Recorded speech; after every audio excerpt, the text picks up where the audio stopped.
So hi everyone, this is Jessica from the Achievement Squad coming at you with a 100% achievement walkthrough for Broken Sword, the Shadow of the Templars, the Reforged version. It's a long video, this one, so it's a good 6 hours and 30 minutes, but we'll show you how to bag all of the achievements along the way in a single sitting. This is a full game walkthrough, so there is a spoiler warning in effect from this point onwards.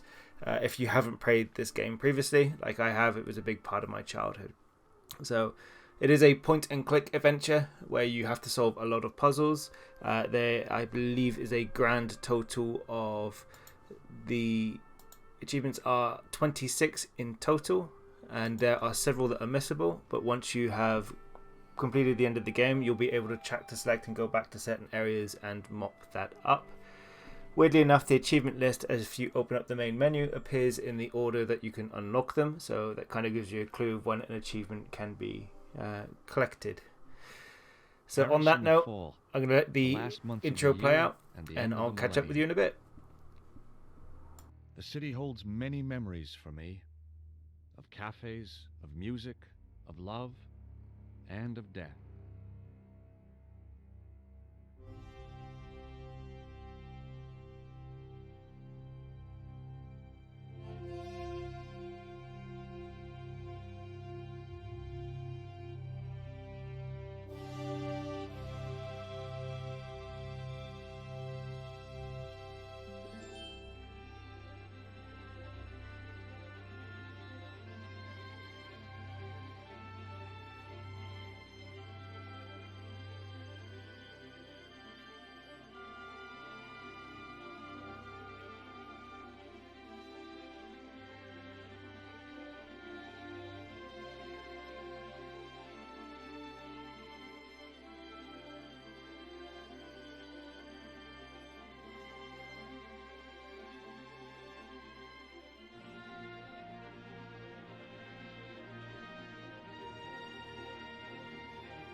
As I picked myself up, all I could hear was the ceaseless drone of traffic. Life went on around me. But the explosion was to change my life forever. Okay, so out of the gate, the first thing that we're going to want to do is we're going to grab the newspaper that is by the lamppost, just underneath the chair.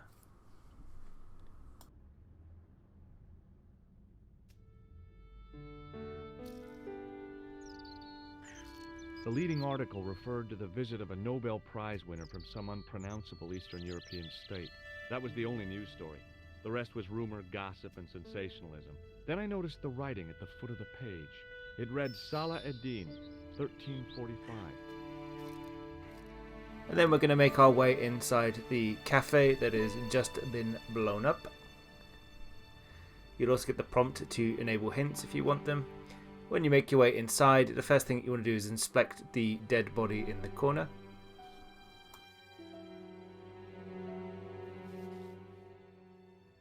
I tried not to meet his stare as I searched the dead man's pockets. No wallet, no papers, no credit cards. The guy's past was a blank page.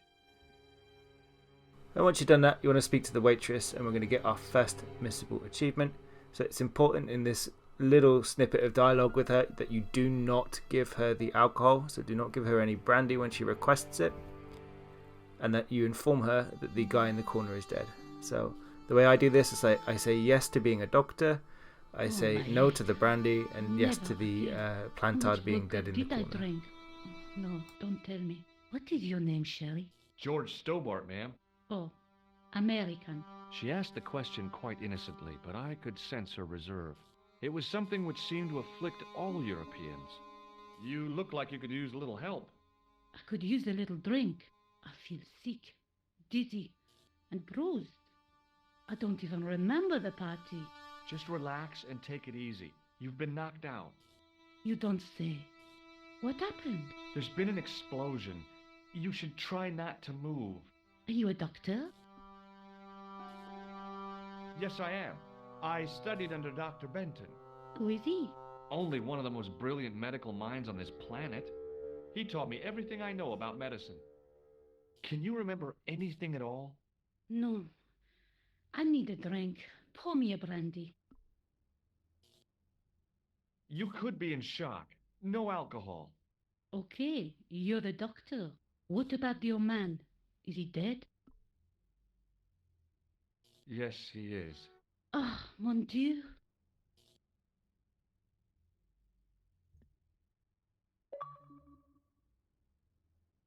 Okay, so once that dialogue is over, we need to exit out of the cafe, and we're going to head north. And as we head north, we are going to get stopped by a couple of the police. And they're going to bring us back to the cafe and just write out the dialogue. Freeze! Hold it, right there. Oh, don't shoot. I'm innocent. I'm an American. Can't make up your mind, eh? I demand to see the American consul. Drop your weapons and get down on the ground. Put that thing away, Sergeant Mou. I apologize, monsieur, but I cannot permit you to leave. Am I under arrest? Ah, no, I would simply like to ask you some questions. En avant, to the café, marche.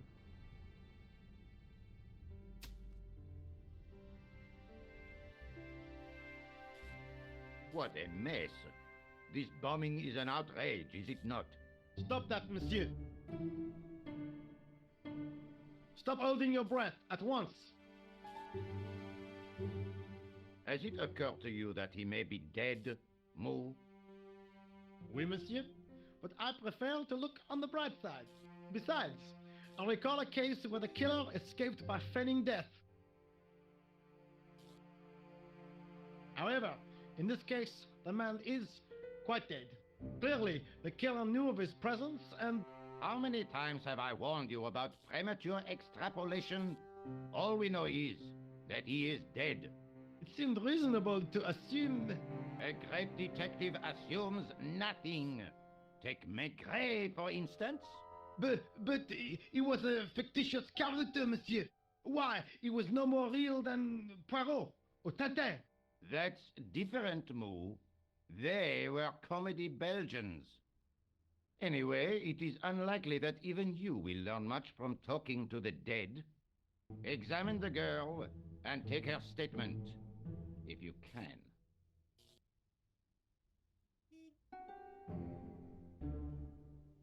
And as you engage with Rosso, just tell him the truth throughout.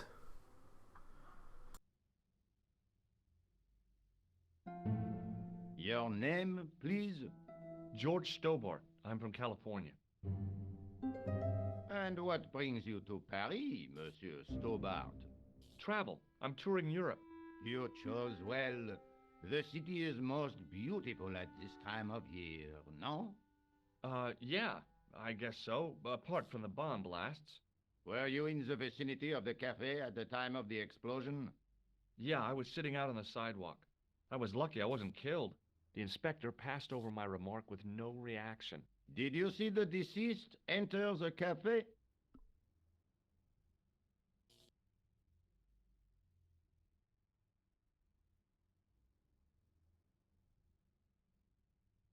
Yes, I did. Was he alone? Yeah. And did he say anything to you? No, he was more interested in the waitress. Did you see anyone else in the cafe? Yeah, there was a guy dressed as a clown. He was carrying an accordion. An accordion? Bon, the picture is forming in my mind, and it is not a pretty one. Is the girl all right, Moo? She'll leave. She confirms the doctor's statement. Oui? You did not tell me you are a doctor, monsieur? No, that's right. I didn't think it was relevant. Eh bien, I have heard enough. What do you mean?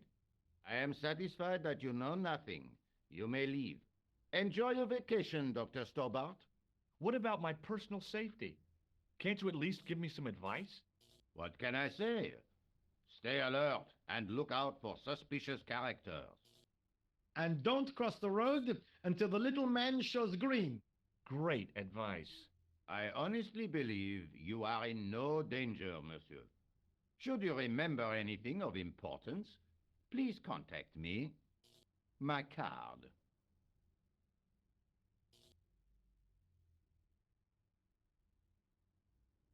Thanks. That is all. You may go. There's not much to go on, monsieur. On the surface, no. But what lurks inside the subconscious? If the door can only be opened. Are you serious, monsieur? I thought your interest in psychic detection was purely academic. Academic?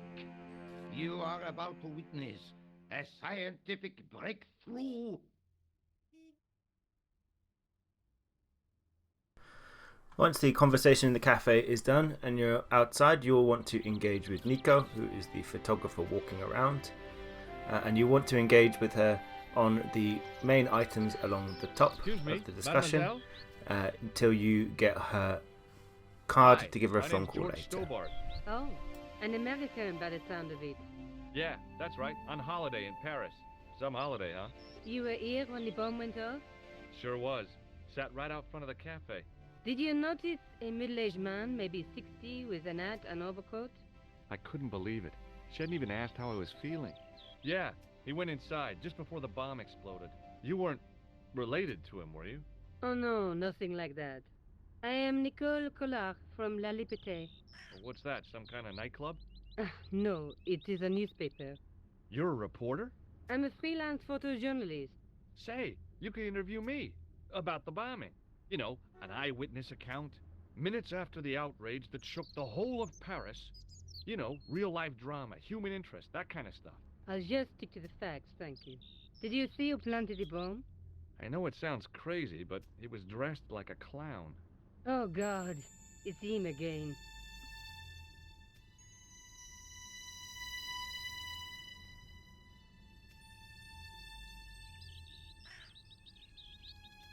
Have you met the clown before? It's a long story.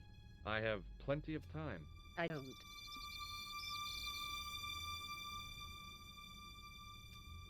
Who's the guy you were supposed to meet?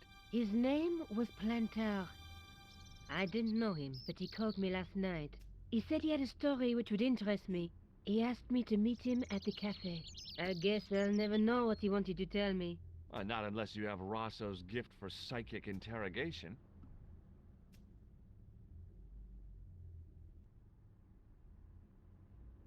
Why won't you tell me about this clown?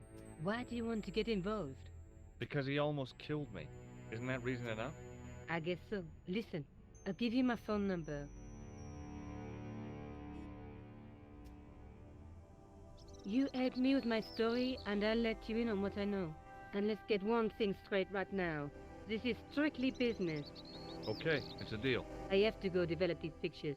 A bientôt, monsieur. Okay, Fine, now that we have see the you soon. calling card from Nico, we want to make our way up towards where we got stopped the first time by the police officers. So make your way to the north and you're going to come across a guy digging a hole. Now for that guy digging the hole, the first thing you're going to need to do is give him the newspaper, and that is going to encourage him to leave the area.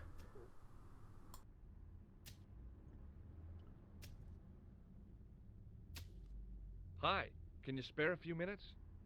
I thought you'd been arrested. No, it was a misunderstanding. When he pulled that gun, gah, I thought that was it. Those automatics pack quite a punch, you know? He made a mistake. He thought I was a terrorist. You? A terrorist? Ha! He was only doing his duty, I guess. Would you like to read my newspaper? I haven't got time to read that. Can't you see I'm busy? You could read it on your lunch break. 10 minutes is all I get. And if my boss had his way, I wouldn't get that. He'd have me on a drip, so I didn't have to stop to eat. Oh, take the newspaper and quit complaining.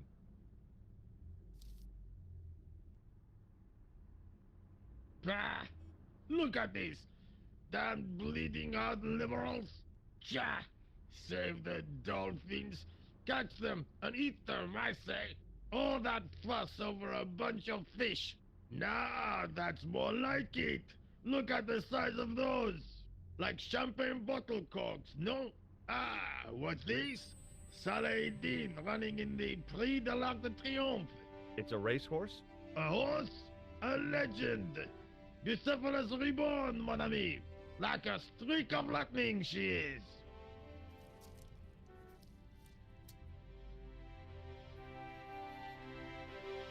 Do me a favor, won't you? Keep an eye on my hole.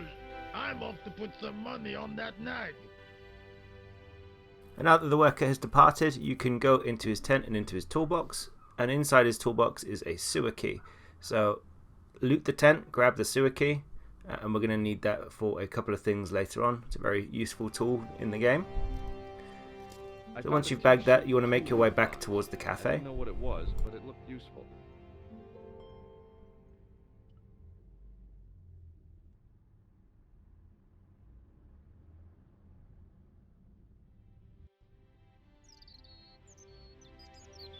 When you're at the cafe, make your way to the right hand side and you're going to find a sewer cover down here, which is, to no surprise, you're going to need to use the sewer key on it. So make your way into the back alley, press Y to bring up your inventory, and then grab the key from your inventory and drag and drop it on the manhole.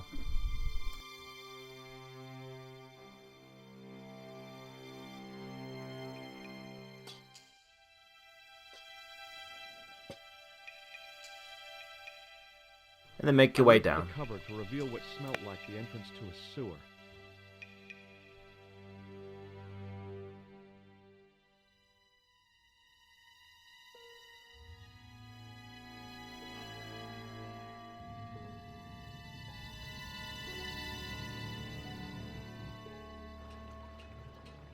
Okay, so once you're down in the sewer, the first thing you want to do is grab the red ball that is on the floor. This is actually a clown's nose.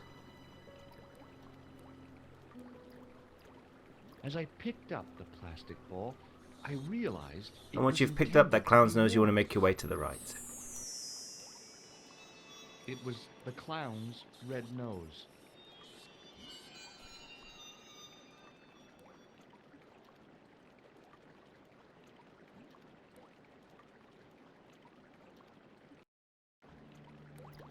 As you come into this next session, you want to pick up the tissue that is on the floor. And on the spike, just by the ladder, you'll find a piece of cloth. I scooped up the sodden tissue. It was cold and greasy, like breakfast leftovers.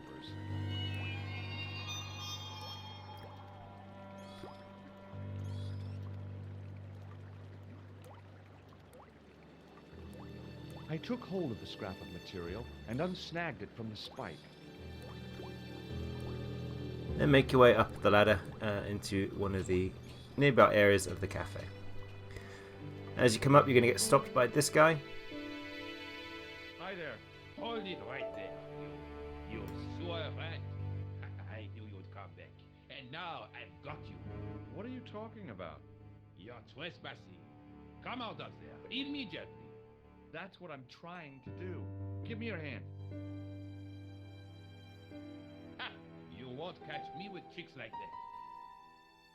And when you come out of the sewer, you're going to start picking the option linked to the clown. Okay, okay. Now, what were you looking for? I was looking for a clown. Huh, ridiculous. Do you really expect me to believe that? He planted a bomb in the cafe and blew it up. What? The cafe? Blown up? Mon Dieu, that is awful. And you say the person responsible was dressed as a clown? That's right. He blew up the cafe, escaped into the sewer, changed his clothes, and came up here. Ah, mon Dieu. Then, the man I chased, do you think that man and the clown are one and the same? Well, yes, it had crossed my mind. Ah, that still does not explain what you were doing down the sewer. For all I know, you are in league with him. Oh no, I'm just a tourist. Most tourists are content with the Eiffel Tower, the Louvre, or the Pigalle. I didn't realize my waste pipe... When you get the next option, you want to show him Rosso's police card, so you can intimidate being a police officer. Perhaps you'd like to take a look at my card?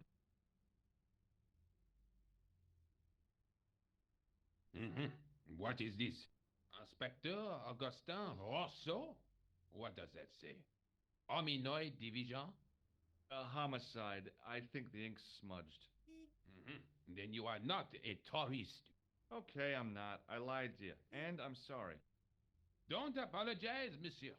You know, I had a feeling there was something different about you. It is your posture, your poise. Oh, yes. There is no mistaking the bearing of a disciplined man. And I should know. I was in the army, you know. When I was your age, I was fighting for my life in the African desert. How can I help you, Inspector? Let's start over from the beginning and tell it... And then you want to show him the piece of cloth you just found in the sewer. Does this piece of material mean anything to you? That is the same cloth as the jacket I found. I'd recognize that pattern anywhere. Now, about the jacket you found. Do you have it here? No, monsieur. One of the sleeves was badly torn, so I sent it for repair. Pity, because otherwise... Showing that cloth is going to show him, bring up the option to talk about the jacket, and you want to exhaust all discussion on the jacket. So keep selecting it until it's no longer an option. I gave it to an itinerant Romani seamstress. Just my luck. Was there anything in the jacket pockets? Not a sou. You know what I think? Do tell me. He changed out of the clown suit and cunningly disguised himself as an ordinary person. Looks like I'm up against a mastermind. What was the name on the label? It was a foreign name. Todlik, I think. Did you get the address? There wasn't one, monsieur. Only a telephone number. Well, I don't expect you to remember a phone number you've only seen once. 74 98 08 59. You're kidding. That's his phone number? Yes, that is a little secret number that I learned in the desert. I was taught the technique by a Tuareg shaman. That's incredible. It comes in handy at the supermarket checkout. Do I get a reward? Honesty, monsieur, is its own reward. Then I'm glad I do not rely on honesty to pay the bills. Once that's over, you want to exit the conversation, and he's going to escort you out of the courtyard.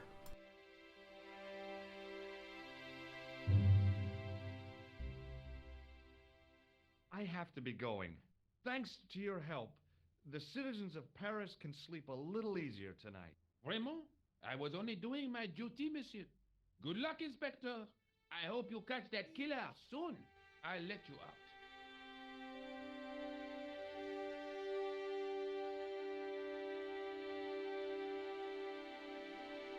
I hope you find your man, Inspector. So do I.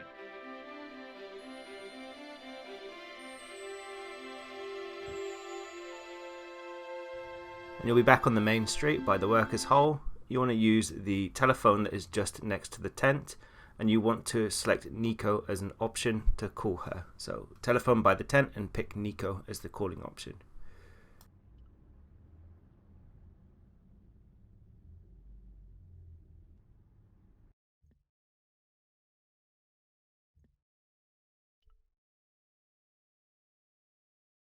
Bonjour, Kula. Oh, hi. It's George Stobart, the American at the cafe. Ah, oui. You said to call if I could help. Have you any news for me? You bet. I met a witness who spoke to the clown. And I know where the killer gets his suits. No kidding. Hey, I'm impressed. You are? Well, it wasn't easy. Look, why don't you come here to my apartment? Fine. Where do you live? 361 Rue Jarry. Okay, I'll come right Once over. that phone call is over, press Y and bring up your inventory, and you want to examine the red nose you found in the sewer. It's going to give you a bit of additional details that you'll need for your discussions later with Nico. Printed on the inside were the words La So it's Visée the du address Monde of the Paris. shop that it was bought in. And then you want to go to the right.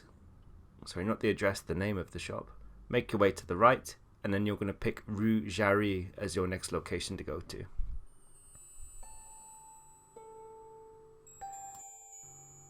Now, for you to be able to get access to Nico's apartment, you need to speak to the old lady that is knitting and selling flowers, and just exhaust all discussion about Nico with her, and she's going to tell you how to open the door.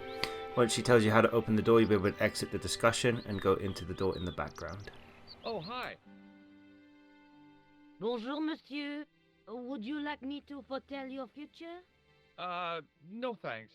I'm very good, and it only takes a minute. Thanks all the same, but I'm not superstitious. Besides, if it only takes a minute, that's not much of a future to look forward to. Do you know a young woman called Nicole Collard? Yes, I do. She lives upstairs from me, in the apartment block across the street. The door isn't locked, but you'll need to give it a gentle nudge. It sticks, you see, because of the damp.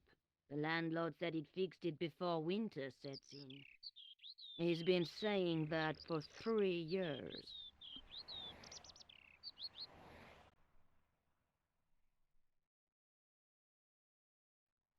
How long has Mademoiselle Collard lived here? A few months. She's in for a shock when the cold weather comes. Drafty windows, insufficient heating. It's a struggle to keep warm. The only reason I stay is because the rent is cheap. You're a young lady. She deserves better. I thought Mademoiselle Collard was a successful photographer. Not as successful as she makes out for all her fine clothes. Oh, I've heard her crying herself to sleep at night. That's awful. Now don't you let on that I've told you.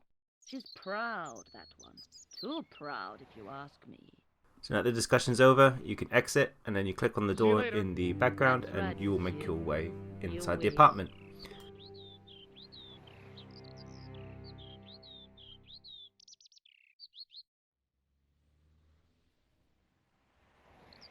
Remembering the flower seller's advice, I pushed the door gently just above the lock.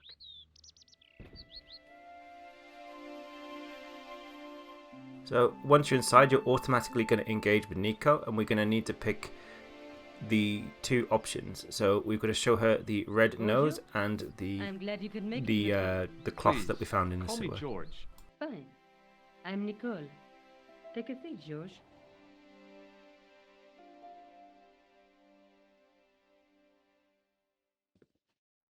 Eh bien? And what have you been up to? I've been exploring the sewers beneath the cafe. I thought I could smell something bad. The clown used the sewer to escape and to change out of his costume.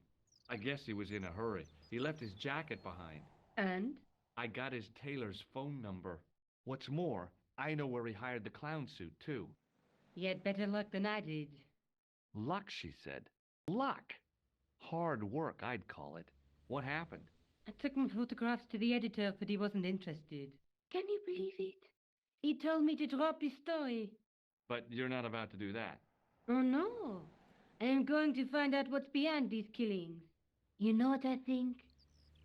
It's a conspiracy. The police in 3 different countries have kept very quiet about the murder. The press don't connect them at all. They blame them on political, religious, or militant minority extremists. That covers just about everyone.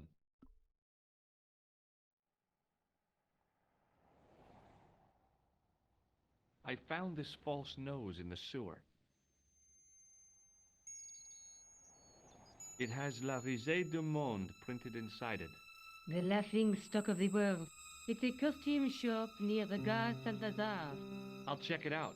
Maybe the owner remembers who hired the clown costume. Why don't you put it on, George? No way am I wearing this. I'd look really stupid. Besides, you might have had a cold.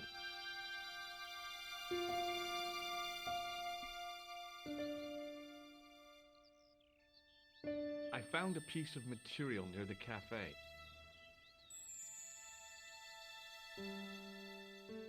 When I showed it to the concierge, he recognized it right away.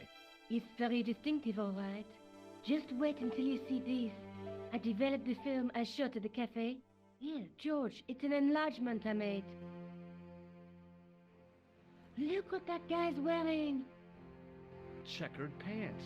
The same material as I found in the sewer. That's right. This guy shouldn't be difficult to find. Oh no?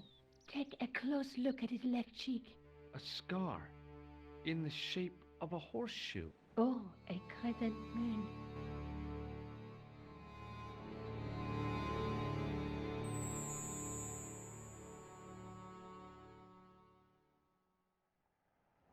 I'm going back out to search for that clown. Where? I guess I could visit the costume shop. Good idea. So after your discussion with Nico, you'll have gained the address for the costume shop and you would gain the photograph of Signor Kahn. You want to make your way out of the building and we're going to go to the left to exit the screen and we're going to select the, I don't know how to pronounce it, I apologise. You'll also get the progress achievement at the same time for Paris in the full. But make your way to the left, head off the screen and you want to go to the new icon that is on the map that is not the cafe or Rougerie. La Risée du Monde. Now once you're in here, you want to speak to the attendant and you want to show him the tissue you found in the sewer.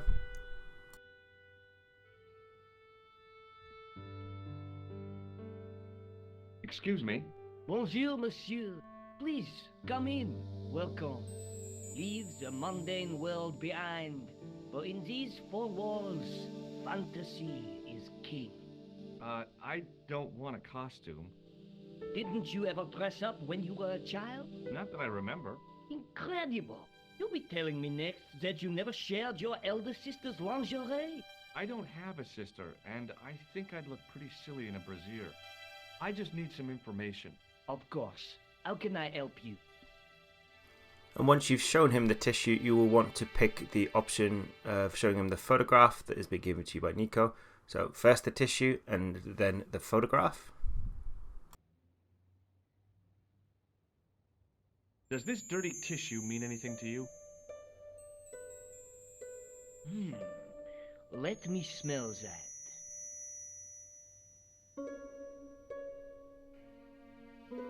Bestheimer's number 7 white pancake. Theatrical grease paint, right?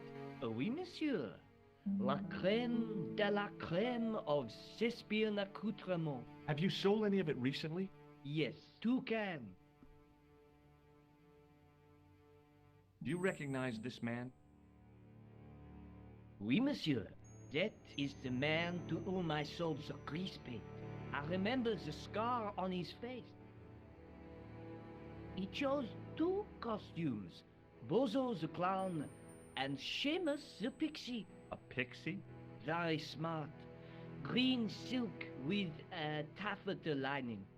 He gave me his name as Monsieur. Once he's given you a bit more info on Kahn, you can ask about Plantard. He won't know anything on this front. And once that's over, you want to end the discussion.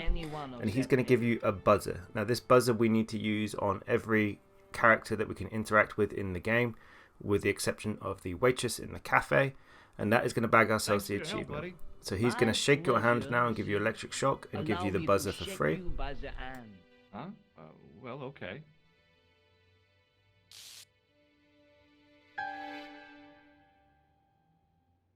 What are you trying to do, kill me? You did not find it amusing? I never saw the funny side of electroshock therapy. Eh bien, it is yours to keep. A gift? Do I need a license? No, but I give you a word of warning, monsieur. What? Remember to switch it off before you visit the toilet. And then before you go, because this is a highly missable achievement, you want to speak to the costumier, and then you want to use on him also Excuse me? the buzzer. Try to get a retaliation, but he won't buy it. Just remember this is a highly missable achievement, so just keep it. make sure that you buzz everybody the first thing as long as you along the way you go. Sometimes he won't even buzz them, he'll just hold a discussion about the buzzer, Thanks for your help, but buddy. that still counts towards the pleasure, achievement. monsieur. Now, on that note, we want to exit out of the shop because we have all the information we need. And at this point, I make my way to the police station so I can just go shock Moo and Rosso. Okay, so go to Poste de Police, and when you're in there, you want to speak to Moo on the front desk first of all. Exhaust some of the discussion if you want to get a bit more background of what's going on, but make sure that you use the buzzer on him. Once you've used the buzzer on him, select the option to speak with Rosso and bring Rosso to the front by saying, yes, I'd like to talk to him, and then also try the buzzer on him also. Excuse me? Ah, Monsieur Stobart, n'est-ce pas? That's correct. You remember me. The retention of such data is part of my duty as a gendarme. That is how crime is fought, through attention to detail, not intuition. Yes, sure. Would you like to shake my hand, Sergeant? Not while I'm on duty, monsieur. The gesture could be misconstrued. Is Rosso here? Yes, he is. You wish to speak to him? Yes, I do. One moment, monsieur. Stobart is here to see you, monsieur. Did he say what it was about? No, monsieur. Very well.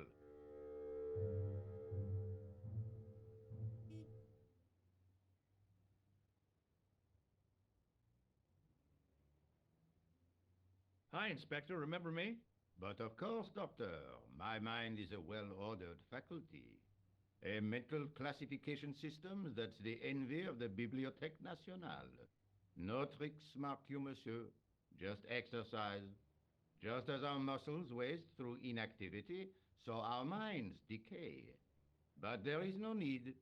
If only people would learn to exercise their wits daily. If he was trying to impress me, it worked. He was pompous and patronizing, but he had style. Eh bien, if you called about the bombing, you're too late. Investigations have been closed. But I've been taken off the case. What about the murderer, the dead guy?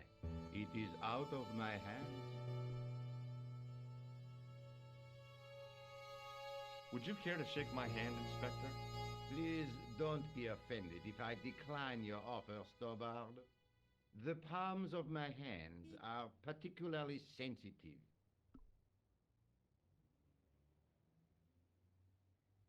So long, Inspector. We're now going to go back to the cafe, and we're going to make sure we're going to get to the other highly missable people that we need to buzz. So head back to the cafe, and we're going to go after the worker and the gentleman that is working in the courtyard. So that you want to go back to is Café de la Chandelle Verte.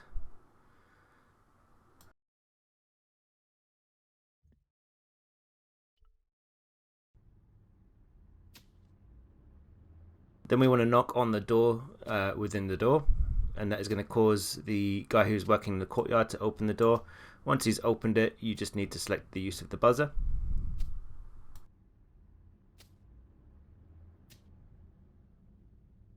Hi there. Remember me? Ah, mais oui, Inspector. Have you found him? Who? The man in the sewer, of course. I'm, sifting through the evidence. Rather you than me, monsieur. That reminds me, someone's been impersonating you. Came sniffing around just after you'd gone. Bold as brass. He tried to tell me he was a policeman. Inspector Rousseau, he claimed. I didn't tell him I'd been talking to you, not hours before. Thank goodness. Impersonating a police officer is a serious offense. A man with so little respect for the law must be desperate. Yes, my father used to say, desperation opens the door to the devil. He was always coming out with things like that. Stupid man. So, when you are not exploring sewers, what do you do? I take a lot of showers. Oh, very good, monsieur. A policeman with a sense of humor.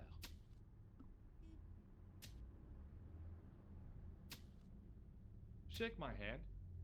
Go on, shake it. You're joking, aren't you? Nothing personal, but you've been mucking about down this sewer.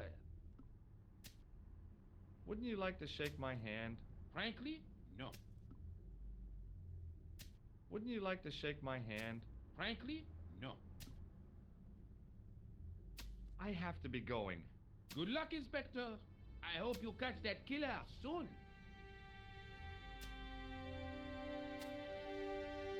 And then proceed to do the same to the workmen. Hi. You're the guy who gave me the tip, aren't you? Huh? The racehorse, Salah-ed-Din. Oh, yeah, but I put every franc I had on that horse. listen, My lifetime savings, next month's rent, everything. Oh, God. She won by 3 lengths. I'm a rich man. Call me Lucky George, the punter's friend. So how come you're still here? I'm not going to let my newfound wealth change me, not one bit. I bought this hole, fittings and all. Now I can come and go as I please. No more clocking on or completion schedules. No foreman breathing down my neck.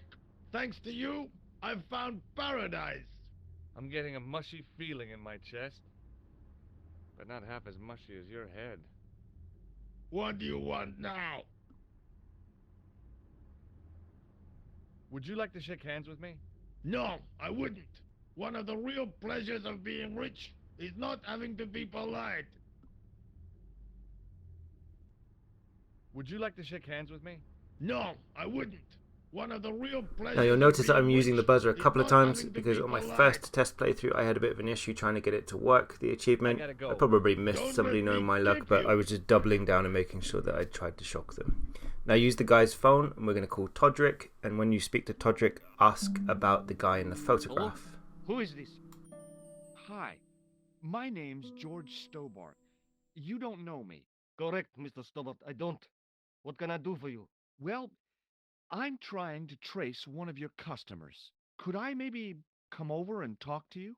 No, that's not possible. Oh, okay. Forget it. Listen, all I want is a name. What are you talking about? Who are you working for? I guess you might say I'm acting in the interests of truth and justice. Ah, thank God. I thought you were the police. There are innocent lives at stake, Mr. Todrick. Lives that you could save. You're collecting for charity, yes? No, I'm not. All I want from you is information. Go on. I'm listening. The man I'm looking for is called Kahn. He bought a suit from you, remember? Mr. Kahn. Yes, I remember him. Yes, I delivered the suit to his hotel. The Hotel Ubu. I don't remember the room number. It was upstairs. The second room on the right-hand side of the corridor. Thanks, Todrick. That's all I wanted to know. Now I've got you, Mr. Clown. He's going to give you the address of a place called Hotel Ubu, so make your way there.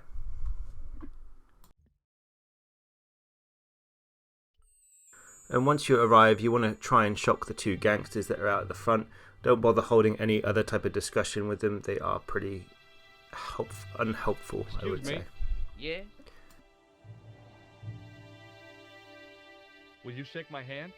Are you joking? Who knows where it has been? Will you shake my hand? Are you joking? Who knows where it has been? Forget it. Excuse me. Yeah? Shake my hand. Nah. Oh, rats. Shake my hand. Nah. Oh, rats. See you later. Not if you see me first. Once you're done here, make your way inside. And as you come inside, we're going to try and electrocute more people. The first person we're going to want to speak to is Lady Piermont, who is on the piano.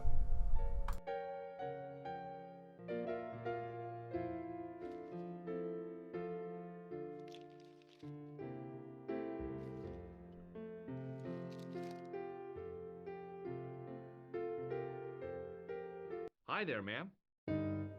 Well, hello. What can I do for you?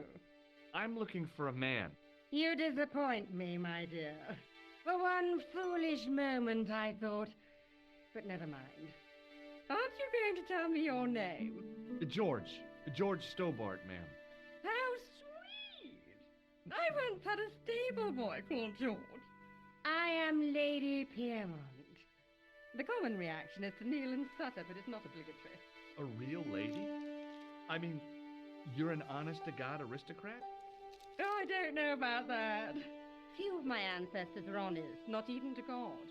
I can trace my family back to the Normans, but don't let that intimidate you, George. Beneath that impressive pedigree, I'm just flesh and blood. The blood may be blue, but the flesh is the plump beef of old England, so to speak. You appear distracted. Okay, George. so once this Is kick there starts, any way I we can want help to you? use the buzzer on her. Would you like to shake my hand, ma'am? Now, George, there's no need to be so formal. We met as tourists, and I want to keep it that way, despite the enormous social gulf between us. I just couldn't bring myself Once to use the buzzer on she this has dear been lady. nearly buzzed, you want to show her the picture of Kahn, and she's going to give you a different name for him. Do you recognize the man in this photograph? My God, it's him! That's Merlin! She represented everything I loved about the English. The lady was totally deranged. Merlin? You mean King Arthur's wizard? Good heavens, no! Monsieur Merlin is a fellow guest. Once that's happened, then you want to exhaust all discussion around Kahn and her The relationship with man him. you know as Merlin is a fake. What do you mean, sweetie? He's a murderer. He also uses the name Kahn. I am shocked, Mr. Stobart. Shaken. I took him to be a gentleman, a man of honor. You know, I'd rather like to assist you in stitching him up. When did you last see Merlin? It was no more than an hour ago. He came downstairs and spoke to that clerk chappie. Something passed hands. I couldn't see what exactly. A briefcase? No, smaller than that. A bundle of papers, perhaps. The clerk put it in the hotel safe and Merlin went out. Are you sure you saw Merlin putting documents in the safe? Yes, darling, positive. I wonder what they were. Obviously something of great importance. Yeah. I'd sure like to get my hands on whatever it is. I'll bet they had something to do with Plantow's briefcase. Has Merlin returned to the hotel? No, he hasn't. Are you going to search his room? If I could get in there, I Once you're would. done talking about Kahn, start talking about Lady Piermont. An Are you exhaustive here in discussion Paris on there. vacation? No, darling, I'm on holiday. I needed to get away after Algy's funeral. I didn't realize you were mourning the loss of a loved one. I'm not, he was my husband. I'm sorry to hear about your husband's death. You wouldn't be if you knew him, my dear. It gave me the opportunity to take a well-deserved holiday. Daphne suggested a change of scenery. Paris, she said. The wild romance is just what you need to take your mind off the inquest. Well, the closest I came to romance was being wooed by a drunken Breton chef. I must say I was disappointed with his coq au vin. Not at all what I was expecting. I was thinking of cutting my holiday short, packing my bags and heading back to Hemel Hempstead. That was until last night. What happened to you last night? I was stricken, Mr. Stobart. Cupid's arrow has cleft my bosom. They couldn't really miss. It was just as I'd always imagined it should be. The intimacy of candlelight, romantic music tinkling across the room, and then a stranger's glance. Those brooding eyes, that suave manner, those tight trousers. He was the man I'd been waiting for all my life. I'm glad he finally turned up after all these years. Ah, but it wasn't to be. He was merely toying with my affections. And if I ever catch up with him, he's dead. Okay, once that is over, you will then want to exit the discussion and speak to the professor in the middle here. He's somebody from the newspaper, and you want to make sure that you ask the question around Plantard and if he knows him.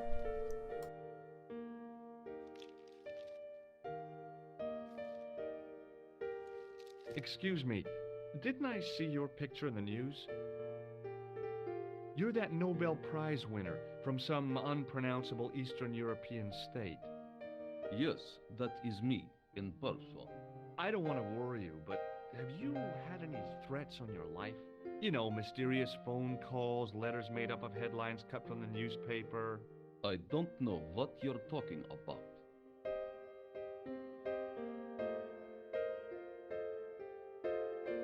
Do you know a guy called Plantard? I don't know anybody in Paris. Oh, well, this guy's dead anyhow. Why do you ask me about dead men?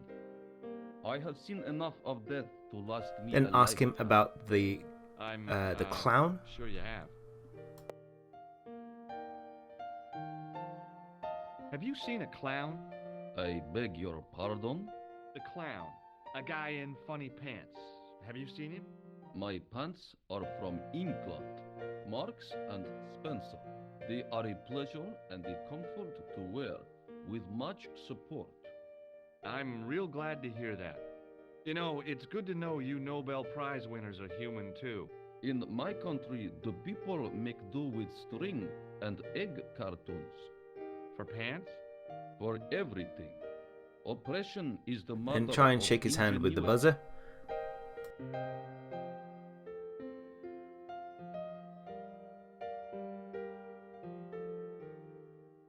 May I shake you by the hand? I do not shake the hands of imperialist dogs. Now, that's a real bad attitude problem you've got there. May I shake you by the hand?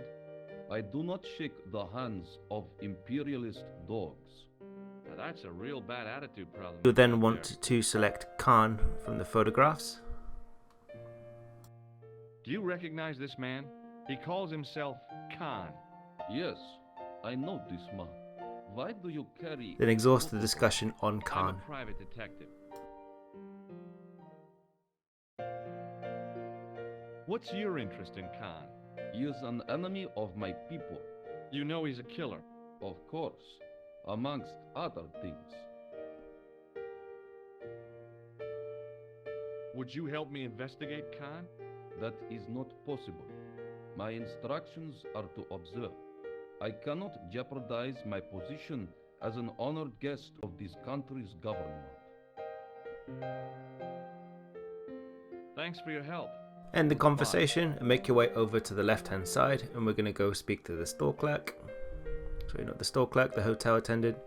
Try and take the hotel key off of the wall and he's going to stop you.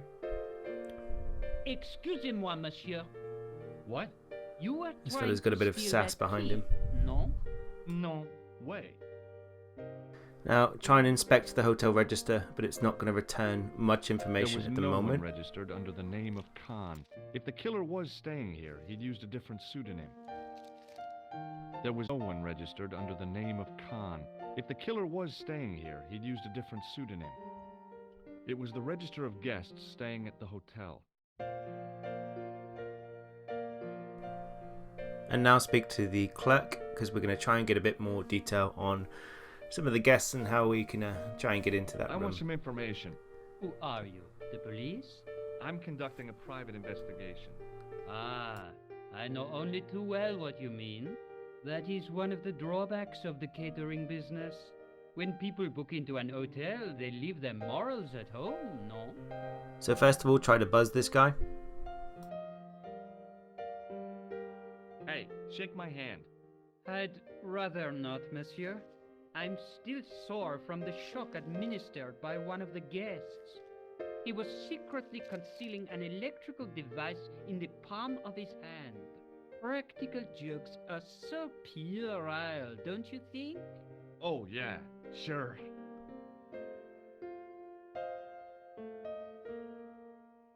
Hey, shake my hand.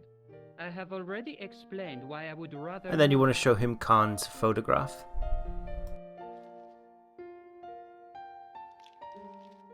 Do you recognize the man in this photograph? Yes, monsieur. That man is one of our guests. What name? I cannot tell you that. Press him again on the photograph. Can you tell me which room the man in the photograph has taken? Oh, no, monsieur. That information is confidential. Then talk to him about the safe. I'd like to retrieve something from your safe. Ah, oui, monsieur.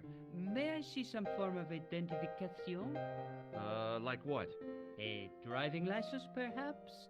I don't drive. Your passport? I don't have it with me. I could show you my operation scar.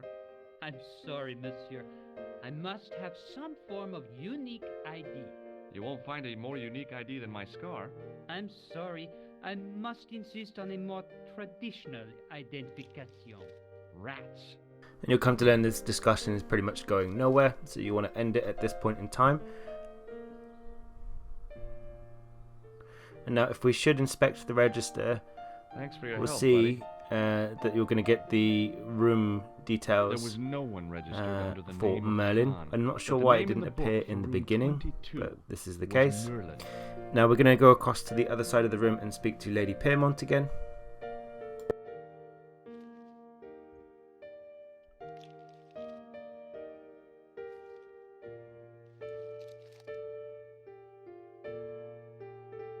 Hi, ma'am.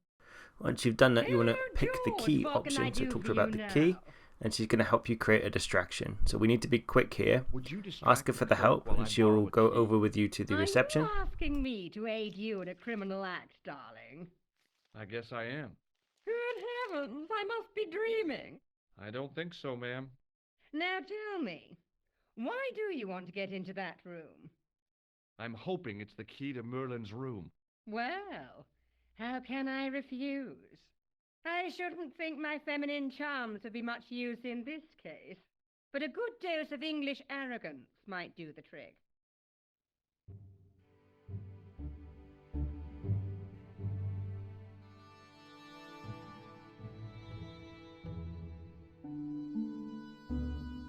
I say, you there, flunky? Oui, madame.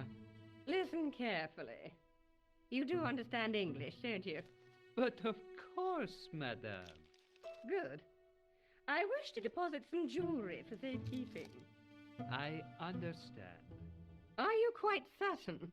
Oh, bien sûr, madame. Now that that's in the safe, Over you want to to grab the you, key off of my the back wall dear. whilst the guy is distracted. And then we're going to make our way upstairs.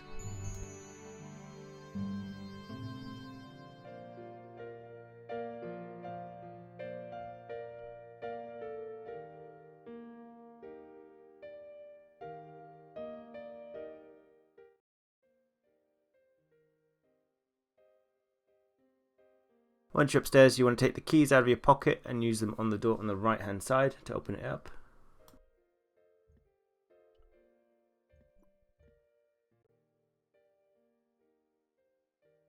Maybe it wasn't the right room, but this was the right key.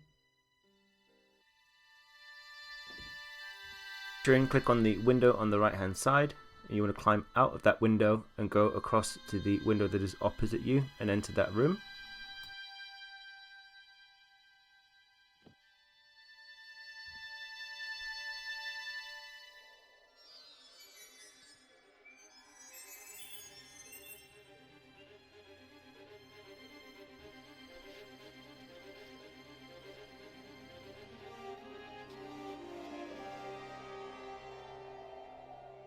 Once you're in this room, you want to immediately try and exit to trigger a cutscene.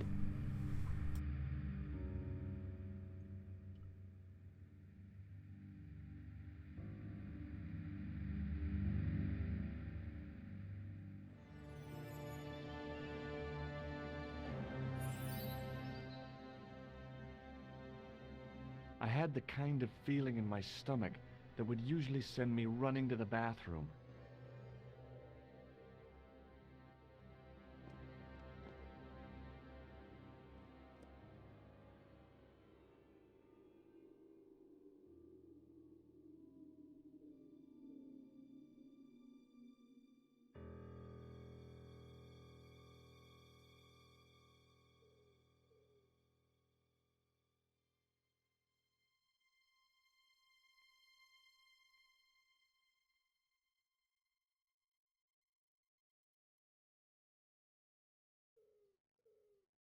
Once it's safe, you want to loot the trousers that have been left on the bed.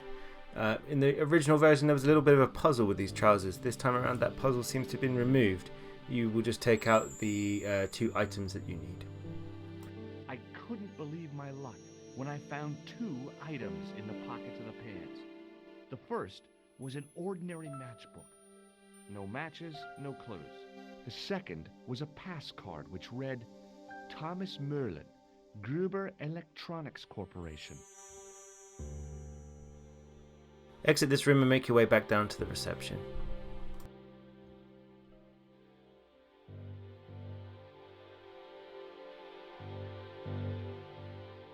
Once you're downstairs, you want to engage with the receptionist, and you will want to show them the security card that you just found in the trousers of monsieur? Merlin or Kahn. Does this pass mean anything to you? That is Monsieur Merlin's property. That's right. Merlin the murderer. I want to see what he's left in your safe. Impossible. I cannot betray his confidence, no matter what you say he's done. You're making a big mistake. Maybe. I can live with that. Thanks for your help, buddy.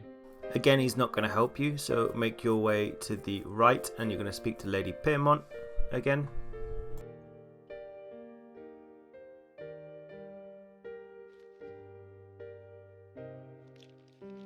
Show Lady Peagram the electrician's card that you stole from Merlin's trousers, and that's going to set in another sequence where she will help you steal what was in the safe by hassling the receptionist. I found this pass in Merlin's room. So, that deceitful little man is passing himself off as an electrician, is he? Uh-huh. This guy probably has 1,000,000 faces. I showed the pass to the clerk, hoping he'd give me Merlin's papers, but he wouldn't buy it. He's too scared. I'll give him something to be scared of. Follow me, George!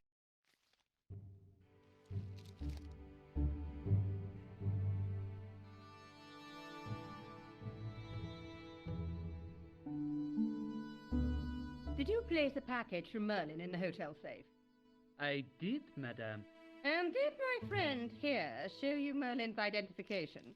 Indeed he did, but What's the problem? he isn't Merlin. A mere academic detail. Give him the package. But that is against the law. I happen to be a justice of the peace, you silly man. I am the law. If he tries anything, shoot him, George. My pleasure, Lady Peagram. One moment, please.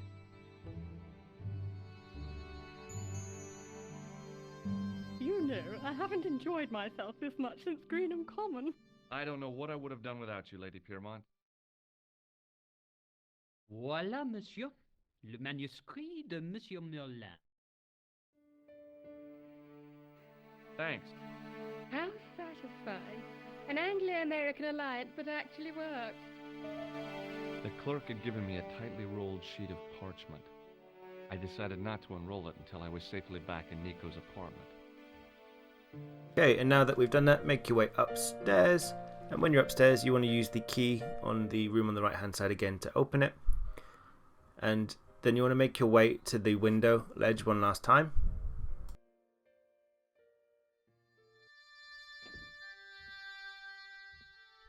Once you're on the window ledge, you want to throw your manuscript down into the alleyway below. This is for your own safety. I knew this was no way to treat an ancient manuscript, but I couldn't let it fall into the hands of the goons waiting outside.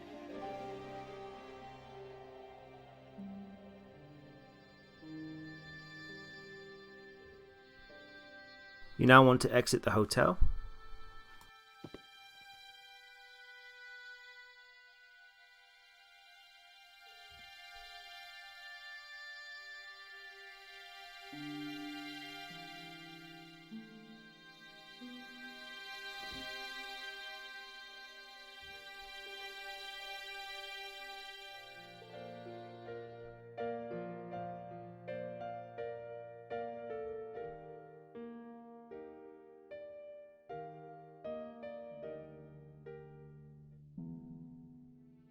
Just a minute, monsieur. What's your problem? No problem, if you cooperate. What do you want? Just a routine security check. Nothing to worry yourself about. Oh, well, all right. Search him, Flap. You bet. Hey, knock it off. Get off, you big ape. Nothing, Guido. Zilch. Our apologies, monsieur. What? I had to report you to the authorities. Randir, we are the authorities. You want I should break his arms? No. Let him go, Flap. Then make your way into the left-hand alleyway and grab the manuscript off the floor. So once you're in the alleyway, pick up the manuscript and that's going to take you back to Nico's. If the manuscript was what Flap and Guido were after, they were going to be disappointed. I couldn't wait to get back to Nico's apartment and check it out.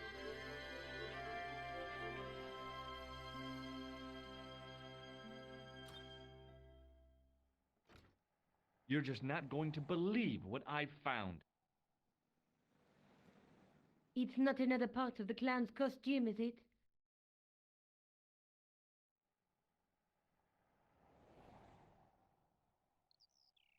It's a medieval manuscript. Kahn left it in the safe at the U-boot. It's incredible. Is this what he took from Plantar? It could be, which means it's worth enough to kill for. Look there, two guys on the same horse. Oh, yeah. Maybe they couldn't afford one each. What of it? Have you ever heard of the Knights Templar? Their official seal was an image of two knights sharing a horse. Whatever this manuscript means, it's connected with the Templars. How come you know about these knights? I learned about them while writing an article on the Crusades. This guy, named Hughes de Payen, arrived one day at the court of King of Jerusalem. He offered to protect the Christian pilgrims from the displaced Muslim armies. The king would be able to guarantee safe transit to Christians in the Holy Land. Safer journeys meant more pilgrims, and pilgrims meant trade and wealth. The Templars proved invaluable to the king as a mercenary army. It was said that they never asked how many the enemy numbered, just where they were. And as the years went by, the Templars grew in wealth and numbers. They were so rich, even kings came to them for loans. But at the height of their power, they fell foul of the King of France. He rounded them up and turned them over to the Inquisition. Thousands of Templars were subject to torture and confessed to heresy. Of course, at the hands of the Inquisition, there wasn't much they wouldn't confess to. The last Grand Master Jacques de Molay was burned alive. But the treasure of the Knights Templar was never found.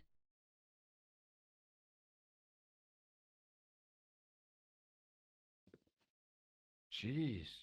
So the treasure is hidden, waiting to be discovered? If there ever was a treasure, it's been lost for 600 years. Anyway, we're supposed to be investigating a serial killer, not a medieval treasure trove. But maybe that's what the clown and his accomplices are after. Maybe this manuscript is the key. You'd better leave it here for safekeeping. Think about it, George. One guy's already died for it, as you said yourself. Besides, that parchment is fragile. Okay, I'm convinced. You keep hold of it. Okay, so once that long chat is over, you want to try and use the buzzer on Nico. The guy at the novelty shop gave me this. What is it? A hand buzzer. You put it in your hand and give people electric shocks. Why? It's a gag, a practical joke. If you ever use it on me, I'll break your arm. Okay. I get the picture. Then to get the clues for the next areas we need to visit, you want to throw up the manuscript and you want to exhaust all of the topics that are on the manuscript. So there's 4 things that you need to talk about. Usually in the old game you had to drag the mouse over to find the right thing to discuss, but in this one they've put them on the screen for you. So exhaust all topics here. Let's face it, we need help, George. Someone who knows about these things. Who do you suggest? Indiana Jones? I know a guy who specializes in medieval studies. His name is Lobino. Huh. Some stuffy old fossil who gets horny over ancient relics, I suppose. Far from it. Andre isn't the stereotypical professor you have in mind. Where can I find this Lobino guy? At the Kahn Museum. I'll give you the address. There's a woman looking at her reflection in a mirror, but the reflection has 3 hideous faces. She reminds me of the Wicked Queen in Snow White. She was the one who said, "Mirror, mirror on the wall," wasn't she? She made me cry so much when I was a kid, Mom carried me out of the movie theater. She didn't frighten me in the least. Like I said, I was only a kid. I didn't like the crocodile in Peter Pan either. A knight with a crystal ball. Now, there's something written on the scroll beside the knight. Yes, but it's written in Latin. Per disciplinam mea lux videbis. By my teachings, you will see the light. You speak Latin? Where did you learn a trick like that? A trick? I studied law, okay? I can read Latin. My, you're touchy. Tell me that again. Through my teachings, you will be enlightened.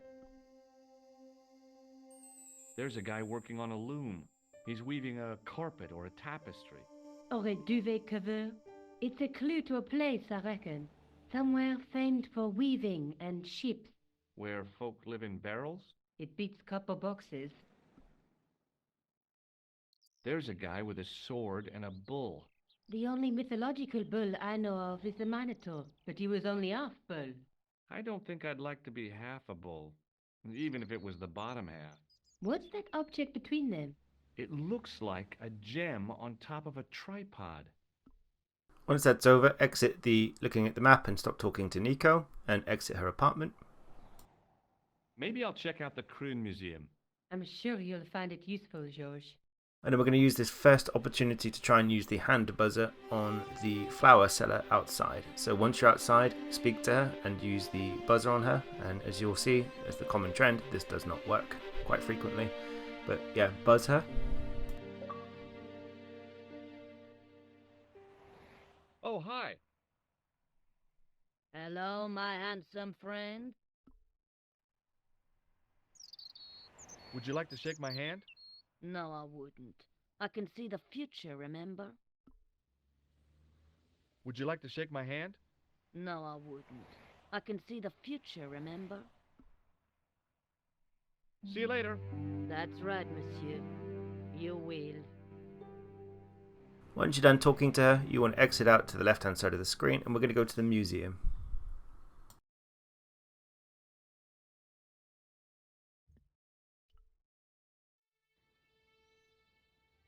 To the building on your arrival, and we're going to speak to the custodian on the inside.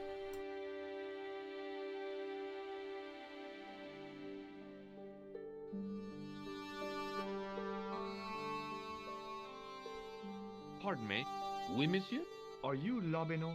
Oh, no. Fancy you mistaking me for him. No. I am the deputy custodian. But Lobino does work here. Work? I wouldn't go so far as to call it that. He studies here most days, but as you can see... We're going to try and buzz him. Not today. Would you like to shake my hand? Not while I'm on duty, monsieur. I want to end the discussion with the guy, and we're going to Thanks inspect for the your help. pedestal in the middle, which has the tripod on it that we're looking for. In the case was a spindly tripod, blackened with age and pitted with rust. It was identical to the tripod pictured on the manuscript. A notice identified it as 15th century from Western Ireland. It had been found in Loch Marn at the site of a Knights Templar preceptory. Ireland! What's that? This tripod was found in Ireland. I will have to ask you to keep your voice down. I'm sorry. Once you've done that, you want to engage with the custodian again. Pardon me. Oui, monsieur? And you want to talk about the tripod. Can you give me any further information about the tripod? Certainly, monsieur. It's infamous. That tripod, that belonged to John Dee. What's the importance of John Dee's tripod? Dee was the most famous escapologist of the 16th century. The Houdini of his time. Don't you mean alchemist? Escapologists use ropes, chains, and handcuffs, not tripods. Well, whatever he was, that is the tripod he used in his experiments. What kind of experiments did John Dee perform with his tripod? Oh, the usual. Didn't you study chemistry at school? Yeah, but we skipped over thaumatology.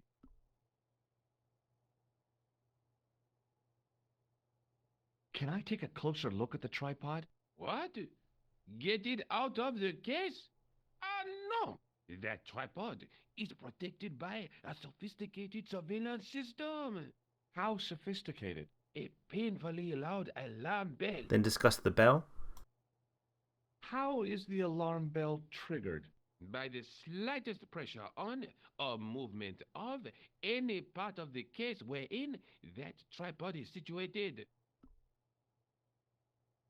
It strikes me that to call your alarm system sophisticated is, well, stretching the truth a little. It has never failed yet. The sophistication is in its... Then discuss the Templars and the manuscript with him. Do you know anything about the Knights of the Temple? No, sir. Not a sausage. The sign on the tripod says it was found at a Templar preceptory. It does? Yeah. It doesn't mention John Dee at all. Most remiss. You don't know anything about the tripod, do you? No, I don't. I never had much of a start in life, you see. I owe what little education I gained to my uncle. He was an optician, but he also doubled as the village school teacher. He taught me the alphabet. Well, 19 letters of it. The bottom row of the chart was too small even for him to read, so he left them out. Why don't you start over and enroll for adult education? You know, I never thought of that. Do you think if I studied art and did all my homework, I could be a professor of history? At your age? Dream on. Do you know anything about medieval manuscripts? Not me, monsieur. I am no scholar, though people often mistake me for one. It is the uniform, I guess. They see the clothes. They are impressed. And they ask you to park their cars? They ask me to park the... No. They assume I am an authority on the exhibits in my care. Whereas you know next to nothing about history. Of course not. All I am saying is, I am no scholar. Not like Monsieur Lobineau. So he's going to give us enough information to go to a different destination now. So we're going to make our way over to Ireland. So once you're done in here, you want to exit out to the left. The tripod was definitely the one on the manuscript. The Templar connection confirmed it. I was tempted to go to Ireland to check it out.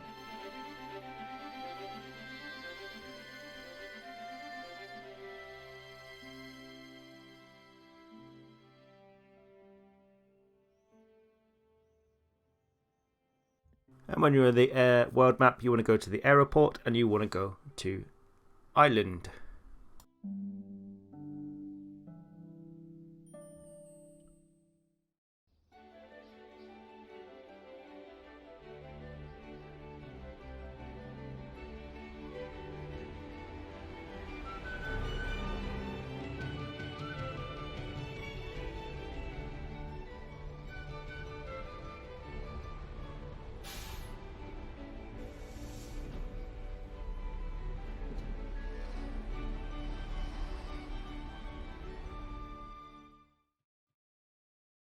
Several hours later, I arrived in Ireland, the Emerald Isle.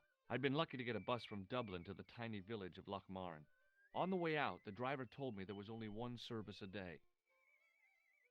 Now this part we're going to get a missable achievement called, it's one for being social with all the individuals in the pub whilst you're on holiday in Ireland. I don't really understand how I got the achievement the first time around, but I believe it is getting to know everybody's name in the pub by speaking to them. But for this case, I exhausted all discussions with them and all possible ways to eventually get their name. So speak to the old man in the corner first of all, and we're going to get something off of him. And we're also going to make sure that we buzz him. But whilst you're talking to him, exhaust all of the topics. So he's going to be sneezing away.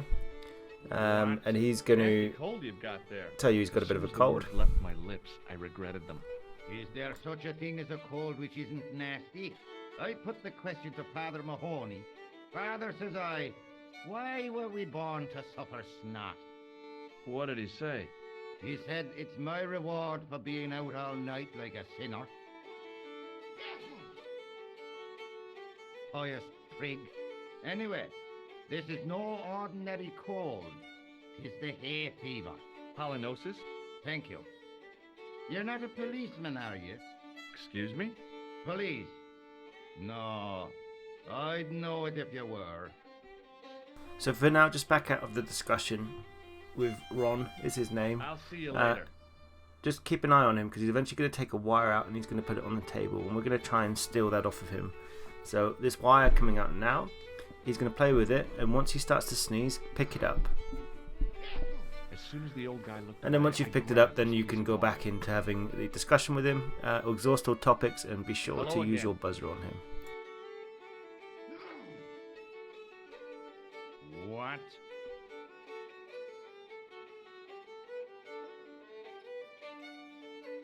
What's that you're making?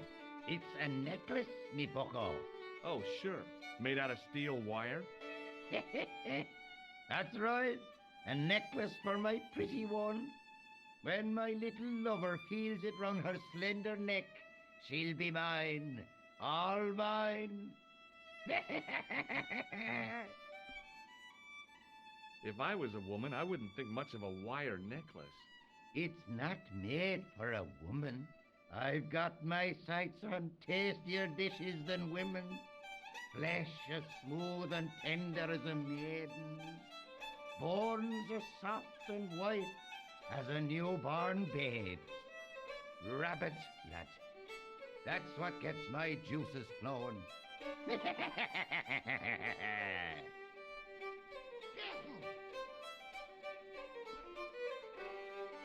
Ah, so you're making snares to trap rabbits. That's right. Do you have a problem with that? Damn right I do. Isn't it painful? Only if I get me fingers caught. I'm talking about the rabbits. Do they feel much pain? You bet.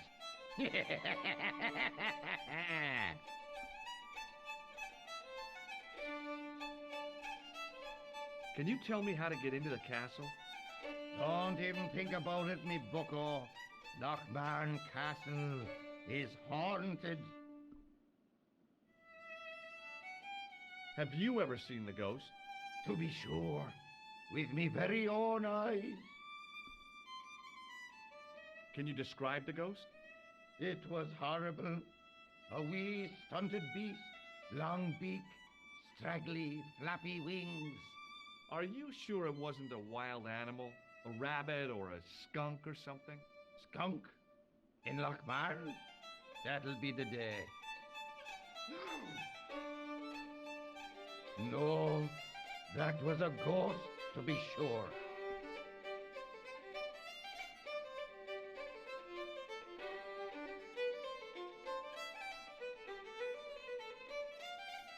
Ghosts don't bother me. I still want to visit that castle. You can't.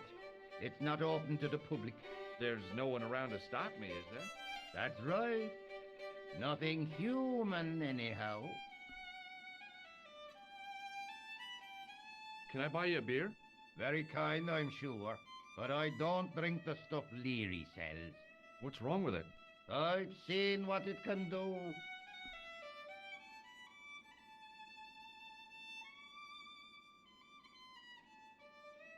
Can you identify this tool?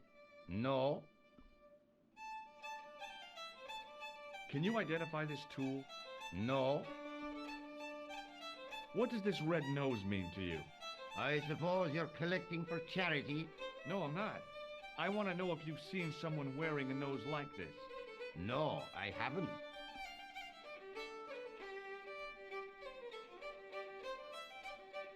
You could make use of this tissue. Never use them. Those things are unhygienic.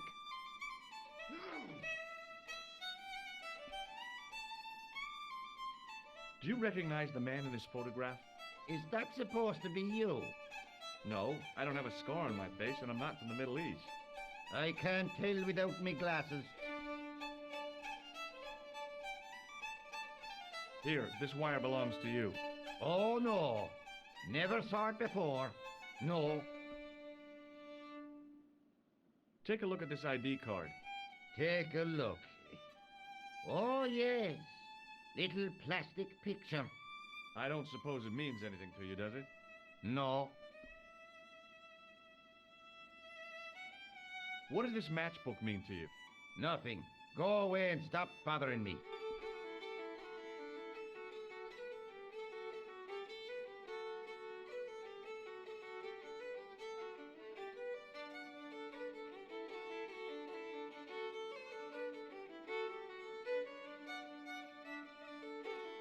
Hey, would you like to shake my...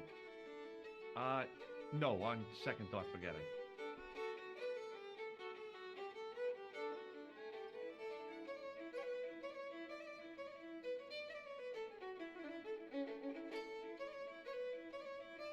I'll see you later.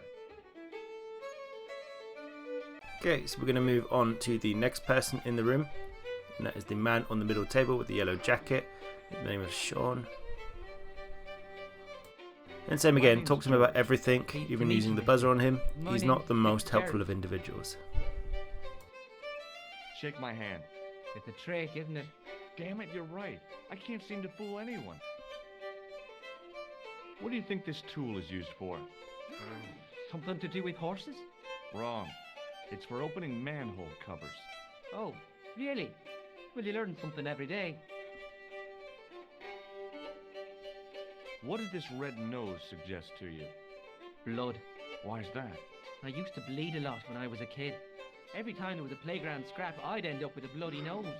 I wouldn't have minded, but I wasn't even involved in the scrap.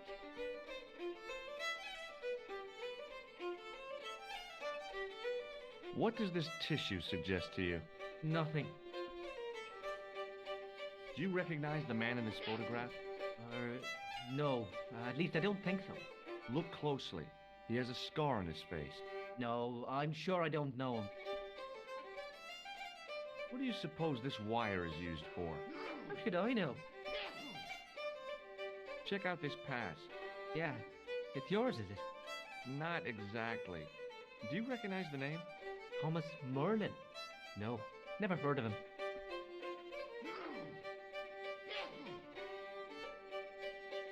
Does this matchbook mean anything to you? No. Shake my hand. It's a trick, isn't it? Damn it, you're right. I can't seem to fool anyone. Can I get you another drink? Oh, no, thank you. I shouldn't be drinking at all. I'm on tablets for my nerves. More than a pint and I'll pass out. What can you tell me about the castle? There's nothing there. Just an old ruin. How old? I really couldn't tell you. Have you ever explored the castle yourself? I used to play there sometimes, when I was a kid. Then one of the little ones fell off the wall, broke his head and died. We didn't go there anymore. You haven't been up there recently? No. See you later. Except try and talk to the fiddler. I'm not sure if it counts for anything, but give it a go. And once you have tried the fiddler, speak to the guy next to him. You can also try the hand buzzer on him. It doesn't seem to make a difference, but just try it in case it's part of the achievement. Talk to the guy, his name is Regular, and again you want to exhaust all topics and make sure that you're trying to use the buzzer on him. can I help you? And if this guy asks you if you're a journalist, the answer is no. If anybody asks you if you're the journalist or the police, the answer is no. I'd rather not. You see, I happen to notice that vibrating buzzer in your palm. I'd like to shake you by the hand, Mr. O'Brien. Oh, no, you don't. Does this matchbook mean anything to you? The design is Middle Eastern, I'd say. What can you tell me about this ID pass? Gruber Electronics. I've never heard of it. What do you make of this piece of wire? It looks ordinary enough to me. Do you recognize the man in this photograph? Nope, I've never seen him before. What do you make of this tissue? I'd guess that muck on it is grease paint. There's no fooling you, Mr. O'Brien. Does this red nose suggest anything to you? It's a clown's nose, isn't it? I haven't been to a circus since I was 10 years old. O'Donnelly and I walked all the way to Ballymore, 15 miles in our bare feet. Does this tool mean anything to you? I'd say it was for lifting manhole covers. How come you know that? I'm a man of the world, Mr. Stobart.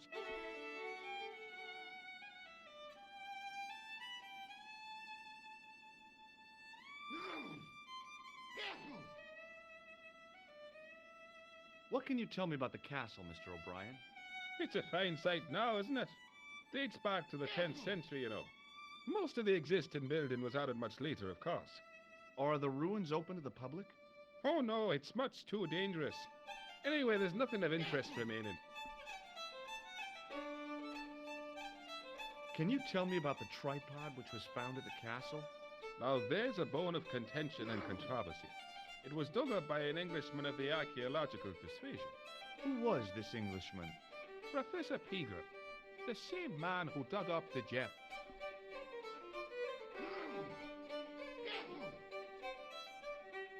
How can I get into the castle? Well, those walls were built specifically to stop people getting in, Mr. Stobart. But I dare say you'll find a way, if you've the will. Do you know where I can find Peagram? You're too late to meet that fella. Is he dead? Not that, but he's gone from the village. A sore point with our esteemed host, I might add.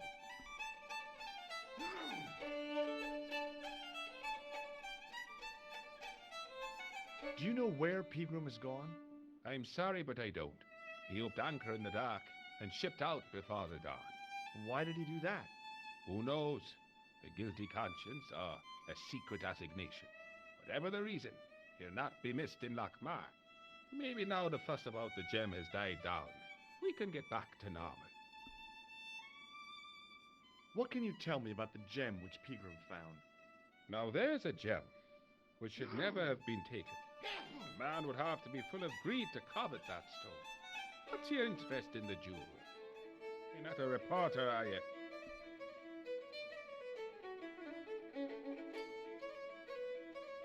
Oh no.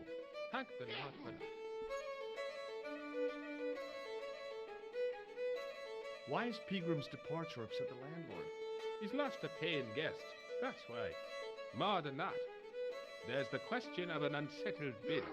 Poor Michael's seen red over the business, and I don't blame him. Can you tell me more about the landlord? Mick Leary? He's what you call a would-be sophisticated. The trouble is, his idea of sophistication extends as far as putting paper in the lavatory. I never worked out why he did that. It's much too dark in there to read. That's true. Have you ever run your hand over the back of the door? The graffiti is written in Braille.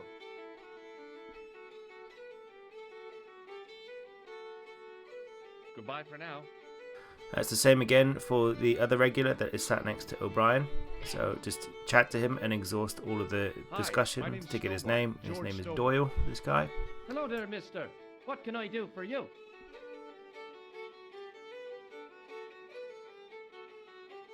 Do you know Professor Peagram? Do I know him? Do I know the good professor himself? No, I don't. I mean, I know who he is, but I don't know him to talk to.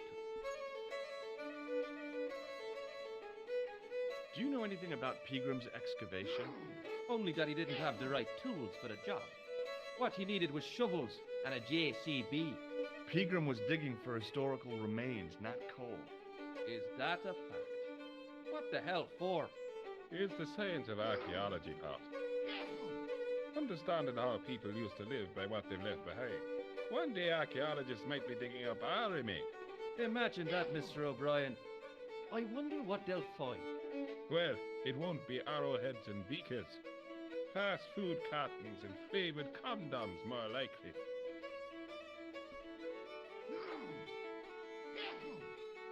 Is it true that Peagram found a valuable gem? What? First I heard of it. Where have you been, Pat? That gem is the talk of every town from Lochmarn to Ballydoon. Nobody told me. The lucky sod. So that's why he scampered.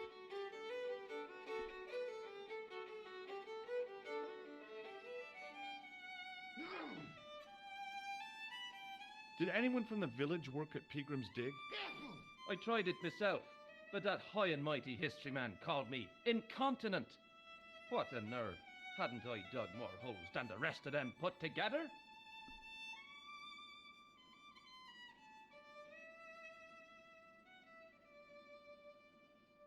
Can you tell me anything about the castle on the hill? Oh, I don't know much about anything. You should ask Mr. O'Brien here. He just joined up writing. Would you be one of them history fellas yourself? Oh no, I'm here on vacation. What's that? A vacation, Pat. It's what the Americans call a holiday. Oh, right. In Lochmarn? You come to Lochmarn for a holiday? Sure, it's a very pretty place. Where the hell are you from, mister? California. I know it. That's where the Bruins come from. Yeah, amongst other things.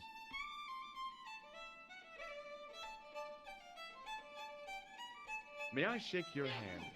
No, you can't. Well, how come? Because I'll spill me beer if you do.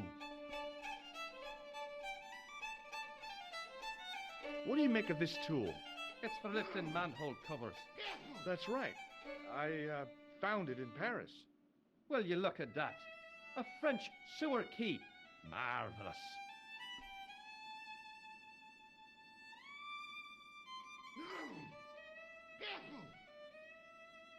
What does this false nose mean to you?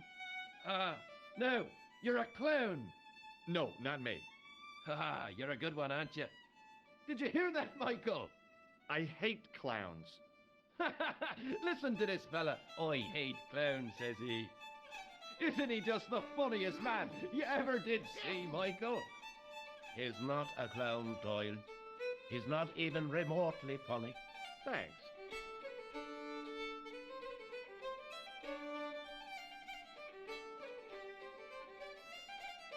Does this tissue mean anything to you? No, but you should show that to my granny. She could tell you fortune from it. From a soiled tissue? Sure. Some people read tea leaves. My granny reads handkerchiefs. Do you recognize the man in this photograph? It's a handsome mug on that fella, to be sure. Is he a film star? Don't be fooled. This is the face of a psychopathic killer. No. Well, there's one in the eye for me and my men. Does this piece of wire mean anything to you?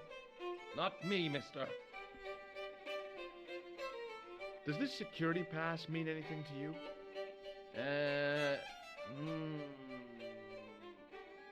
Well, no. Do you recognize this matchbook? No. Do you recognize this matchbook? No. May I shake your hand? No, you can't. Bye for now. Then want to talk to the landlord and do the same thing. Top of the morning to you. I beg your pardon. Well, that's what you Irish say, isn't it? Do you want something? Or are you just flaunting your xenophobia? Well, I was trying to be sociable. Is it a room you're after? That's not a bad idea. Do you have a vacancy? I could. If you don't mind waiting until the last guest checks out. No problem. When will that be? When the Undertaker comes to collect him. Here's something which might interest you. Huh? Well, what is it? My passport to the sewers of Paris. Is that so? Did you see the snooker last night, Mr. O'Brien? We haven't got a television, Michael. I know that. Why is it, if you don't mind me asking? If God had meant us to watch television, we'd all be like Doyle. I take it no one wants to hear about my underground escapades. I'd rather drink my own beer. Does this false nose mean anything to you? It's not Red Nose Day again, is it? I don't know. But this is part of a clown's costume. I know that. Good God Almighty. What do you take me for? And before you ask, I haven't seen any clowns in the bar. Does this tissue mean anything to you? That's disgusting. I found it in the sewers. Well, what's the idea of waving it around in my face? You're worse than old Ron. Put it away, man. Do you recognize this man? No, I don't. What do you want with him? I've got a score to settle. I don't want any trouble in the bar, mister. If it's a fight you're looking for, see Father Mahoney. A priest? A man of the cloth? Sure. And he teaches the boys how to box at the youth club. According to Mahoney, it develops character. Isn't that right, Pat? Didn't he teach you the art of pugilism? Doyle. Sorry, Michael. I was miles away. What did you say? Never mind. Does this piece of wire mean anything to you? Good God, man. Put it away. What's the problem? Don't play the innocent with me, mister. What you do with that wire is your own business, but don't drag me into it. Do you recognize the name on this card? No. Should I? Nah, it was a long shot. Do you recognize this matchbook? No, sir. Hey, bartender? A landlord, if you don't mind. Sorry. Shake my hand, why don't you? Now, why should I do that? What have you got up your sleeve? Nothing. Come on, just shake my hand. Not just now, mister. I have to be careful on account of the health restrictions. Aw, jeez. Why won't you shake my hand? Because I don't know where you've been. Do you know a man called Peagram? Indeed I do. Are you a friend of his, by any chance? Oh, no. I'm just trying to track him down. Me too. That son of a bitch should be locked away. Did Peagram stay here? That's right. In the best room in the house. That's the one with the bed. Can I see Peagram's room? It's been taken by one of the brothers from the reformatory. They come every year for spiritual refreshment. That's a good one. Their idea of refreshment is a good full of stout. I wouldn't want to disturb a man of God, especially not a big fella from the bad boys' home. I don't blame you, Mick. That brother's got muscles like a muscle man. What can you tell me about the castle? You're the second person to ask me that today. I don't know anything about the castle. It's only an old ruin anyway.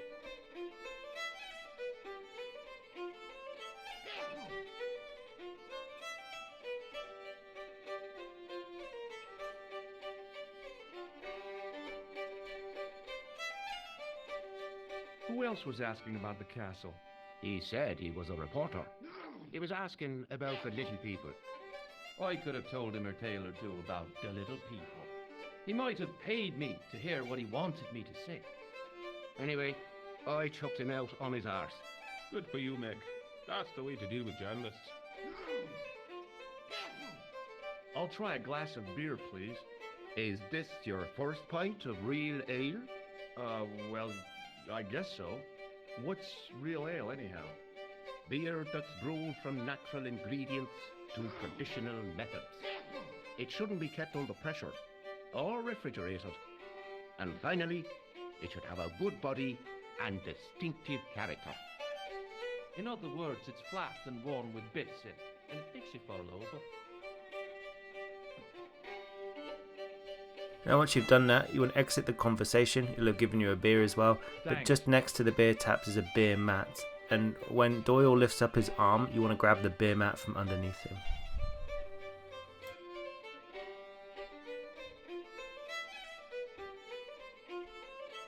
The man's arm lay across the towel, preventing me from moving it.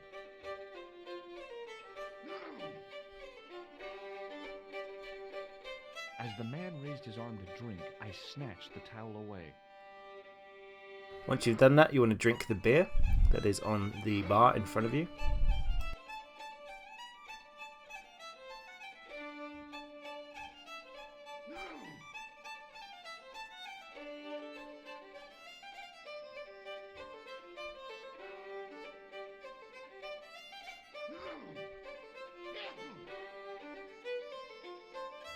Once you've done that, you want to speak to the barkeep again. Unfortunately, I tried to interact with the pumps and that didn't go down so well.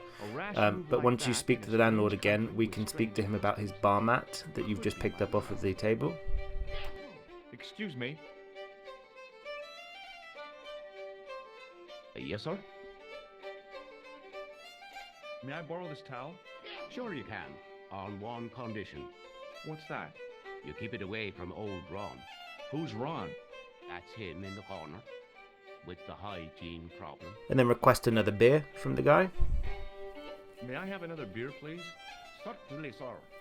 Same again? Yeah, please. How is this stuff made? That's the secret of the master brewer, sir. Each barrel is lovingly manhandled in time-honored fashion, suspended on skillfully tied ropes of the finest hemp, lowered into the cellar, utilizing the forces of original gravity, like manna from heaven. So it seems the beer mat is the final trigger to get to know everybody's name in the bar. So exit the discussion and the achievement for getting to know everybody will pop. And once you've done that, you want to drink the beer that is in front of you.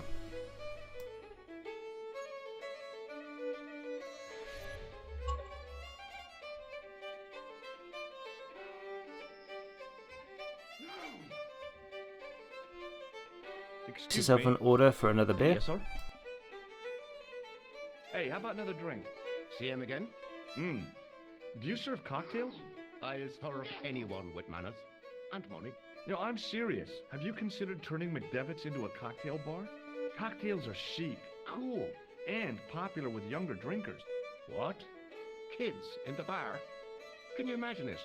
Pinball, pimples, and puke. Right, I get the picture. I'll settle for a glass of stout.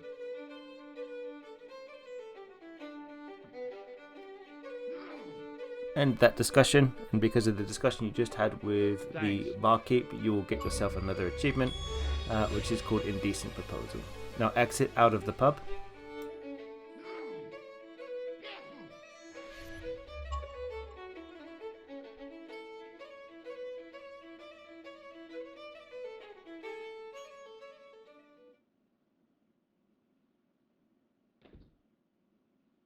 Now we want to talk to the kid known as Maguire on the right hand side here, and then try to buzz him as always. Hi there. What?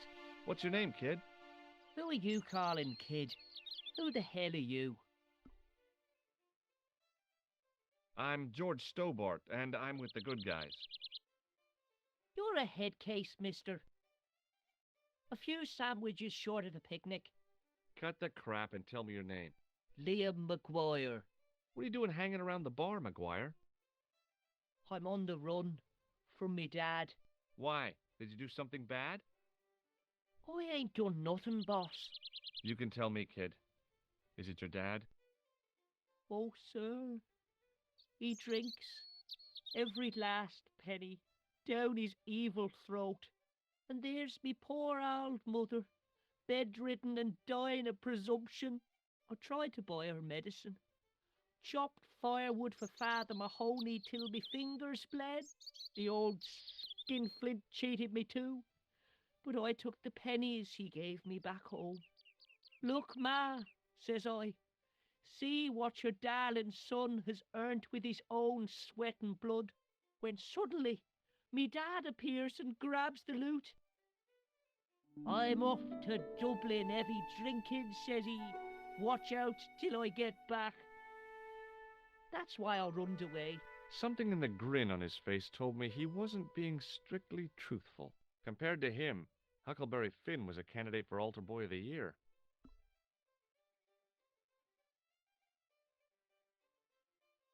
Give me your hand. Get lost. Oh, come on. I just want to show you a little trick. No way, mister. I don't do tricks.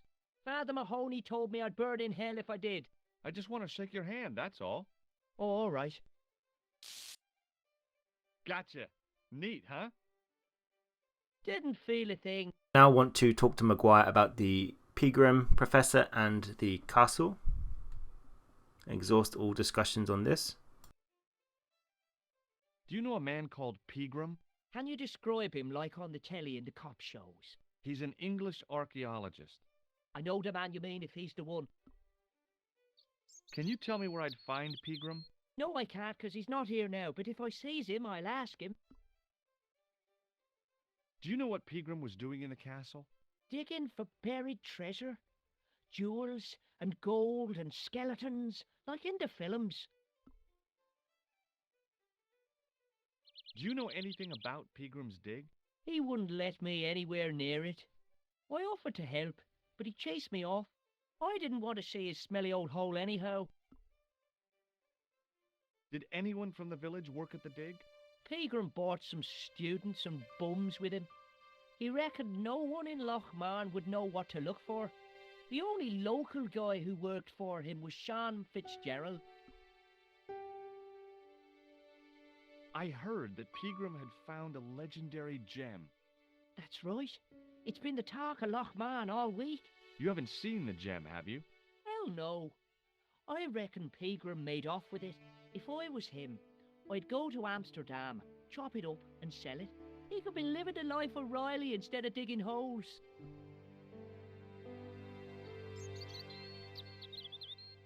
What can you tell me about the castle, Maguire? What do you want to know? Well, can I get inside? No, it's locked up. Does anyone live there? No, only... What? Oh, nothing. You know something about the castle you're not telling me, don't you? No. What is it you're covering up? Is it something you're scared of?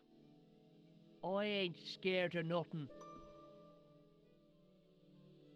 I'll give you one last chance to tell me about the castle. Oh, yeah? And what if I don't? Then I'm taking you back to school. Oh. There's a ghost. It's called the Phantom of Lochmarn. Then exhaust the ghost discussion with him.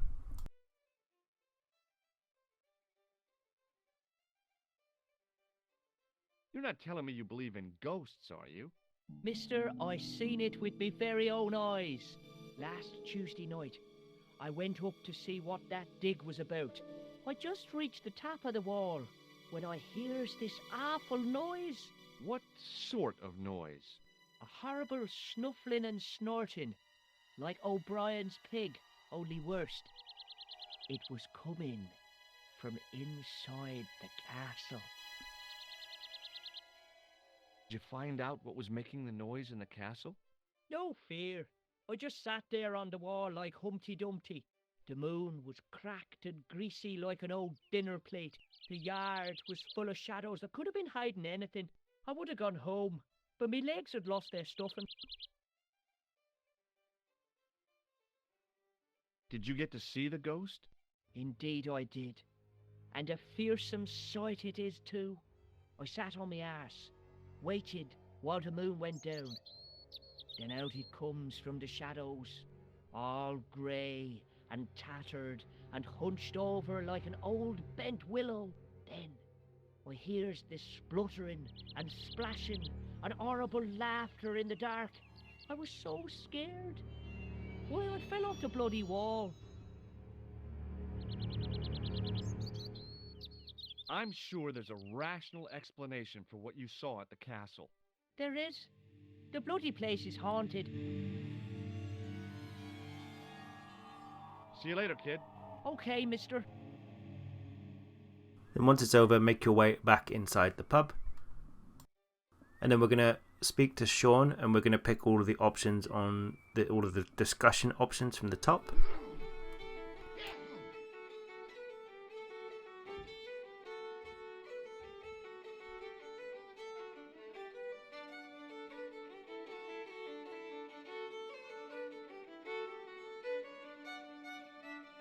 Hello.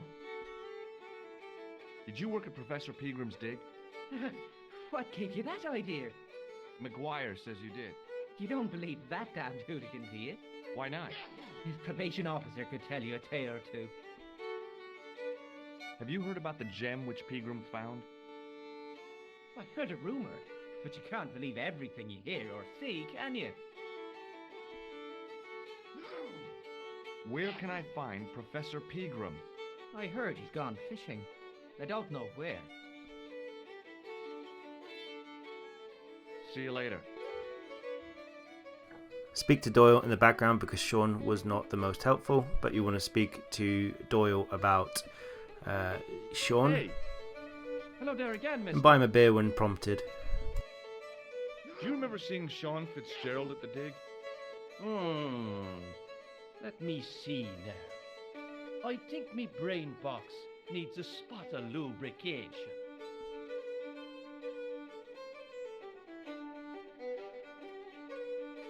Can I buy you a drink? You most certainly can. Give me a drink for my friend here. Who? Doyle? Has he conned you into buying for him? Shame on you, Patrick. Same again. Just a point this time, Michael. 1 point of brown coming up.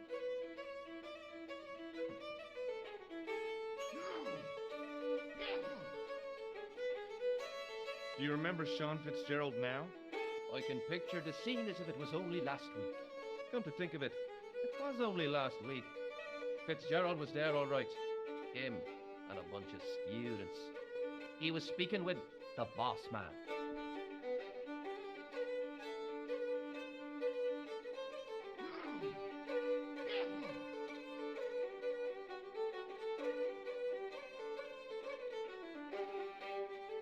Bye for now. Once that discussion is over, try Fitzgerald again and speak to him about the dig.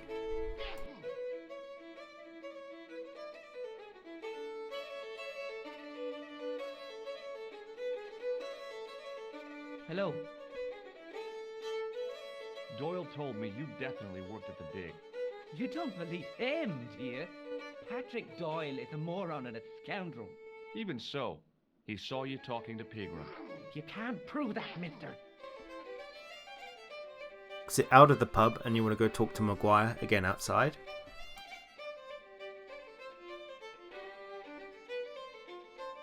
See you later.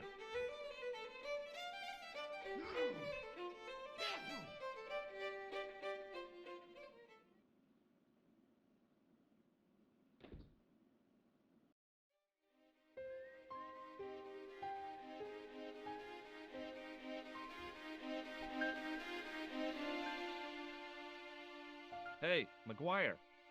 Then exhaust What do all you want to discussion with him about the dig. Are you sure Fitzgerald worked at the dig? Oh, yes. It was him, all right. Would I tell a lie? Well, he denies it. I saw them together only last night. I wish you'd told me that sooner. What were they doing? Peagram gave Fitzy a box. He didn't look too happy about it. I knew it. But how am I going to persuade him to part with it? Break his fingers. Nah, I couldn't do that. I could. Thanks for the offer, kid, but I'll try a more subtle approach. Chinese burns? Then discuss with him Sean's involvement with the dig. What's Fitzgerald scared of? Everything and everyone. So I shouldn't have any trouble getting him to talk. He's a pushover. But don't scare him too much. Try the soft touch. Butter him up a bit. When you're done talking to Maguire, make your way back inside and we're going to engage with Sean again. See you later, kid. Okay, mister.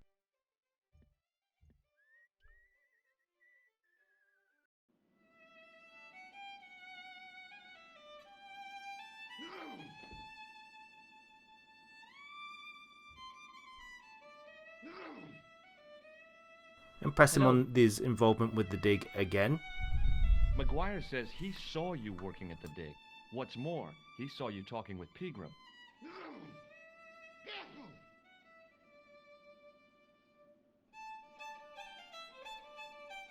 I knew this would happen. I knew I'd get caught. Just my luck. Grasped up by a delinquent and a dimwit. I need to talk to Professor Peagram, if he's still alive. What do you mean? Is he in danger? Yeah, you too, if I'm right. You're not in the Social Security. Hell no. What makes you think that?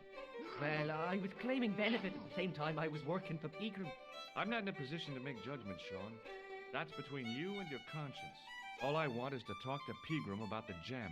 But he's not here. I know that. But he left that... Then talk to him about Peagram. Didn't he? So where did Peagram go? I don't know. I swear it. He came to see me early this morning. Said he was leaving.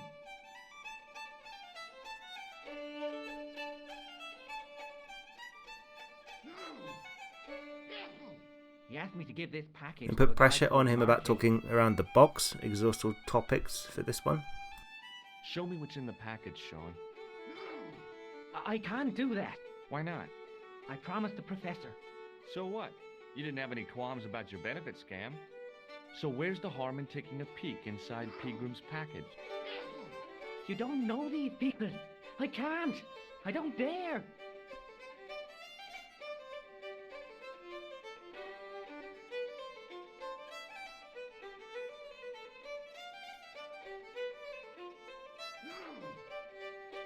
This is your last chance to show me the package, Fitzgerald. I've been patient with you, but now it's time to kick ass. But he'll kill me. Who will? Man from Paris. Jack Marquet. Peagram told me if I gave him the package unopened, I'd hear no more about it. Then talk to him about Marquet. I'd be dead. I'll deal with Jacques Marquet.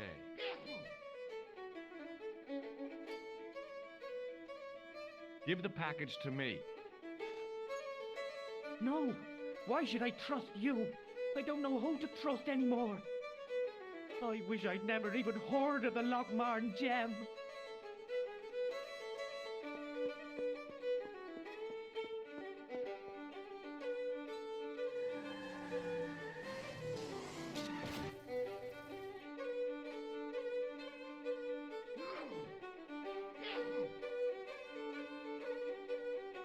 Hey, I just seen a big red.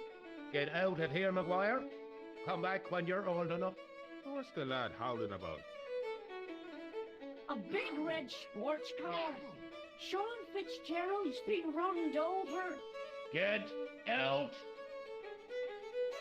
Noisy little tyke. Maybe you should send out some medicinal brandy maker. Oh, yes. And who's going to pay for it? Not me. Me too, neither.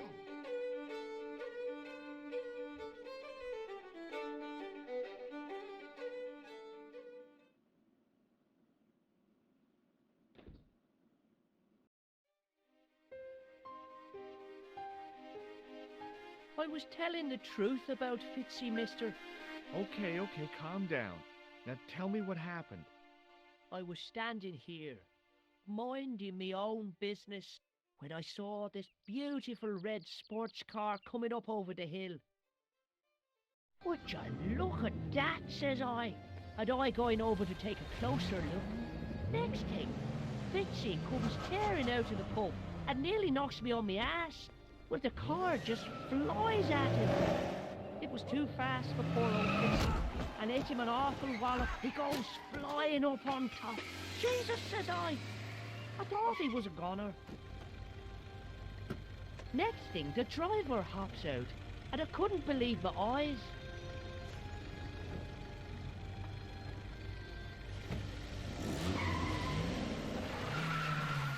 And when that's over, we want to talk to the kid dressed like a bloody around the pixie. person dressed up as the pixie. Did this pixie have a scar on his cheek? I couldn't see. He was wearing a stupid mask. Are you a special agent? Sorry to disappoint you, kid, but I'm not. I'm just an ordinary guy caught up in a whirlpool of intrigue. And you're drunk. Not so. Yeah, you've been drinking mucky beer in the boozer. Only a few Ask him about glasses. Sean. Did Fitzgerald drop anything when he was hit? I didn't see. It all happened so fast.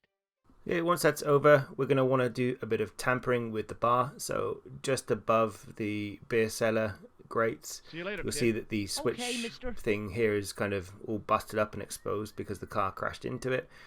You want to click on it, and there's going to be a little switch inside it that you want to play with, and it's going to cause it to break. I pushed the switch down, but in doing so, it snapped off in my hand. Once that's over, make your way back into the pub.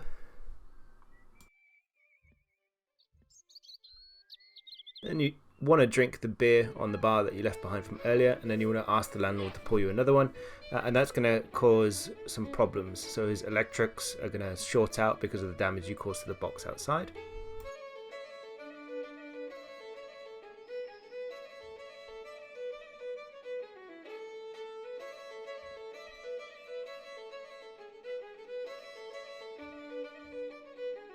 I was about to reach for the pump when I came to my senses. A rash move like that in a strange country with strange customs could be my last. Excuse me. Yes, sir? Give me another beer, dude. Give everyone another beer. Let's party, guys. I think you've had enough, don't you? Hey, listen. Is it supposed to taste the way it does?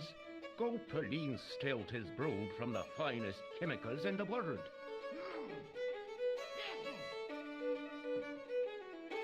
I'm sorry, but the pump appears to be broken. I can fix it for you. I don't think so. This is a job for a professional electrician. Oh well, at least the glass washer is still working. Once everything is short-circuited, we want to show the guy the Merlin's electric card, and he's going to put his faith in you to fix everything, Just so kind of. happens I'm an Not really. electrician. Check out my credentials. Well, no. Isn't that marvelous? Ah, here's a house bedeviled with faulty wiring of a wayward nature. Here's you, an electric man, with a little plastic card to prove it. I still want to see what you can do before I let you touch me beer pumps. You can make a start on the glass washer.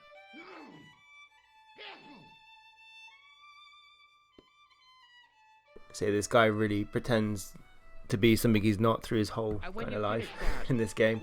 So you want to go into your inventory and you want to grab the wire that is out there, and next to O'Leary there's a couple of electrical sockets. Use the wire on the plug together, and that is going to fix the dishwasher.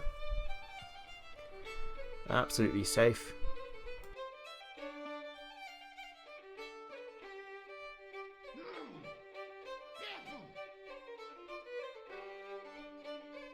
I replaced the fuse with a piece of wire.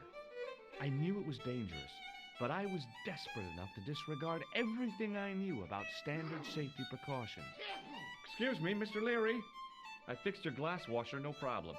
Bingo! And a blessing to all the saints. A free half pint to that man on the house. Now, could you take a look at the beer pumps? Well, I guess so, but I'm not making any promises. If you can't fix them, I'll have a riot on me hands. The pumps are in the cellar, right? That's right.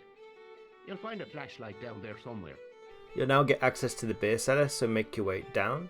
There's not much we can do in the beer cellar straight off the bat, but we need to pull the lever that is on the wall just by the grate. So give that a quick pull. A dark cellar. The only way I was going to find anything down there was to feel around.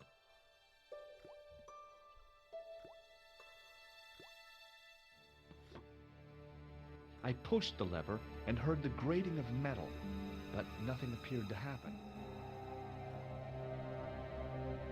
You now need to exit the pub and go outside.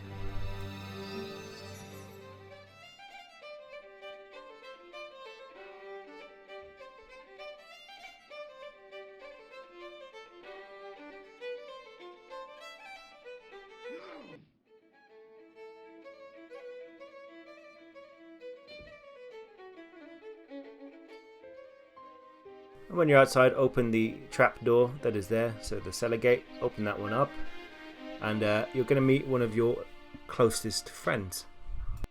I lifted the trap door, and an overpowering smell of stale beer rose from the cellar below. I looked down on a stone-tiled floor, way too far to jump.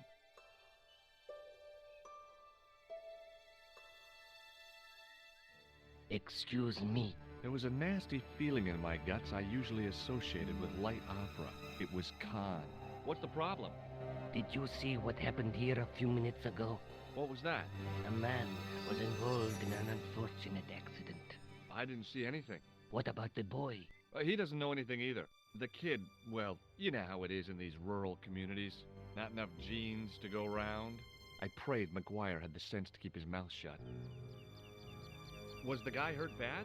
He's been taken care of, but he thinks he dropped a small parcel. You didn't happen to find it, did you? If I had, I would have taken it to the police. Of course. Thank you. Now let's go back into the beer cellar. And once you're in the cellar, George should automatically pick up the flashlight, and there's a blue gem on the floor that he will grab also.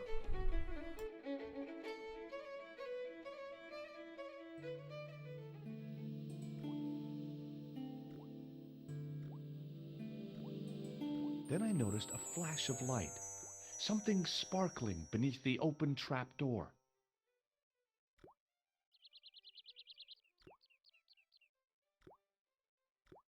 It was Peagram's gem, all right.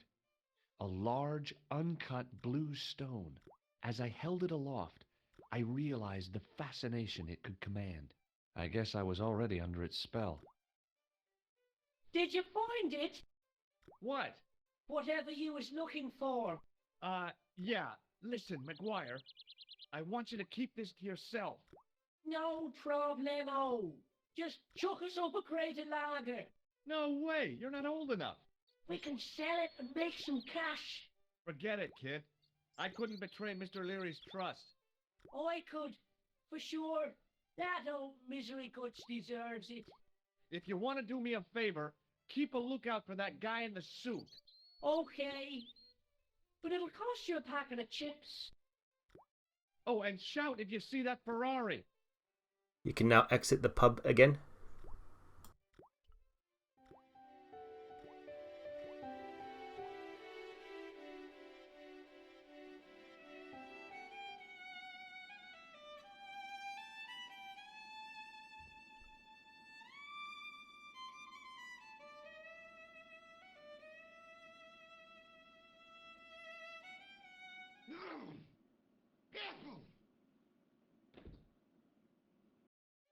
Once you've done that, go past McGuire and go up the hill, following the path to the top that's going to take you up to the castle.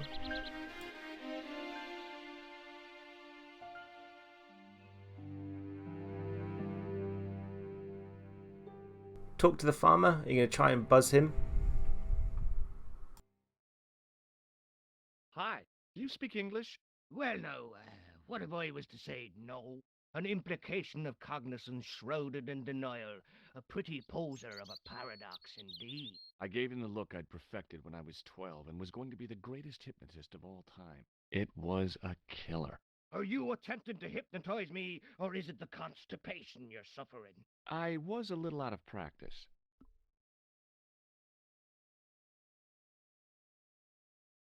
Would you like to shake my hand? What is this? I don't do that male bonding stuff. Come on, forget your prejudice and shake hands. Never. It's not natural. Have you seen Professor Peagram? No, he's packed up and gone. Do you happen to know where? Back in England, I suppose. And then you want to exhaust the discussion topics with him at the top. Eventually it's going to cause him to move and go down to the pub. Look at the facts. He dug up the gem. He disappeared. Bingo. It doesn't take a degree in mathematics to work that one out, does it? You don't have to be a smarty Pythagoras with a calculator. I guess not. Peagram has run off with the gem. Did you happen to see a red sports car down on the road? I caught a glimpse of a flash of red on the hill and heard the racket. Sure, it was an awful noise. A sports car, you say? A Ferrari, to be exact. A racing car? And what was it doing here? The poor fella must have been lost. The driver of the Ferrari was involved in an accident. Is that so? Yeah, he knocked somebody down outside the bar. What an idiot! How could a thing like that happen? He was traveling too fast. So fast, he ran right under the car? I mean, the car was traveling too fast. But you'd have thought the idiot could have heard it coming.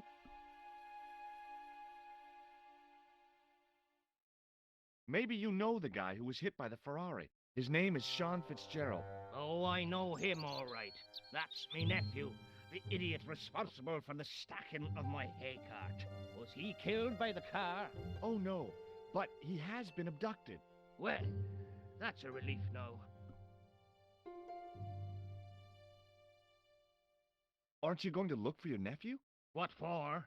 From what you say, it's too late. Well, you could report the matter to the police. Better not. Besides, what could they do? Well, they could mount a search. They have only the one bicycle between them. In a question of superior acceleration, I put me money on the Ferrari.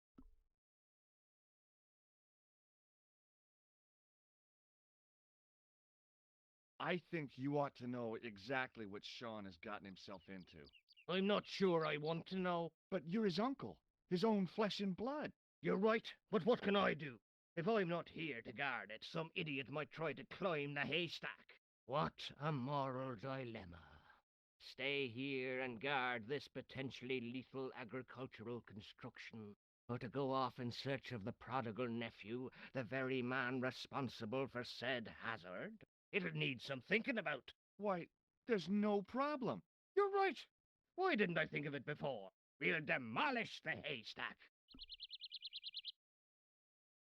You don't have to demolish the haystack to go look for Sean. I'll stay here in your place and warn anyone who's silly enough to climb it. Marvelous! I think I should start me inquiries in the bar.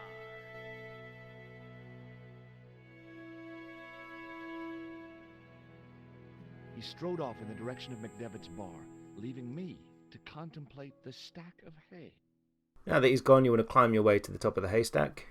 And when you get to the top of the haystack, you'll want to get your sewer key and jab it into the wall, into the small hole. So it's going to act as an extra step to get over the top.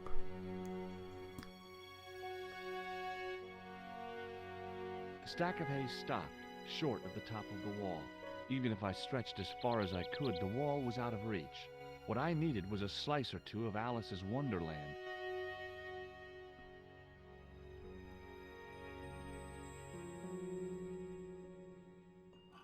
I inserted the end of the lifting key in the mortarless crack and gave it a firm shove.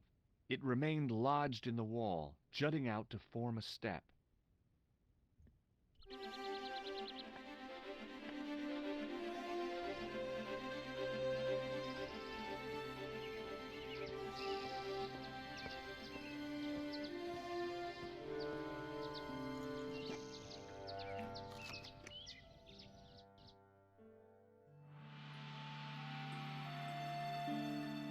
Okay, so we need to be very quick here. Now, you're going to attempt to go down the ladder, and the goat's going to go for you, and he's going to take you out.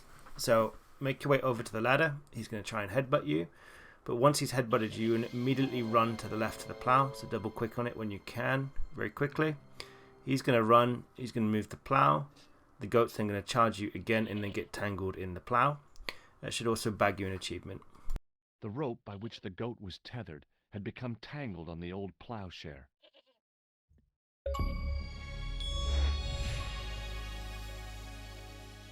Hey, Billy. The animal fixed on me with an evil glare. Behind the malice and resentment, there was a cool intelligence. How you doing, boy? I felt as threatened as I'd been by the assassin and his goons in Paris. I also try to buzz the goat, but I don't actually think it counts. But buzz him anyway.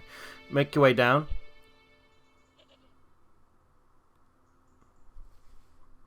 And then once you're in here, we're going to do a quick bit of looting. So we're going to have a little cutscene. But when you're down into this cave, there is a bag of plaster of Paris on one side of the room. You want to dip your hand into that.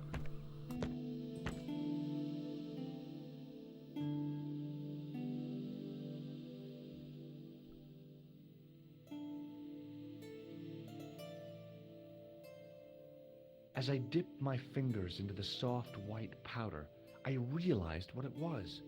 Plaster of Paris. I'd used it in kindergarten to make casts of animal paw prints. You'll then want to interact with the statue on the floor that's going to fall over, then interact with it again to pick it up. The statue was too heavy to lift. It overbalanced into the sand.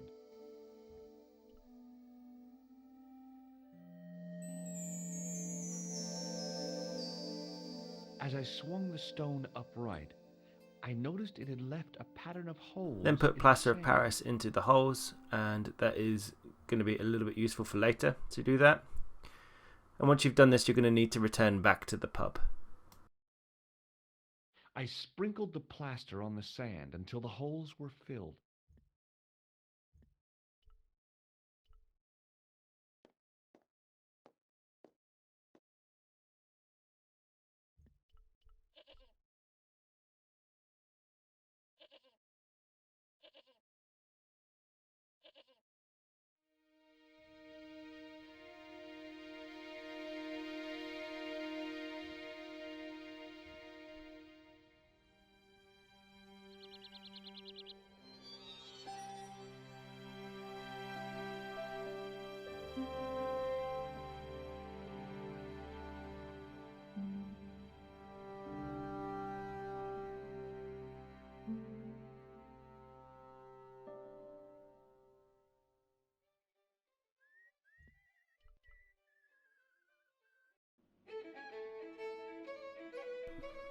Go down into the pub's cellar.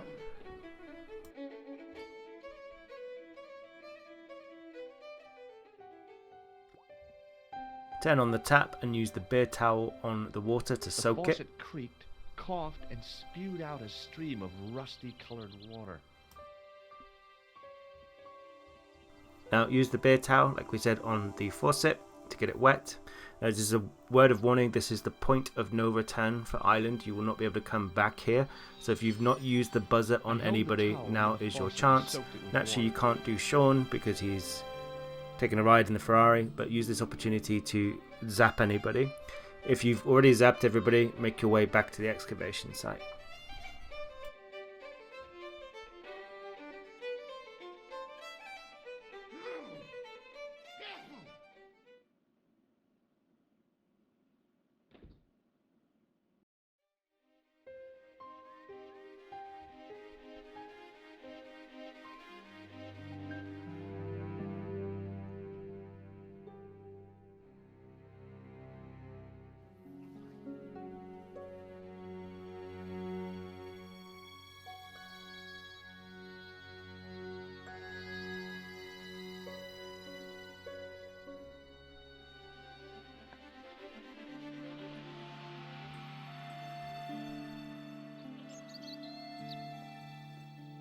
Once you're down here, you want to pour the water from the beer towel, not the plaster of Paris on the plaster of Paris. It doesn't make any sense. Use the water from the beer towel on the plaster that is on the floor to get it to set, and then pick it up once you're done. The trickle of water was quickly absorbed by the plaster. I eased the solid piece of plaster from the sand. Underneath, it had formed a perfect copy of the statue. Then place it into the wall, and that is going to cause the door to open. The hardened plaster cast fitted snugly into the 5 matching sockets. There was a soft thud, then silence.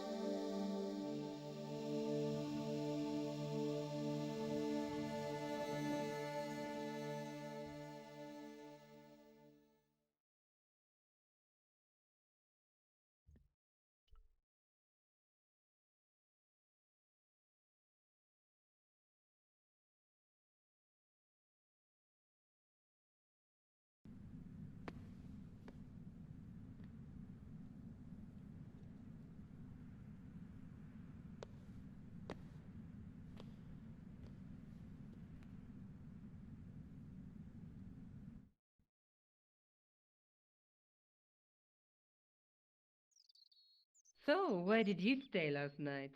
At McDevitt's. I got to drinking with Doyle and a couple of the guys. That explains why you look so ill today. Did you get any sleep at all? Not much. I had to share the room with another guy. Did he snore? Hardly. He was dead. Then Leary woke me in the middle of the night to help bail out the cellar. The cellar was flooded? Yeah, some idiot had left the faucet running. And you say Peagram has disappeared? Without a trace. But my visit wasn't a complete waste of time. Peagram's gem? The Templar's gem. Whoever Jacques Marquet is, he's in for a disappointment. Jacques Marquet? He's the guy who should have collected the gem from Fitzgerald. I've been reading about Peagram in this magazine.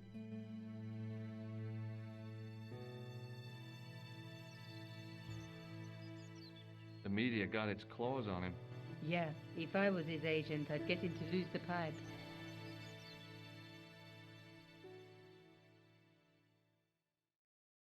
That dig must have been pretty important to him. He resigned his chair at Durham University to go to Ireland. And now he's disappeared.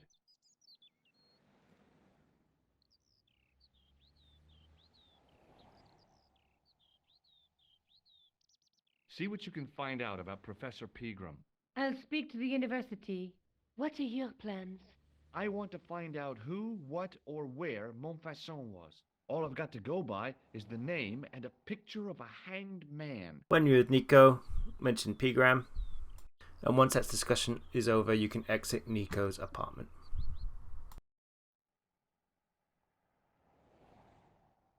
What do you know about Professor Peagram? I've seen a television program, Peagram's Past. He's written a book, The Crusader Families of Ireland. I can't sit here all day, much as I'd like to. Okay. Don't forget to look for Lobinot at the Kroon Museum. And why don't you see if Rosso has heard anything? Okay. Anything else I can do for you while I'm out? Shopping, a trip to the laundromat? Just take care of yourself.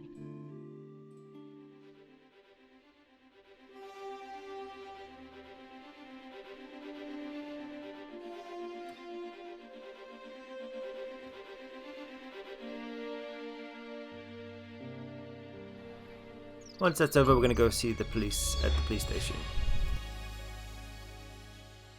Now, remember, if you haven't buzzed the police officers, now's your chance. You also need to make sure that you've definitely done Moo, because he becomes missable later.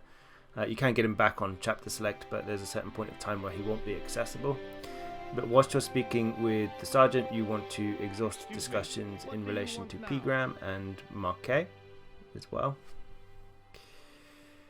And also speak to Rosso and shake Rosso's hand also and discuss with him Peagram and Marquet. Have you heard of a man called Marquet? Yes. He used to be known as the Mole of Montmartre. I heard he's been hospitalized, probably by one of his rivals. Which hospital was Marquet taken to? The Hagenmeyer Clinic in the Avenue des Hérissons. Why was Marquet known as the Mole of Montmartre? Because he lived in Montmartre, I suppose. Yeah, but why the mole? I don't know. Maybe he ruined people's lawns. Is Rosso here? Yes, he is. You wish to speak to him? Yes, I do. One moment, monsieur. It's Stobart, monsieur. He insists on talking to you again. Thank you, Moo.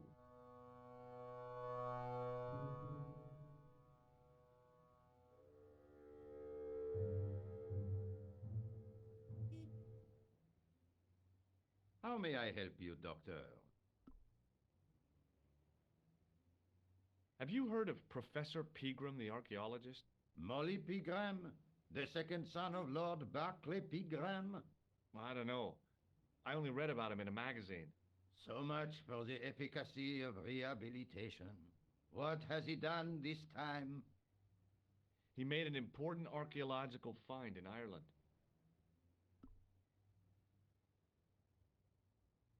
Do you know Peagram well? I have connections with the family, but I wouldn't say I knew him at all.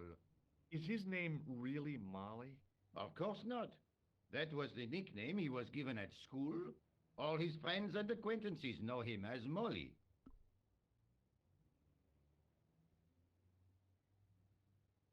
Ever heard of a guy called Marquet? Jacques Marquet? Marquet? I know the name well. He has a record for suspected blackmail, kidnapping, arson, and art theft. An all-rounder, huh? How come he's on the loose? His bravado is matched only by the courtroom skills of his attorney.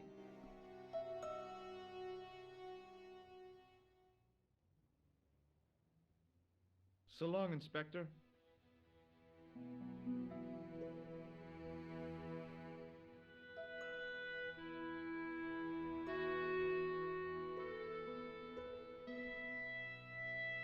And now we're going to make our way to the hospital because this is information that Mu has given to you. Whether he should have or not, I don't know. But go into the hospital.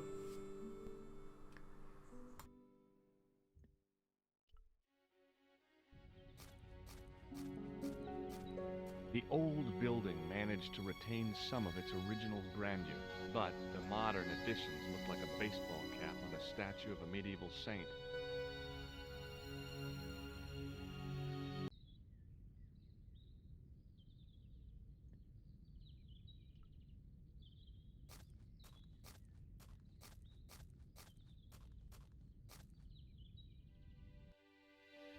Inside, we want to do the discussion with the Benoit or the Bunny, the junior doctor here, but just have a very light discussion about him with Marquet and make sure that you try to buzz him. Yeah, that's my name. My name's Benoit, but everyone calls me Bunny. Bunny? That's right. I used to have this cute habit when I was a kid. Keep it to yourself, Benoit. Shake my hand, Benoit. I don't think that's a good idea, sir. How come? Dermatitis. I don't have dermatitis. I do. Do you know anything about a patient named Marquet? No, I don't know much about any of the patients. I've never met a doctor who admits that he's only human. I'm only a trainee, sir. I'm sure I'll get the hang of things. Now that is over, you'll want to make your way over to the receptionist. Again, try to use the buzzer on here, but also ask about Marquet. Excuse me. Yes, sir. Is this the Hagenmeyer Clinic? That's correct. I thought I was in a garden center. Oh, the plans.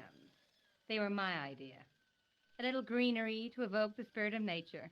How may I help you? I'd like to shake you by the hand. Don't be fresh, young man. I'm here to see Jacques Marquet. Oh, yes. Are you related to our client, sir? Yeah, I'm his, long-lost brother. A brother half his age with a different name and an American accent. Yeah, people always say that. I blame Mom. We were separated at an early age, after a mix-up in the nursery at the Oakland shopping mall. I've never heard anything so ridiculous in all my life. I guess not. And then show her Merlin's electricity Gruber Electronics pass. Look at this ID pass. So you're Merlin. Marquet's been asking for you. For me? Yes. He was shouting your name when they brought him in here. Now, let me see. He was on Ward B12, as I recall. Oh, he's being transferred to... Oh, dear. He's on Ward J2. That's... Nurse Grendel's ward.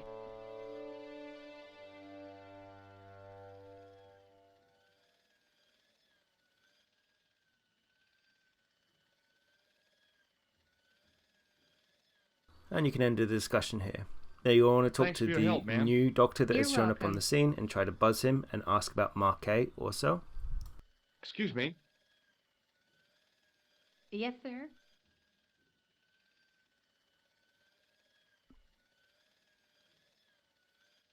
Oh, it doesn't matter.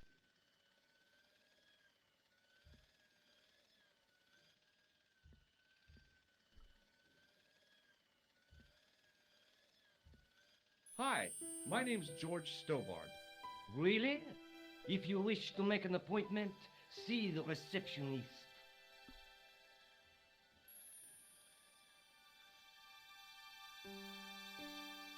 May I have the honor of shaking you by the hand? You may not. I don't encourage physical contact between my staff. May I have the honor of shaking you by the hand? You may not. I don't encourage physical contact between my staff. I'm looking for a guy named Jacques Marquet. In which department does he work? He doesn't. He's a patient. I see. You do realize there are strict policies regarding visiting hours, don't you? This is important. I have to talk to Marquet urgently. We make no exceptions to the rules. It's a matter of life and death. The well-oiled running of this hospital is a matter of life and death. That's why we have rules. I think I ought to warn you that Marquet is not what he seems. Explain yourself. He's in league with a bunch of guys who want to take over the world. Nonsense. Besides, Marquet's employers have paid in advance for one of our most exclusive private rooms. Could you tell me who Marquet's employers are? Certainly not. Apologies for the dodgy cut here. I got ahead of the game. But chat to the Excuse me? receptionist and you want to ask her about Yes, Nurse sir? Grendel's ward and she'll give you the location of it. So exhaust the discussions on Nurse Grendel. What's so bad about Nurse Grendel? She runs that ward like a South American prison. Keeping a well-disciplined ward isn't a crime, is it? Well disciplined. In the discipline and punishment stakes, she'd whip the butt off the Marquis de Sade. Everything, I mean everything, is done to a strict routine. 6 o'clock, alarm call. 6:10, bowel movements, and woe betide anyone who doesn't have a result. Those patients of hers are like Pavlova's dogs. She sounds like a real nightmare. And then some. If Nurse Grendel is that bad, how come the authorities tolerate her? She's like part of the furniture. Oh, you mean she's been here a long time? No, I mean there's not a man in this clinic who hasn't sprawled out on her. I was beginning to get the picture. This woman was jealous, with a big green capital J. How do I find Nurse Grendel's ward?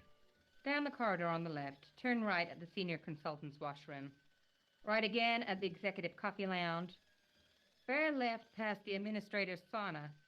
And turn left at the end. That's J2. And good luck. Has Marquet been visited by a man in a clown costume? Oh, no. You haven't seen a man in disguise? Well, there's Theodore the Bear. He comes every Thursday to entertain the children. Personally, I think he scares them half to death in that crummy old bear suit. If I was stuck on my back with tubes in every orifice, he's the last person I'd want to see.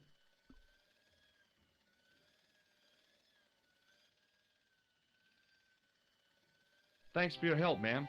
You're welcome. You can now exit to the left.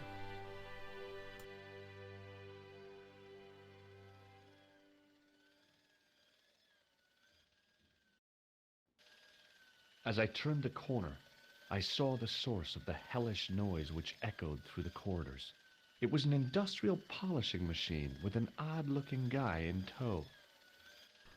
Now that you're here, we want to interact with the plug that is in the wall on the left hand side, and that is to create a diversion so that the cleaner walks away from his machine and allows us to get into the closet where there is a doctor's coat stored, because we're going to impersonate some more people.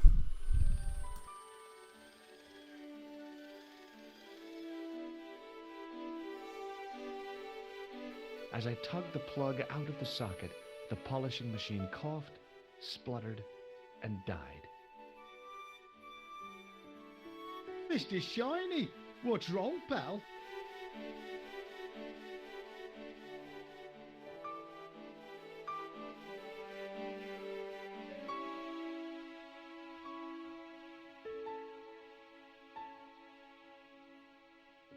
Now that this distraction has happened, you want to click on the closet and you're going to grab a coat from the inside.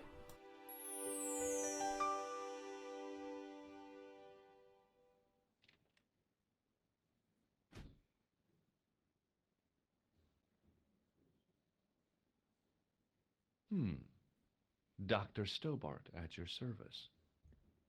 You want to engage with the cleaner, have a conversation with him, and you'll want to speak to him about using the buzzer, Marquet, and Hello. Nurse Grendel. What's that? I said hello. Oh, hiya. I'd like to talk to you for a minute. That's what I thought you said. Don't look so down in the mouth. No matter how bad things seem, I never let life get on top of me. Oh, yeah? What's your secret? Why, it's easy. All you have to do is smile and whistle this little tune. You know what? If you start whistling, I'll bust you in the teeth. It's a deal.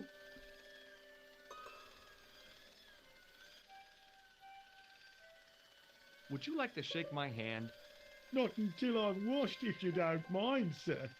You can pick up all kinds of things in a hospital. Like nurses, right? No, sir. Bugs and germs and fungal infections.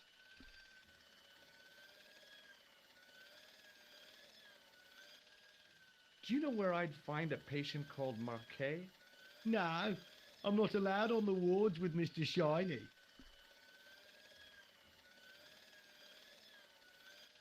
Do you know a nurse called Grendel?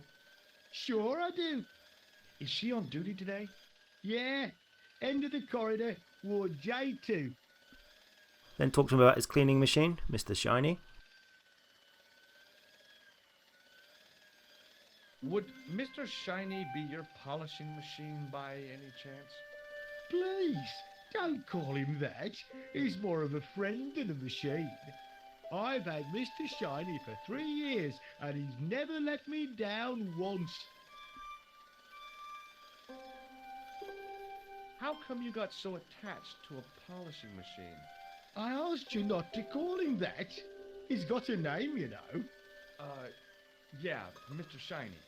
It's just that... You think it's odd, don't you? No, I don't mind. The rest of the staff think I'm twisted. I heard them snorking behind my back when I gave Mr. Shiny his weekly pull through. Whatever you've got with this metal mop-foot is probably a fine and noble thing. It is? Say, it's not every day I meet someone as crazy as me. See you later. Yeah, take care now. Now I apologise for the cut here, I got a little bit lost, but you want to select the corridor at the back left of the screen, not the front left, the back left. And once you're in here, you're going to be on Nurse Grendel's ward, and you'll want to have a quick discussion with her. Good afternoon, Doctor. Oh, hi. Is this Ward J2? Yes, sir. The patients are ready for your inspection, Doctor. Thank you, nurse. Well, who's first? Monsieur Croquet in bed 2. What's his problem? He's been complaining of loss of consciousness. You'll need this, Doctor.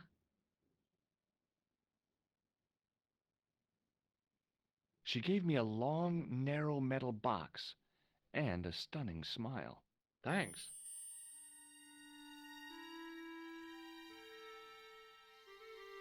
Hi, I'm Dr. Stobart. Hello, Doctor. The nurse told me you keep losing consciousness. That's right. I've had the problem as long as I can remember. It's a real out-of-body experience. Like death, but not so conclusive. I see.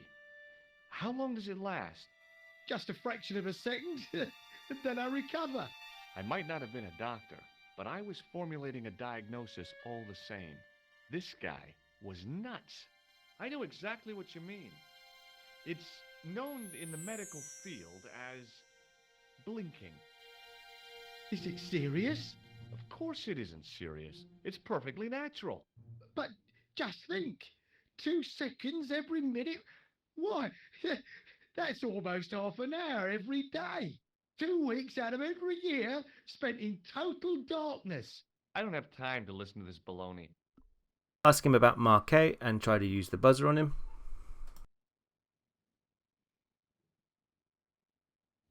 I thought about giving him an electric shock, but I just couldn't do that to a sick guy. Which bed is Marquet in? Yeah, he's round the corner, in solitary. What's the matter with him? I don't know, but the men who brought him in were wearing masks and rubber gloves. Hey, you're a doctor. How come you don't know? We doctors don't know everything.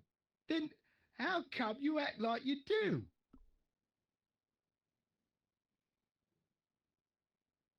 Has Marquet had any visitors? Nah, neither have I. That's the worst thing about being in hospital.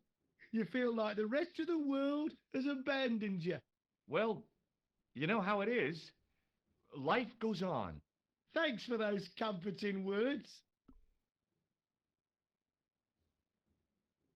Well, goodbye and good luck.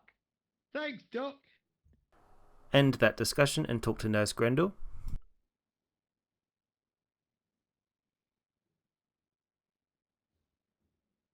Could you take a look at the client in bed number 3 now? His name is Eric Sopmarsh. What's his problem? He's delirious. He just now came out of theater. He's recovering from major surgery. I'll have him up and about before you can say, Lazarus, get out of your bed and walk.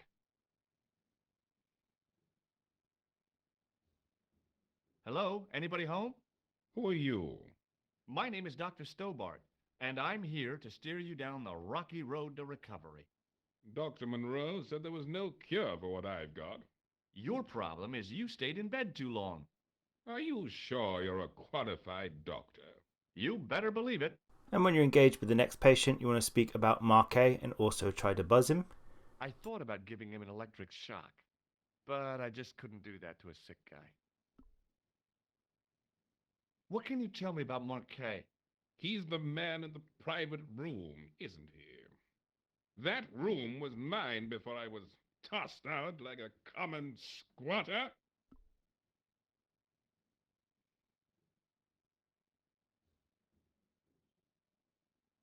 Do you know what's wrong with Marquet? They won't even say what's wrong with me. Tell me, Doctor, what's your opinion? It's too early to say. But I've been here for 3 months. Exit the conversation and go back and talk to Nurse Grendel. See you later.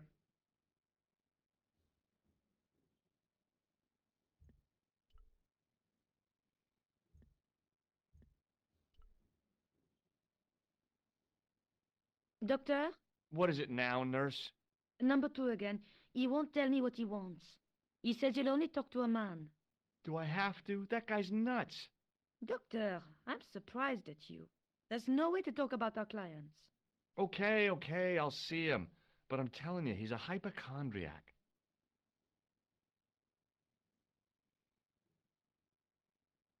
Hello again. Immediately end this discussion. Well, goodbye and good luck. Thanks, Doc.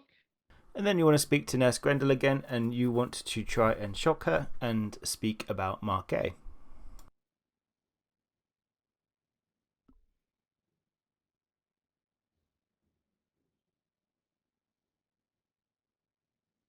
Would you like to shake hands with me? Well... No, it's okay. Forget it. I didn't really want to use it on her anyway.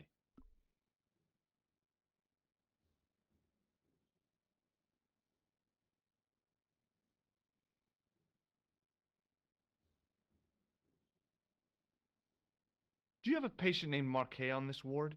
Oui, monsieur. He is in the private room at the end of the ward. He has been placed in strict isolation.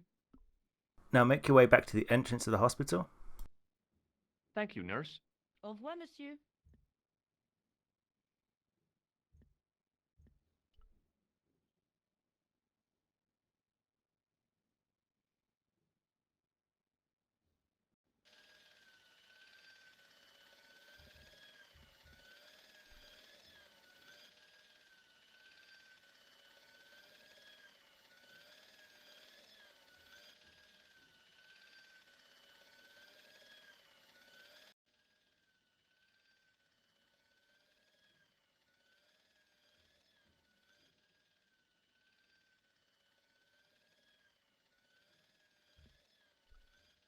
The old doctor.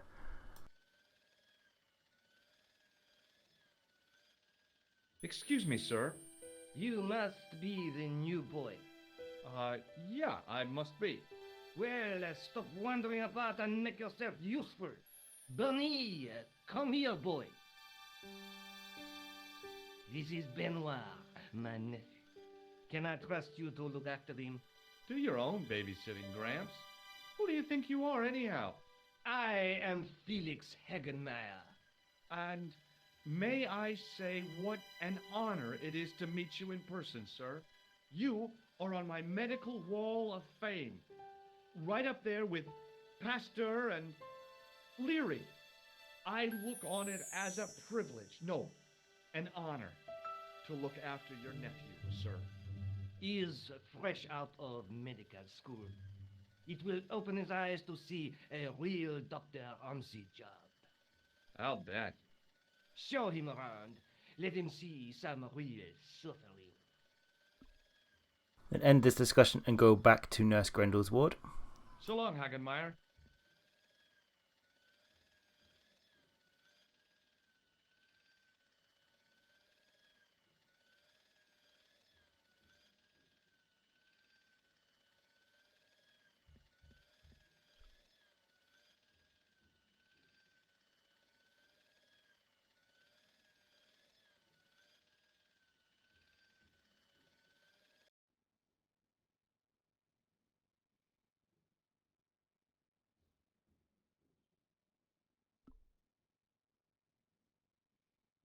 Thank you, nurse. Au revoir, monsieur. Now you'll want to give Benoit the blood pressure gauge from your inventory. Hey, Benoit.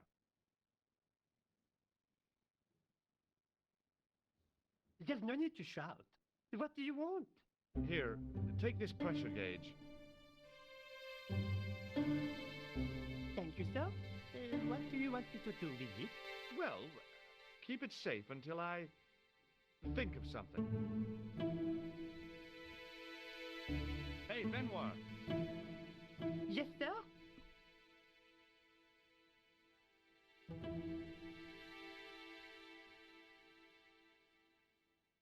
Forget it. Attempt to go to the right hand side of the screen and it's not going to work. Doctor, What is it? you haven't taken my blood pressure.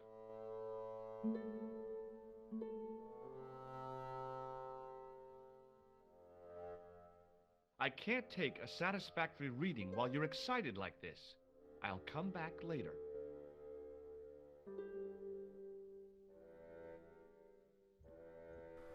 Then talk to Benoit about the blood pressure gauge and have him use it on the patient in the end bed. Eric Sopmarsh, that is. Yes, sir.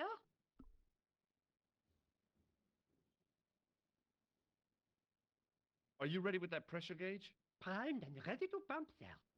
What do you want me to do with it? Now this will get Eric off your case for asking for his blood pressure to be taken. But once Benoit has done that, you'll be able to go over to the right hand side of the screen. Then engage with the doctor the police officer that is outside the Marquet's room, and you'll want to try and shock him and then press him on Marquet.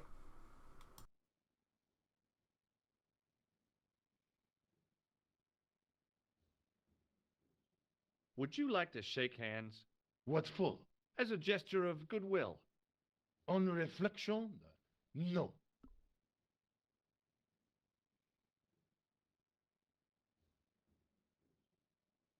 Have you heard of a guy called Marquet? He's in quarantine, Doc, right behind this here door. Marquet is just the man I wanted to see. I wouldn't go in there if I was you. He has anthrax. I have to visit my patient. What for? Routine. I have to check he's still breathing. What if he's not?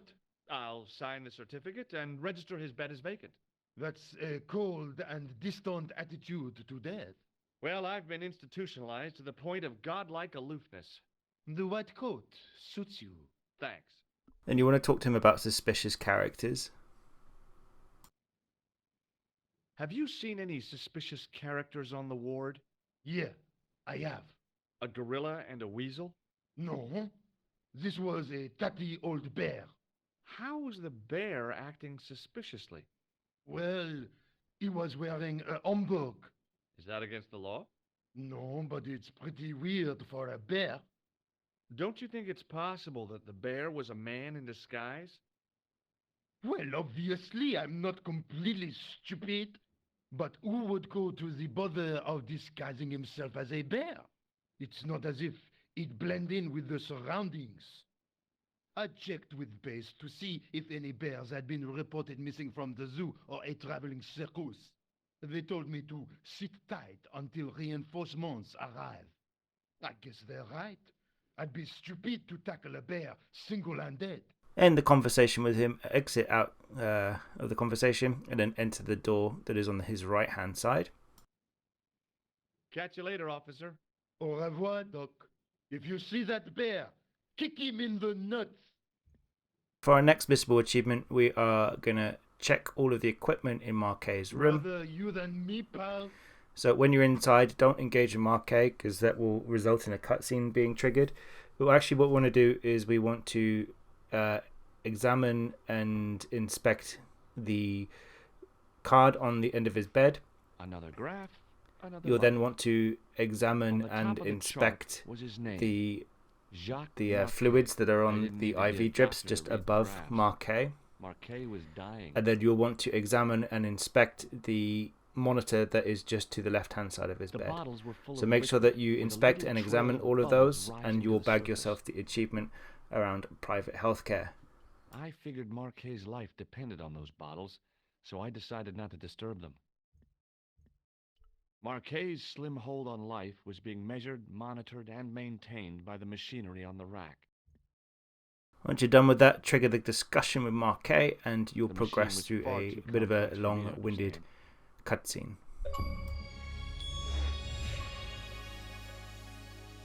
Marquet? Yes. I am Marquet. I've been expecting you. You have? Well, what are you waiting for? Get it over with. I just want to know what I should do with the gem. The Lamar gem. Yeah, right here in my pocket. I thought you were one of the assassins. Not me. I never inhaled. So, you were sent in my place? Yeah. You could hardly make the trip to Ireland in your condition. What should I do with the gem? Deliver it to the Grandmaster quickly. Tell him that I have found the tripod right here in Paris. You have it? Not yet, but it's being taken care of. I hired a couple of stooges with a flair for petty crime. Would that be Flap and Guido by any chance? You know them? We've met. What about the Hashashin? He's more likely to have followed Klausner. He'll stop at nothing to prevent the reforging of the sword. And that's bad, is it? As for Klausner, he has gone off to Syria on a wild goose chase. They have geese in Syria? He has a theory about the location of the... That's enough excitement for one day, Monsieur Marquet. What are you doing here? Talking to this patient, of course. Monsieur Marquet is my patient. Herr Hagenmeyer was to hear that. Okay, I'm going. I'd learned all I could from Marquet anyhow.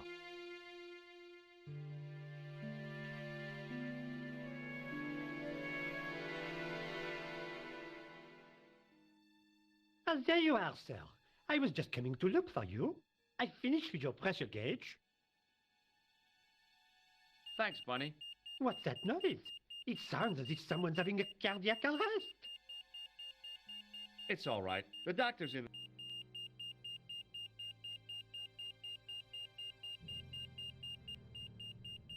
Stand back, monsieur.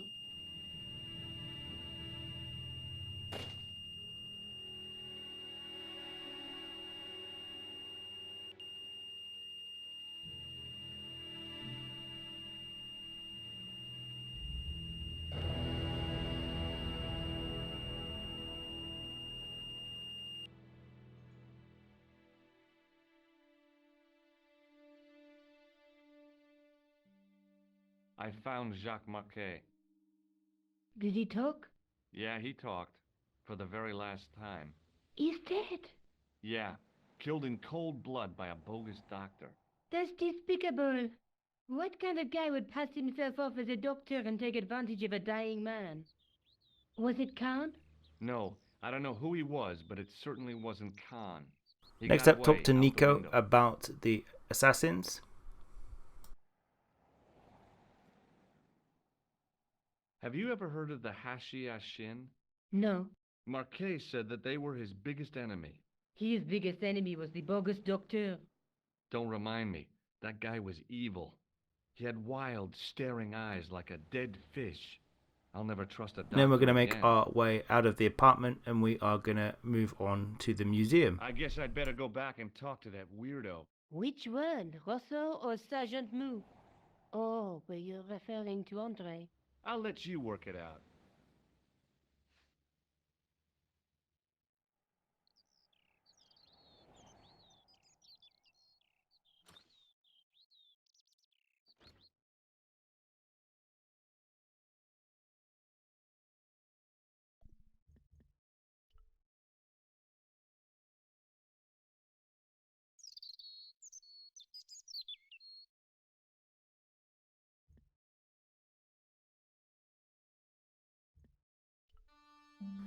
You'll then need to make your way inside the museum. You have a brief discussion with the custodian about closing time.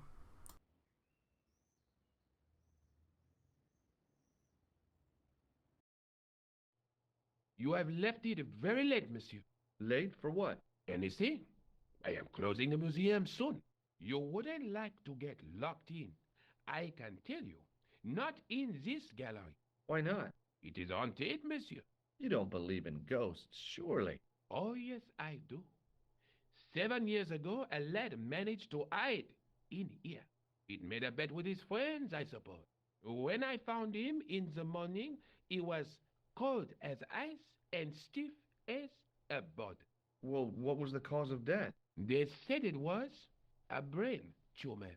But on his face was a look of stark, Then desperate speak to terror the guy at the such back as who is I have inspecting the never case. That seen is before. Andre Lobino. Scary. He's a lovely guy. This one, have a quick chat with him and make sure that you Forget try it. to shock him as well. But we also need to milk Andre Lobino for all of his knowledge as much as possible. So we're going to be focusing the discussion your on the pardon. items Are you in Andre the talking Lobino? tab at the top. So That's me. exhaust You want everything. my autograph? No, I was told you may be able to help me. Help? My name is George Stobart. I'd like your professional opinion. Well, okay, shoot.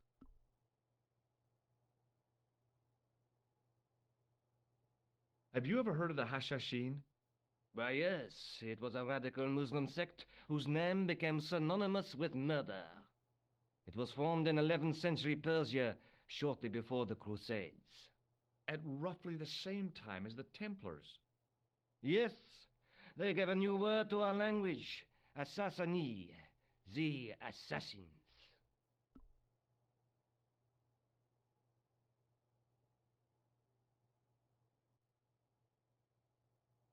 How did the assassins get their name? From the legend surrounding the secrets of their initiation rites. A young man who sought to join the sect was given hashish until he drifted into dreams. He awoke to find himself in a fabulous garden with everything he could wish for. The freshest water, the most delicious food, the choicest hash, and the most delectable women imaginable. Cool. Do you have the address? I haven't finished the story. There was a price to pay for this taste of paradise. Wouldn't you just know it? The young man would wake the next day to find himself back in the real world. He was told that he'd been given a glimpse of the heaven reserved for holy martyrs. A heaven he would enjoy for eternity if he was willing to join the Hashashin.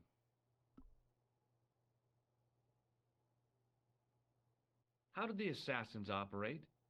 Well, as I explained, the new recruits would be only too willing to die for the cause. They'd be instructed in the use of the dagger, poisons, and disguise. Then the Grand Master of the sect would name an enemy of Allah. And they'd stop at nothing to eliminate that enemy. You got it. They were fearless and deadly. Does the cult of the assassins still exist? Take a look around at the world today. You tell me. Does the name Montfaucon mean anything to you? Sure. It was the most grisly spectacle in Paris until the Revolution. A public toilet? Montfaucon was the place of execution for many thousands. A dark temple of death, with row upon row of arches, each one framing a grim exhibit.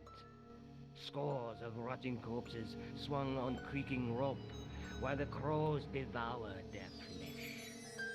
That explains the image of the hanged man. I found a reference to Montfaucon in Ireland, in a village called Lochmarn. Lochmarn? That's where Peagram was digging. That's right. He'd left the excavation before I arrived.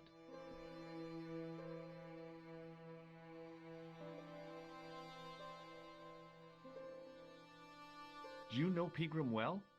Not really. I met him at a conference. I would have liked to talk to him in depth, but I didn't have time. When was this? Oh, back in the summer, July, I think. Where was the site of Montfaucon? To the northeast, near the Canal Saint-Martin, but there's nothing there now. The old gibbet was torn down during the Revolution. I'd like your opinion on a medieval manuscript. Vraiment? Do you have it with you? No, it's too fragile. And besides, there are certain people who'd stop at nothing to get their hands on it. Intriguing. Do you have a copy of the text? There isn't much, only a few Latin phrases. I was kind of hoping you'd help decipher the pictures. Without seeing the manuscript, that's a tall order. Just tell me one thing. What does the image of two men riding on the same horse suggest to you? The Knights Templar. Does the Templar seal appear on this manuscript? I'd love to see that for myself. Can you tell me anything about the Knights Templar? I sure can, Georgie. Soldiers, diplomats, mercenaries, monks, bankers, you name it, the Templars fit the bill. The greatest fighting force in Christendom, the militia of Christ. Jeez.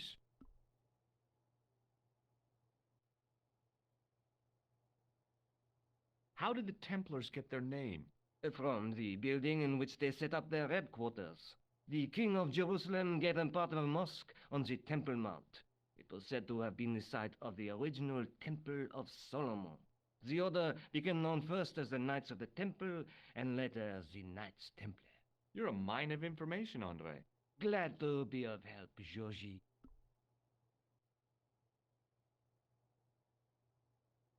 I think you ought to know that the tripod is going to be stolen. The Lochmarn tripod? No. It's true. I can give you a description of the thieves. Before the supposed event has taken place? I heard them planning the raid. They're wasting their time. The tripod is protected by a state-of-the-art alarm system. Well, don't say I didn't warn you.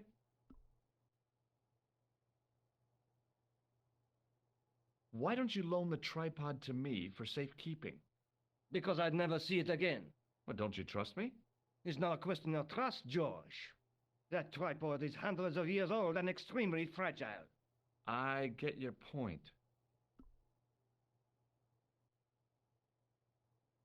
I'd like to shake you by the hand, Andre. Not now, Georgie. How come the Templars became so wealthy? There was a constant stream of new recruits to their ranks, many from noble families. They were required to swear a sacred oath of poverty, chastity, and obedience. So, their money, goods, and lands were donated to the order. The Templars soon held land in France, Scotland, England, Spain, most of Europe, in fact. The poor Knights of Christ became the wealthiest power in Christendom.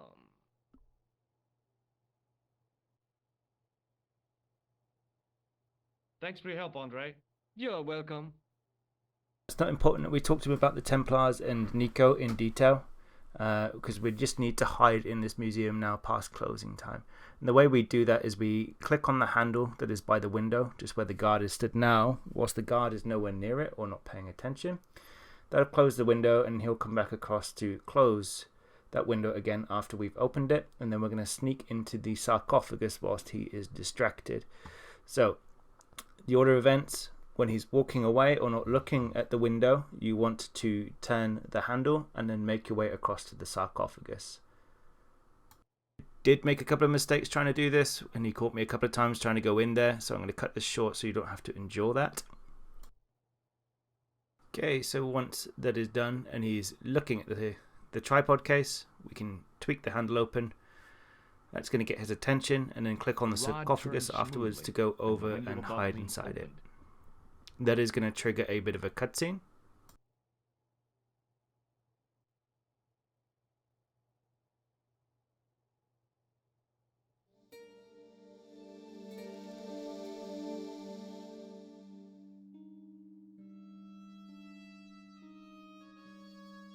It is closing time, Monsieur Lobineau.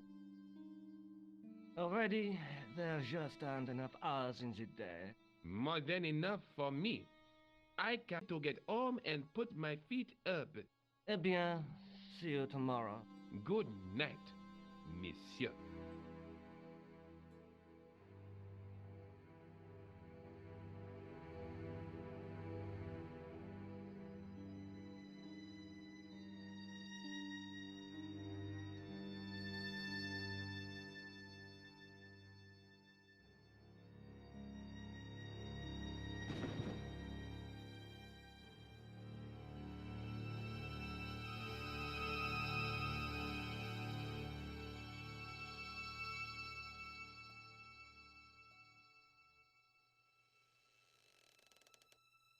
Hey, Guido!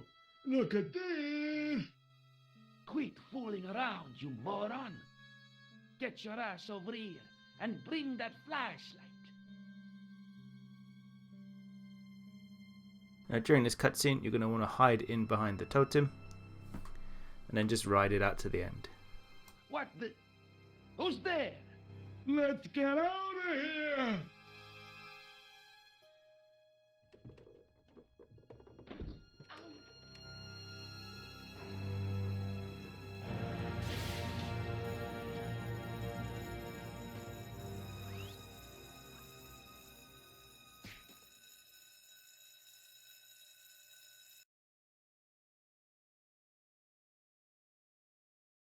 And when I woke up, I was at the police station.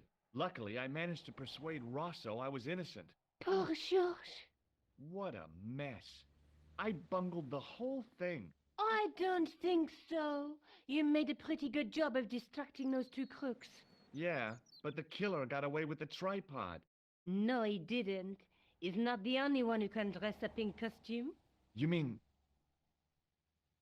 it was you who stole the tripod? Oh, hell, Nico. I could have been shot. Those dogs are more likely to shoot their own feet. I just wish you'd told me your plans. We're supposed to be in this together. But how come you dressed up like a pantomime cat? Don't sulk, Georgie, please. Oh, rats. And don't call me Georgie. Oh, I really thought you'd be pleased. After all, we've got the tripod. Aren't you going to try putting the gem on the tripod? I guess so.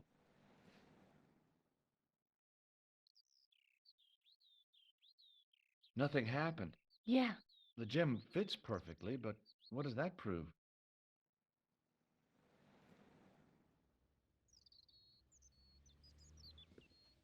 So once you're back in Maybe Nico's Trevor department, has to be in a we're certain gonna location. close that out. Nothing on the She's gonna tell you who manuscript she indicate was where, and though, what is surprises there? that she had.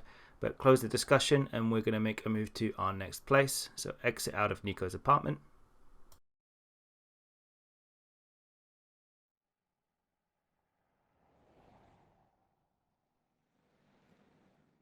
I have to go. Already? You only just arrived. Time and tide wait for no man. Okay, I'll see you later.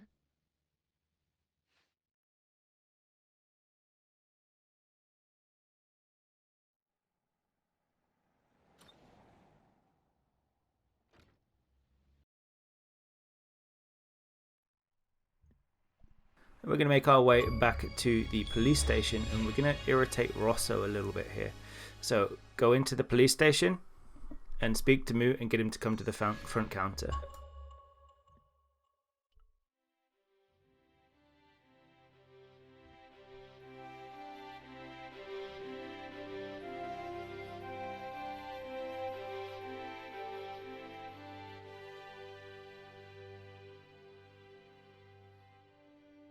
Excuse me. Stop!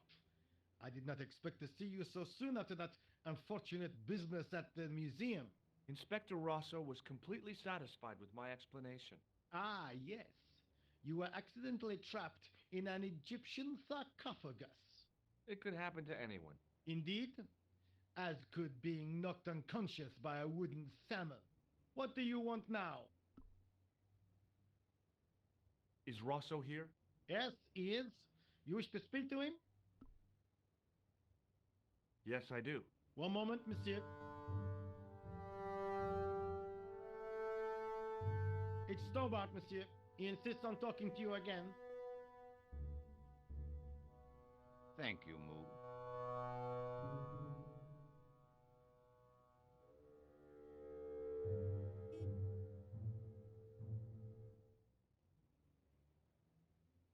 How may I help Now you, exist sir? all discussions on the Knights Templar with him. Have you heard of the Knights Templar? Les Templiers. But of course, monsieur, their fame is widespread throughout France. We haven't forgotten them, unlike the rest of Europe. It was the King of France who persecuted them, though. Indeed. That shook his cool. Underneath his cultured facade, the man was real twitchy.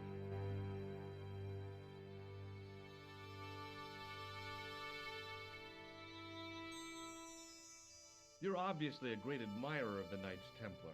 They were men of great honor, monsieur. The flower of chivalry. Not everyone would share your views, Inspector.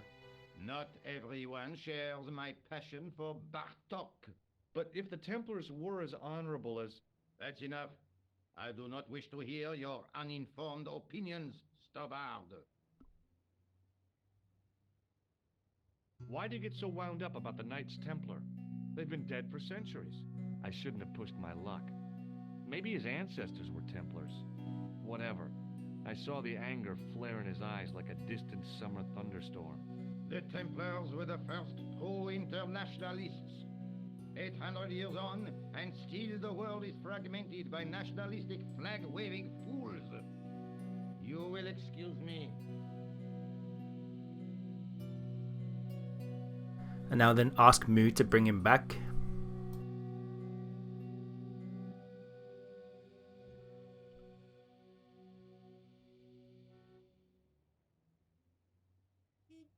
Excuse me.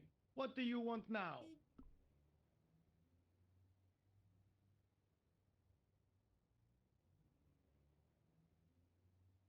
Is Rosso here? Yes, he is. You wish to speak to him?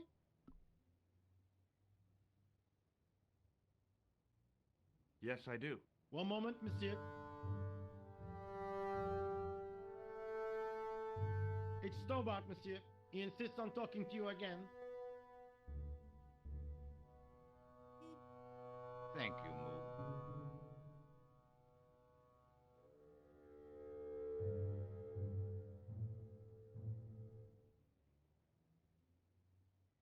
Then immediately end the discussion with Rosso. It doesn't matter. Doesn't matter? You call me from my desk and you say it doesn't matter? I could have you arrested for wasting police time. I'm sorry. By the way, Stubbard, I thought you might like to know they found our friend Peagram. Where did he turn up? A little village on the Norwegian coast. The fish had made a meal of him, but the police pathologist identified the teeth. Poor Molly. He had such dignity. It's hard to imagine him ending up as fish food. He's going to tell you the outcome of your friend Peagram, and that is going to pop yourself the achievement Fish Food.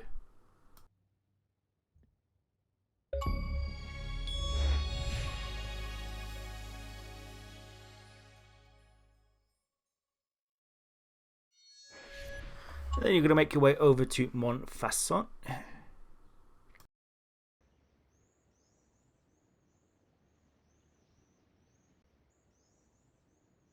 And the first person we want to speak to is the juggler, and we're going to try and buzz him, of course, but we're also going to try our luck at juggling.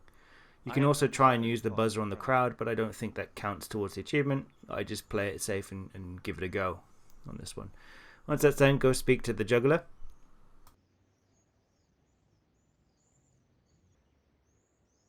Hi again. Oui?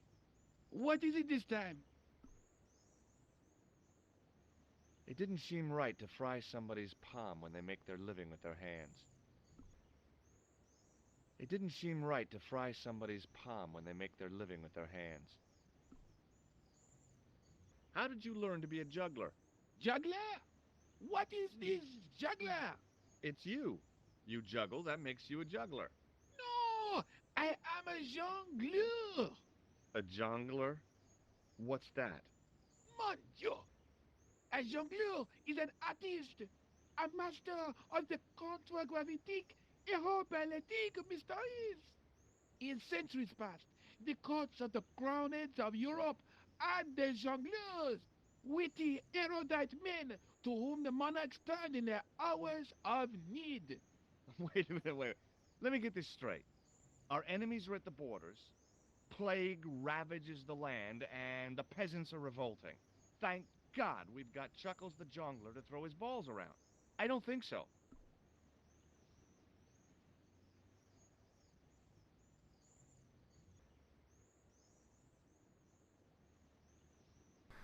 This is going to cause George to make a bit of a tit out of himself. He's going to attempt to juggle once you've started speaking about the juggler. And once that is over, you want to end the conversation with the juggler. That juggling doesn't look so difficult. Oh, it does not, does it not? Perhaps you feel you could do better, no? I'll give it a try. Be my guest. I had no idea what I was doing. But this guy was obviously an idiot, so how difficult could it be? A lot more difficult than I thought. That's how difficult. Still, it was my big chance to be derided by complete strangers.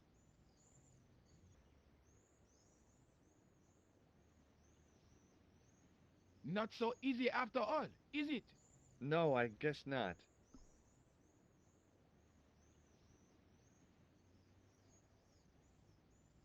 Catch you later. Au revoir, monsieur. We're now going to go talk to the police officer that is sat down at the cafe table. You'll want to try and buzz him, but also talk about the juggler and officer. the red nose that you have in your pocket. How may I help you?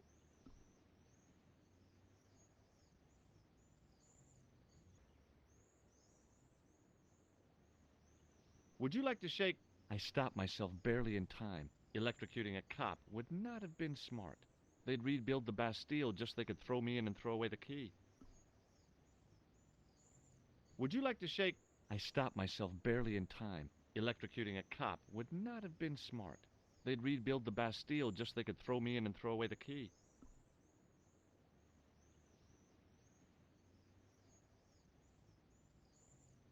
What do you think of the juggler?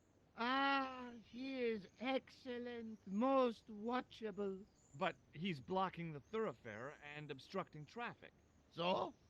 He is amusing. The traffic isn't. If he wants to block it, who am I to say no? You're a cop. Ah, oui. So I am. Ah, well. So you're not going to do anything about this guy? No.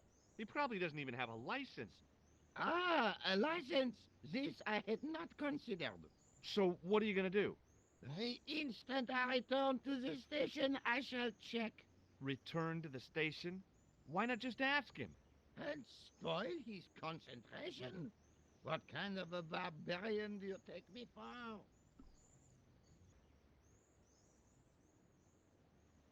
Shouldn't you be off directing traffic or something? You have seen the Parisian traffic, no? Yeah, so? I could direct the traffic. The most dangerous, the east side of Rome. Or I can sit here and enjoy the sun, the architecture, and the so-so Sauvignon. Which would you choose? Yeah, but I'm not a policeman. What happened to duty? An excellent question, monsieur. Does this red nose mean anything to you? Ah, you are a clown. Do I look like a clown? No, although you juggle like one. Now, if I'd known you were a clown, it would have been amusing. And not a humiliation for you. What do you mean? Who ever heard of a plainclothes clown? He had a point. So you're saying that if I juggle badly with a red nose, I'd be the king of comedy. But if I juggle badly without it... You look like a pathetic loon. Oui, monsieur, you have it. I'll see you around. Oui, monsieur. I'll be there. Okay, and then go back over to the juggler and speak to him again. Hi again. And then try to juggle one more time. Oui? What is it this time? I'd like to have another try at juggling, please. You have gone on a crash course, perhaps? No. I just had an insight into presentation. Huh?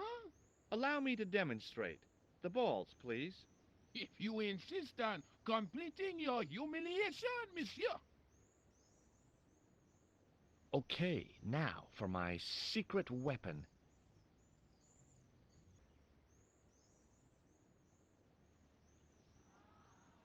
The juggler was speechless with rage. You could have mistaken him for a mime. And without a word, he collected his balls and left in a fury. Hey, you forgot one of your balls. Hey! But he didn't hear. Better still, deprived of his entertainment, the gendarme decided maybe he ought to do some policing for a change. You can now use your sewer key on the manhole that is next to you. You'll have also gained a red ball in the process of this, and you're going to make your way down into the sewers again.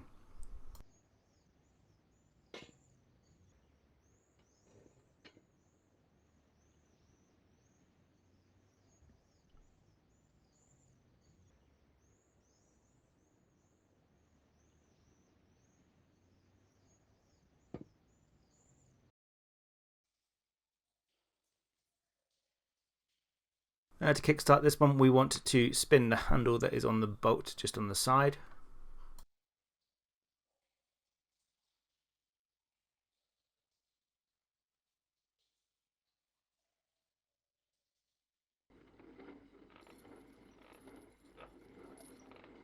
Then you want to use the steward key on the closest archway to your door, and that's going to cause it to break open.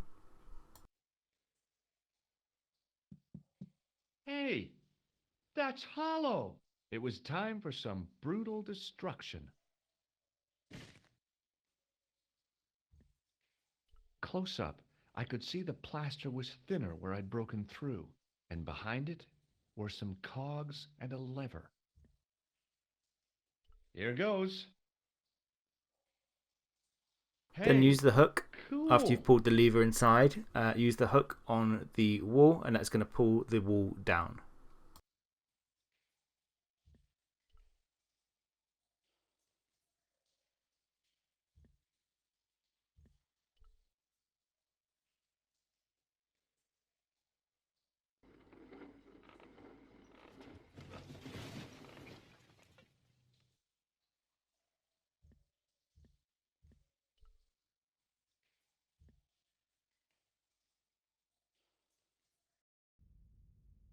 Now you want to make a manual save here, just because you are going to die and bag yourself an achievement in the process. So save your game, and then you want to double click on the cave at the bottom of the stairwell twice, and that's going to force George to go down, and it is going to cause George to get shot, but you'll bag yourself an achievement at the same time.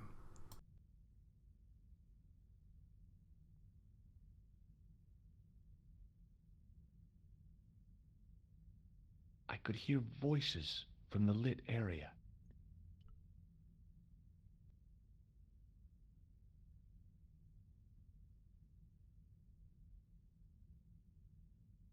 This was it.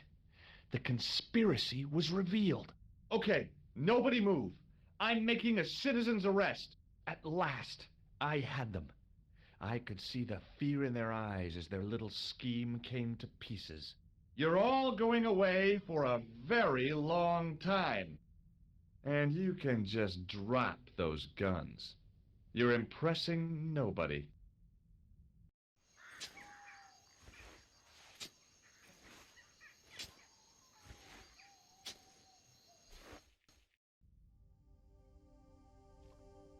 Now this time around, we don't want to die, we want to actually survive, so click on the gap that is in the back left hand corner, and we're going to just watch this cutscene now play out.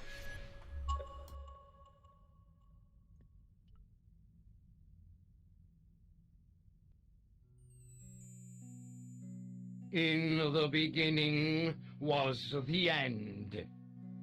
An end wrought by our enemies began our darkness.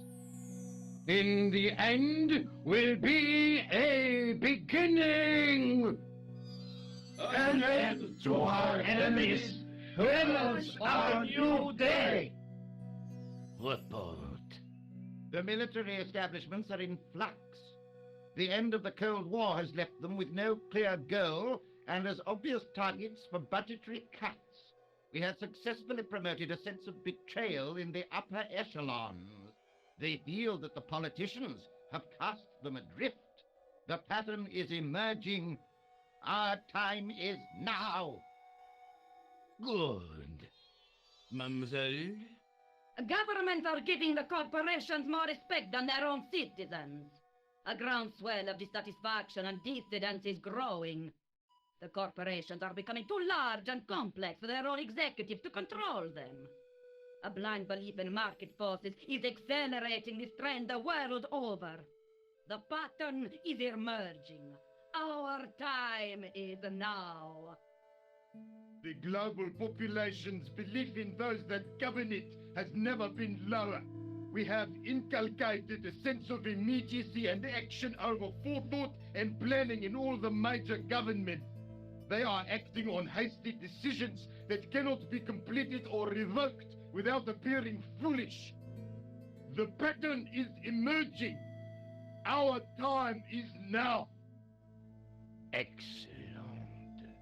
The tired old governments are dying a slow death from their own incompetence and our machinations. The millennium is almost upon us, and everything is in place for the rise of our new order. Almost. Professor, where is the broken sword? Ah, as we discussed last time, with the loss of the manuscript, our search is as a corollary hindered. And as discussed last time, you have been furnished with a dramatically increased budget. What have you been doing with our money, Professor? We are working on the principle that the Templars, that is to say, our predecessors, Hold on. These are the Templars? must have left a trail when they were hiding the clues to the sword of Baphomet's location. I have a small army of historians and archaeologists ferreting out that trail. I trust these historians and archaeologists are more trustworthy than your friend Peagram. Peagram was loyal.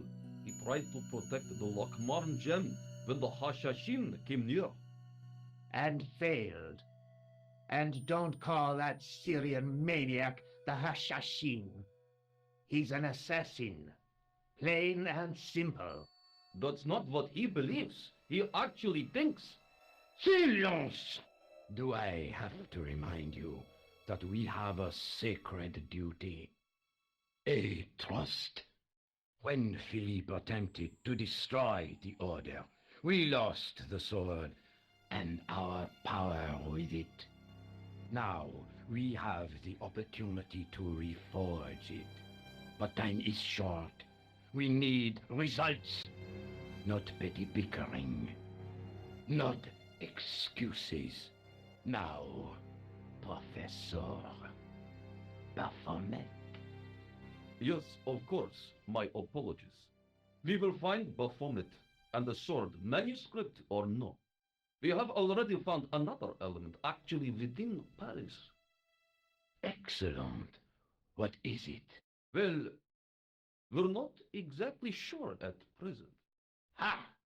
But I have my best people working on it. You would do well not to criticize others, Eklund. At least I have not murdered one of our own. Of course. That guy was the bogus doctor in the hospital. Marquet was a liability. Eklund dealt with him on my orders. I beg your pardon, Grandmaster. I did not mean to. Have you any good news for us, Professor? We already know 3 of the elements. We know that Klausner had obtained the lens before he vanished. Where was he? Syria. We know that he arrived, but after that, nothing. The assassin. I fear so. It's a shame. Klausner was a good operative. Now, once that cutscene's over, click on the little gap again for a very awkward cutscene of about 10 people crammed in a boat, a tiny, tiny boat. This will be our last meeting in person until we locate the sword of Baphomet. I hope that I don't need to emphasize the importance of finding it. Without it, our endeavors come to nothing. With the sword reforged, we will have the power to sweep the stage of all opposition. The new millennium will belong to us. The next time that we meet, it will be to become the princes of this world!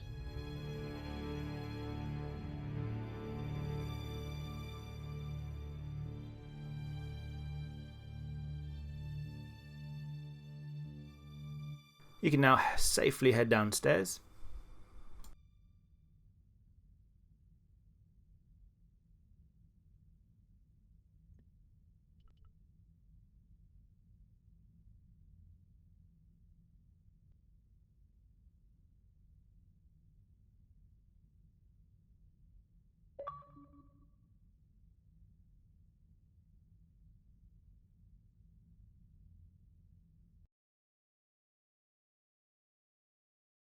Now that you're downstairs, you want to place the tripod into the middle pedestal with Peagram's gem on top of it. So pedestal with a tripod on top with the gem on top of that, and that is going to give you the clue of your next area that you'll go to.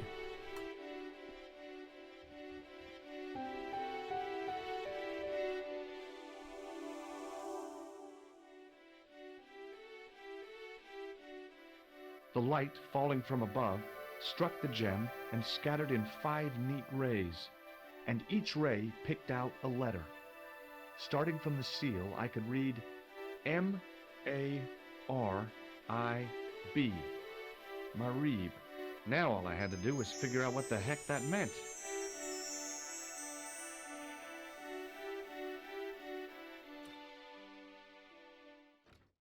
Nico, I've seen them. Who? The Templars. I spied on their meeting in the catacombs. And you saw the Knights Templar? I saw a bunch of guys masquerading as Templars.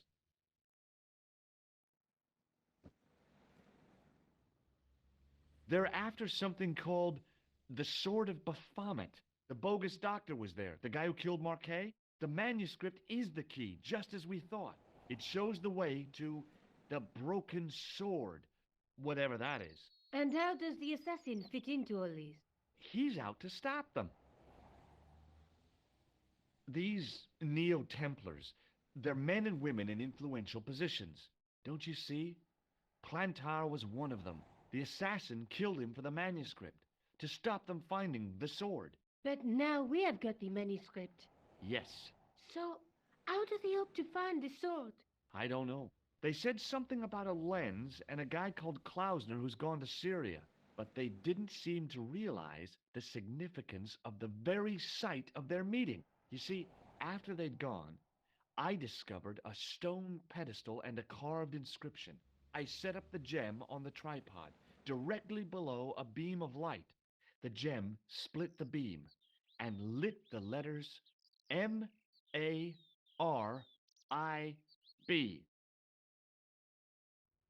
Marib is a village in Syria. Then the Neo-Templars are ahead of us. Klausner beat me to it. You're not thinking of going there yourself, are you? Why not? These guys are crazy and dangerous. That reminds me, you should leave the gem here. Okay, what about the tripod? I'll send it back to Andre, anonymously.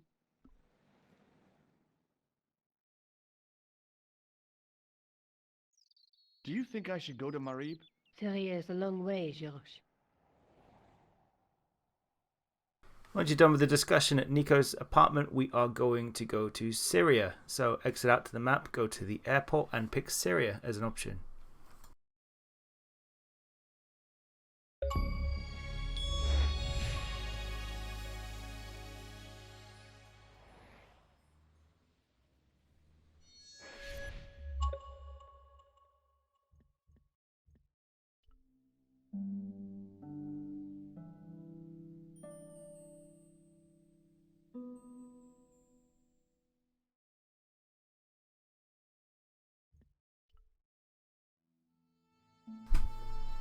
And now that we are in Syria, we are going to have a bit of fun here. We will meet some interesting characters, let's say the least, along the way. We're going to start off by going to the right hand side of the screen to begin with, because we are going to go find a secret club. So make your way to the right, and you want to go up the stairs that is just by the kebab seller.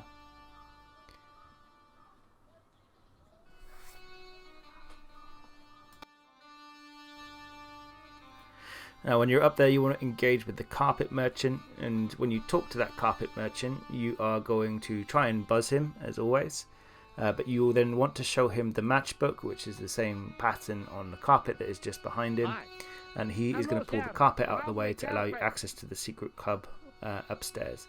So buzz him, show him the matchbook, and then go upstairs to Element. Yes, carpet, yes.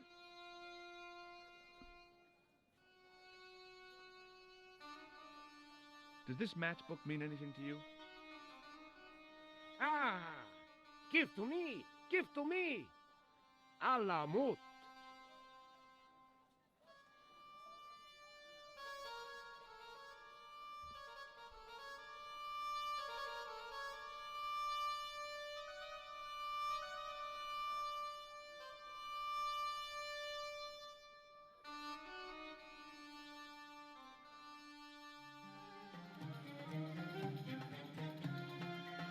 Many beneficent greetings, my most fortunate possible friend. Huh? Do I know you, mister? No, no, and again I say, no. But, my friend, do you not see our mutual good fortune in this meeting? How frank do you want me to be? You are a traveler, yes? Boy, you must be the world's greatest detective. No, I am told that is Sherlock Holmes of the big forehead and slipper full of shag. I, as contrast, am world's greatest luxury taxi driver. I can see where this is going. I am Ultar, taxi driver and luxury guide per excellence, yes. This I had to hear. Where does your heart desire to go? Simply mention the name to your obedient servant and we shall fly there, swift as the eagle. Oh, well, I don't really want to leave Marib yet, but I'm sure that if I do, you'll be the first to know. Is good. You know where you want to go. You come to Ultar. Thanks. See you around, Ultar. Be having a pleasant day, full of shining experiences and happiness, my friend. So once the discussion is over with Utar, you want to try the door at the back and you'll come to learn that it's locked. And we'll speak with Utar about several different things. So have a chat with him. I'm sorry? Did you say something? He say you not to go in toilet. Read sign, matey. Matey? It lose something in translation. We want to try and buzz Utar at this stage, but he's not going to actually do it. We never really successfully buzzed many people other than Maguire in this game and one other individual later. We try to buzz him. And possible future client. Well, you never know. Would you mind talking to me? It's most agreeable. This is how Ultar learned such splendid English, yes? Yes.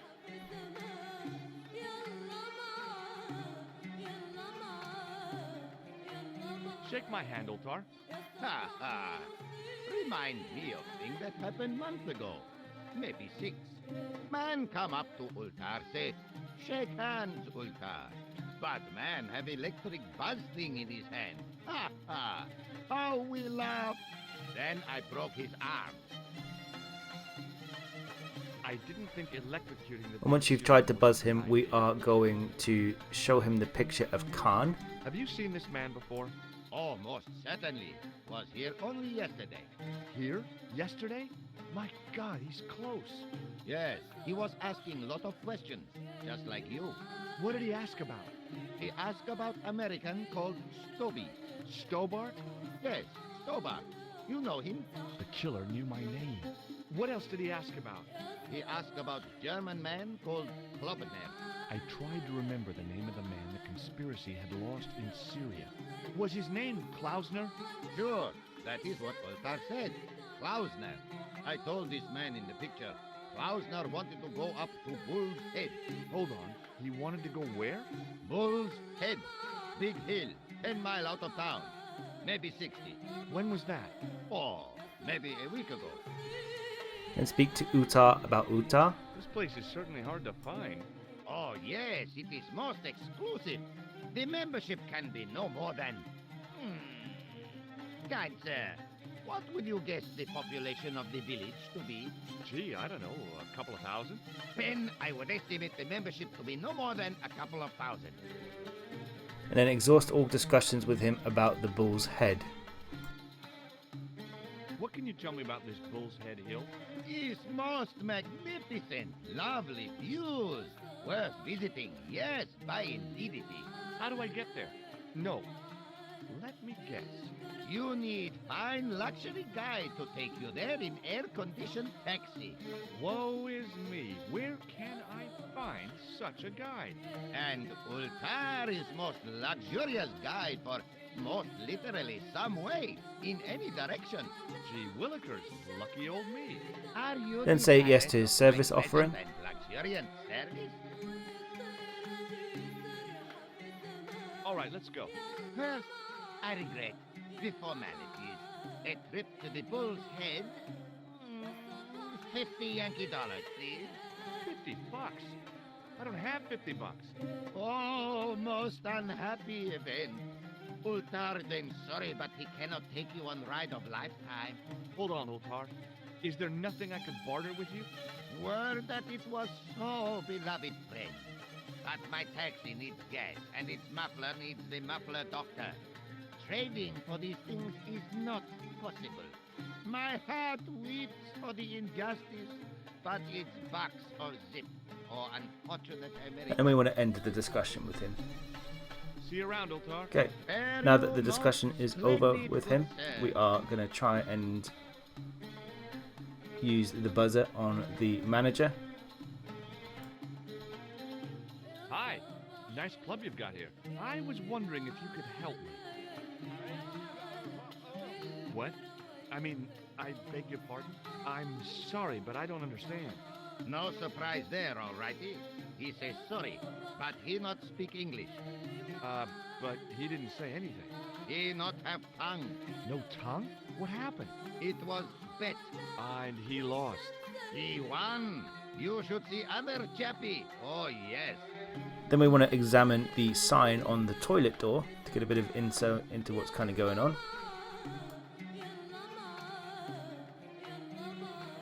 By staring hard at the notice and squinting, I discovered I couldn't understand a word of it. My Arabic, Russian, and Japanese have a lot in common. I can't read a word of any of them. The notice didn't mean anything to me. I knew the door was locked. I'd need the key to get in there. Then speak to Ultar about that sign.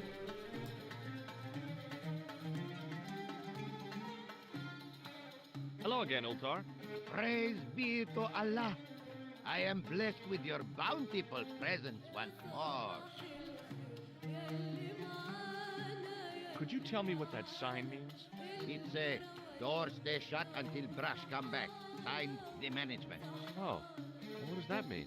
Manager buy lovely new toilet brush, leaves it by wash basin for 10 minutes, come back, it been stolen. Not even out of wrapper. He damn cross. Lock up toilet and say, nobody use fine pristine toilet until brush given back. We say, what we do till then, eh? He say, cross legs and use superior willpower. And that's what you've been doing? No. Ultar, Then end this discussion and make your way back to the marketplace. Bye for now, Ultar. May good fortune follow you, mister.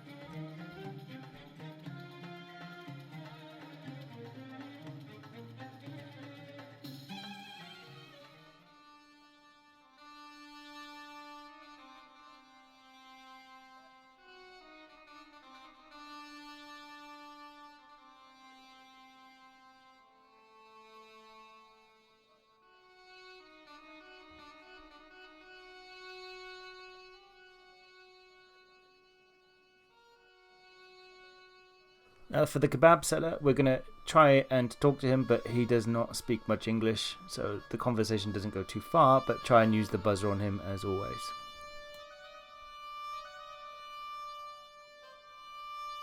Hi, what's your name, sir? Hello, you buy kebab. Most good.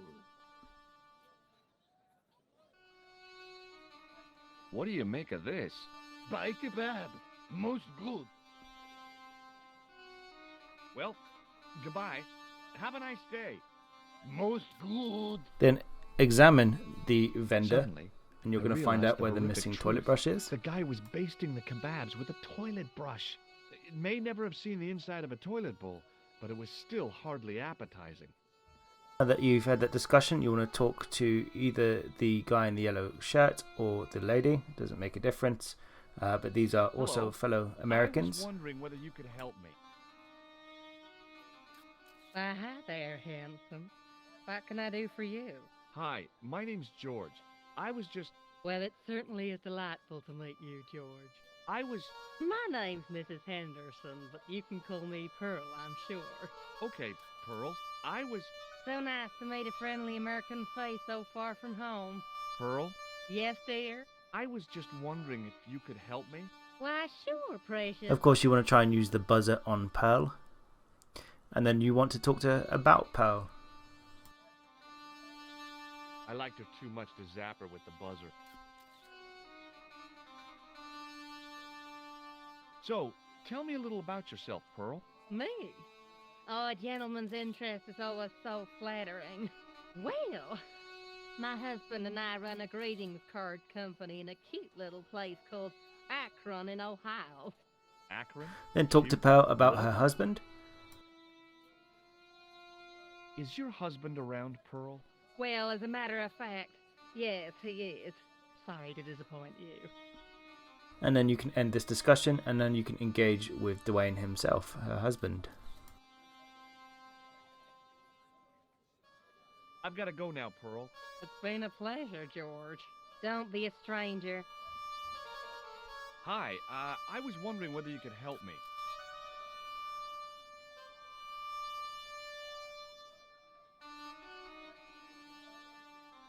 Why, sure, son. Always got time for a fellow American. The name's Henderson. Dwayne Henderson. Pleased to meet you, Mr. Henderson. Hell, boy, I'm not in the office. Call me Dwayne. Oh, okay. Dwayne? My name's George Stobart. Of course, you can buzz Dwayne, and you also want to then exhaust discussions about himself and Dwayne. his wife. Why? I'm just being friendly. Let's just be friendly by keeping our hands to ourselves. Yeah? What does Pearl do for a living? Oh, I run a greetings card company, and Pearl writes the poems for him. You ought to ask her to recite some. You're a long way from home, Dwayne. Could say the same about you, George. Me? Well, I'm just sightseeing, that's all. Without a camera, kinda lags to come all this way and not take pictures. Mind if I take a picture of you, George? What? Why? Ow! You could have warned me. You don't mind, do you, George? The folks back home will be real interested. What exactly do you do, Dwayne? Didn't I say? Oh, I run a greeting card company. Yep, we're based in Cleveland, Ohio. Cleveland? Pearl said you're in Akron. What was that? Nothing. You can then end this discussion with him. Okay, well, I'll see You can also around, try and Dwayne. use your buzzer on the other two merchants here, but you can't actually hold proper discussions with them, so it doesn't make a huge difference. But give it a go anyway, just in case it does count towards the achievement. So use the buzzer on the merchant, but George will have no interest in talking to them. Then you want to talk to the boy that is in the bottom left-hand corner of the screen here. Hey there, young fella. Speak you the English? Speak you the Anglaise? Parlez-vous anglais? Yes, si, and indeed oui, and rather better than you by the sound of it. My name is Nijo. Welcome to my grand emporium of quality merchants. Ask him about Dwayne and Pearl to start with. What do you know about that couple? Oh, they're American. Is that all? The chap's a little odd.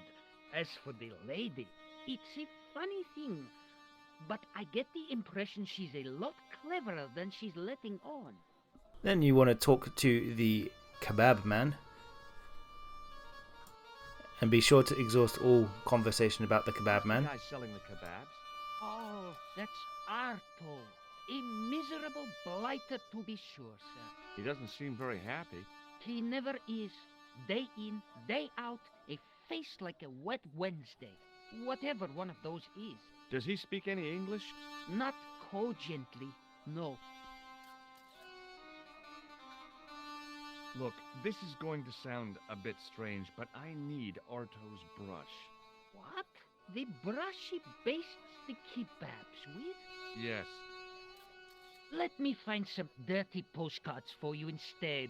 Nijo, this is serious. Arto stole that brush he's using from a friend, and I want to get it back. Perhaps I could help you, old chap. Maybe? Perhaps? Maybe what? Perhaps what? I do not wish to seem mercenary, sir, but I am a merchant, and merchants trade. Merchant? This isn't Sears and Roebuck here. Well, if you're going to be disagreeable... No, you're right. What would you like? What have you got? Then he's going to want some form of payment, so you're going to need to offer him the Red Bull. What do you think of this, eh? Oh, sir, what a splendid plaything. One day, when I am rich, I am going to build a world-renowned collection of brightly colored balls. Are you serious? In deadly earnest. People will come from far and wide to see my Yes? collection. The Rockefellers and the Gettys can keep their hordes of so-called fine art. But answer me this. What good is a Picasso, I ask you, if you cannot bounce it off a wall? You may have a point. Sir, for such a marvelous thing, I would gladly help you. I thought merchants were supposed to be wily and never reveal what they really want. Bah! I say to mercantile greed, I have the soul of the aesthete, and I desire that red bouncy thing beyond reason. Do you understand? Not really. If I give you the... I've already Say yes when told you've been prompted. I'll help you if you give me the ball. What's it to be?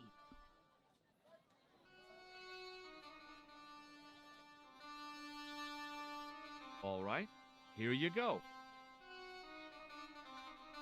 People say bad things about Americans, but you're okay in my book. What people? What bad things? Never mind that now. Remember the brush? Right, yes, the brush. All you have to do with Arto is be polite. It lightens his day, makes it all worthwhile for him again. How can I be polite to the guy when I can't speak a word of Syrian? Arabic. That's what I meant. Simply memorize this phrase. Il-Ak il-Kalb. Il-Ak il-Kalb. Close enough. Now, go over to Arto and deliver those honeyed words even unto his delicate ear. He won't be able to do enough for you. Really? Really.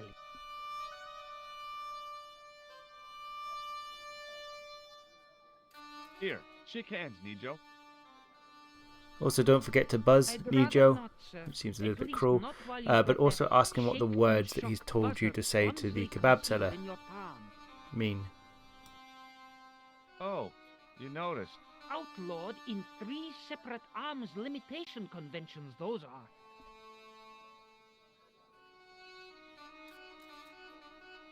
What exactly does Il-Akul Kalb mean?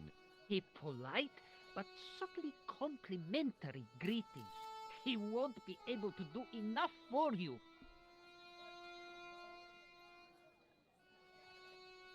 So long, Nijo. Once that's over, you want to make your way to the right hand side of the screen, and we're going to talk to the kebab seller, and you want to utter the words that Nijo has told you about to him.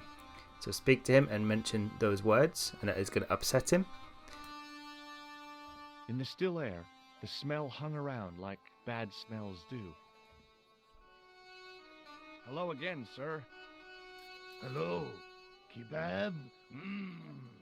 Yes? Il-Akul Kalb?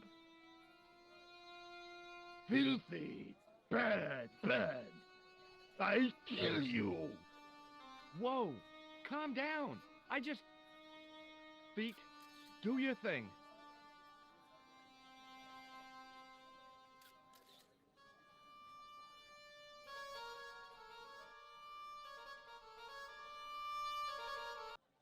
Then make your way back into the marketplace and speak to Nijo again.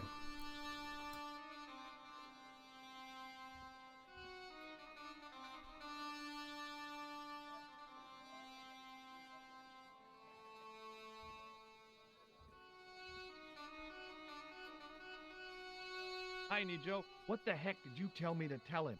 Patience, sir. Patience? Patience? I've been chased by a homicidal kebab seller, and you expect me to be patient? But consider, sir, while you were running from the irate Arto wasn't using the brush. Hold on. Are you telling me that I've been used as a diversionary tactic? Your brush, sir. I can't believe that you put me on that kebab seller's death list for a toilet brush. The ends justify the means, sir. Yeah, but I noticed it wasn't your butt that was on the line, though. They also serve who only stand and wait, sir. Oh, spare me. Discussion with Nijo, and you'll get the achievement See for you around, upsetting For now, the sir. kebab guy.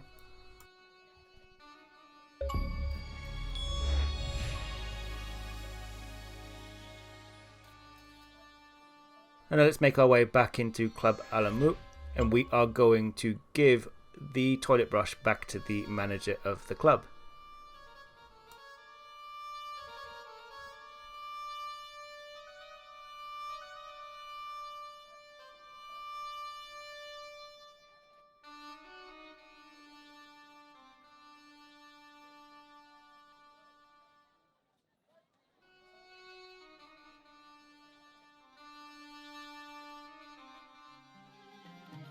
you can do that by pressing Y, grab the toilet brush out of the backlog, and then pass it over to the manager. Hello again, friend. There wasn't much point in trying to launch an in-depth conversation when I couldn't speak Arabic and he couldn't speak. Period. Well, I did know a few words of Arabic, but doubted the wisdom of using them. Here's your brush, sir. It wasn't easy getting it back.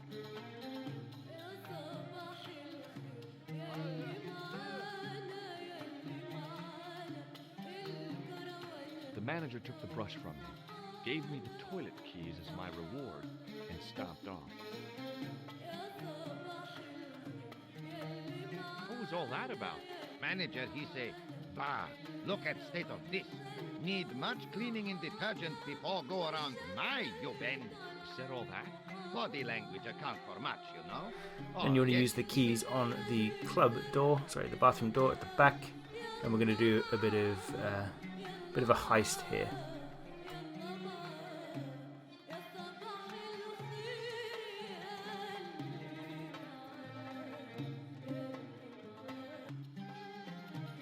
So once you're in the cupboard, toilet, you want to use the keys on the towel dispenser to gain access to it, and you want to take the towel out.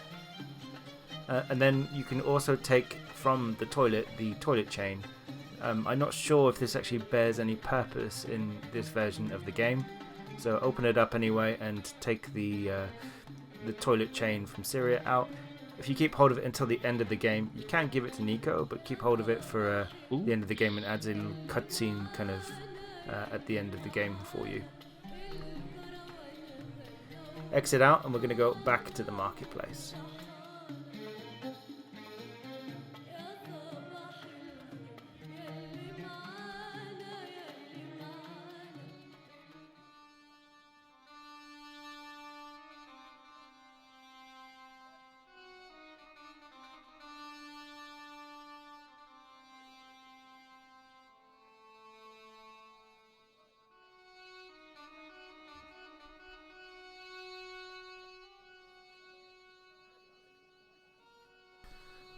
So now we need to make $50, and those $50 are going to be used for getting the Utar to pay for the trip.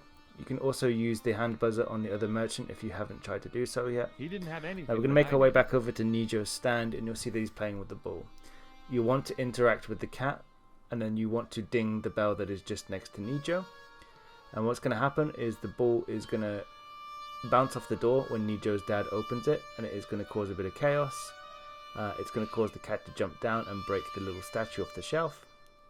Pick up the broken statue, and then you want to combine that in your inventory with the tissue that you found in the sewer in France. That is going to make it look old, apparently. So to do that, open up your inventory and blend the two items together, and then go speak to Dwayne. The plaster seemed to soak up the grease paint until it began to look like stone. Hi there, Dwayne. Give it to Dwayne to get the $50 that you're looking for. George, how can I help you, young fella? What do you think of this? Good gravy.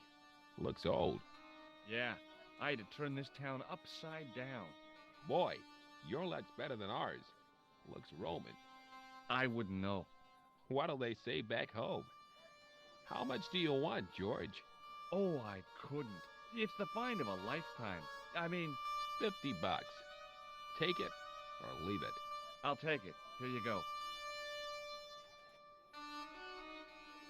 And here you go. Then end your discussion with Dwayne and go back to the club and talk to Ultar.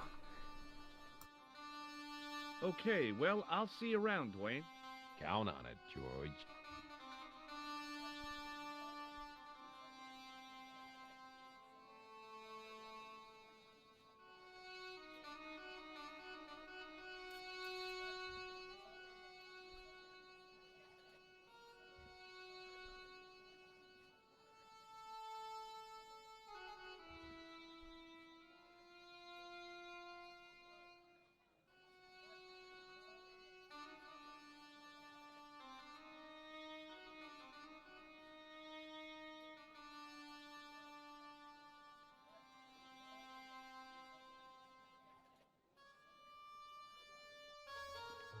Speak to Altar and give him the $50 that you've just got from Dwayne, and he is going to make his way down to the cab in the marketplace. Follow him down once you've given him the money. Hello again, Ultar. Praise be to Allah. I am blessed with your bountiful presence once more. Look, Ultar, $50 US. A splendid sum. Exactly sufficient for an exciting air-conditioned trip to the Bull's Head. What say you, oh adventurous one? Okay, it's a deal. Here's the cash. Ah, most splendid. As you say, the cash price moolah is correct. Mister, we make with haste. Where exactly is your taxi? Because the only vehicle I can see around here is an aging army surplus truck. Yes? Ah, okay. I'll be along in a minute.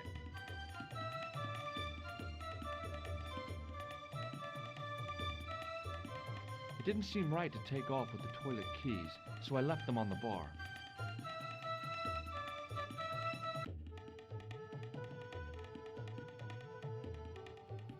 Now once that's over, make your way to the back and we're going to speak to Altar, and he's going to tell you, talk to him about his taxi. His most splendid and adventurous client.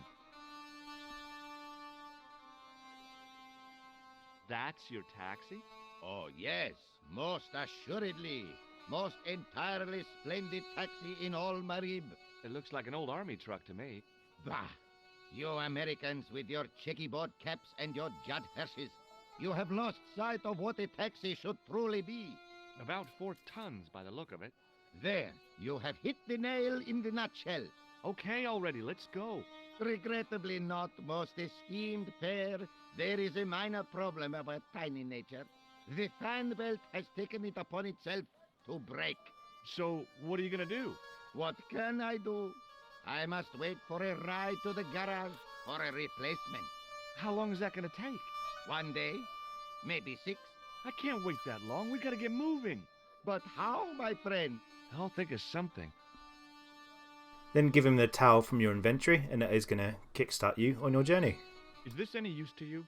My friend, the very thing, yes.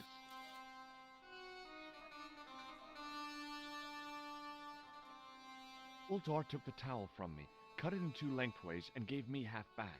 With his half, he did the kind of fan belt replacement that's normally done with stockings. Now, if I knot the ends together, so... Serviceable, yes? Very serviceable indeed. Stockings might work on a Bentley, but on a truck, the coarse toweling did the job nicely. Come along, my friend. You want to see the Bull's Head? Yes?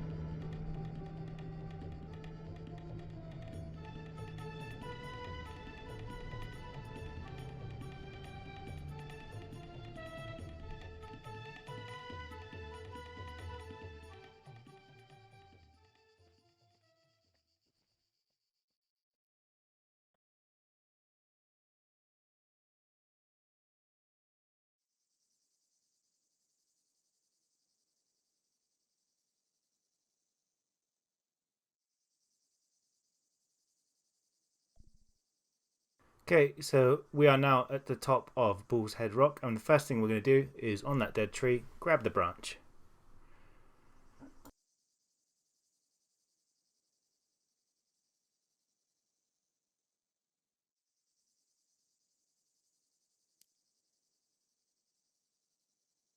Then combine the towel and the branch together in your inventory and use it on the crack in the hole just behind you.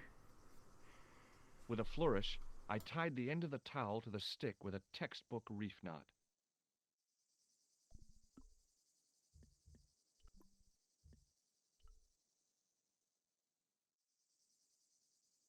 I could see that crack would make a good anchor point. And you want to climb on down, and we're going to inspect the hole that is Well, just that looked really in safe. one of the outcrops down But here. I had So no head on choice. down. I hadn't anticipated going mountaineering when I'd come to Syria.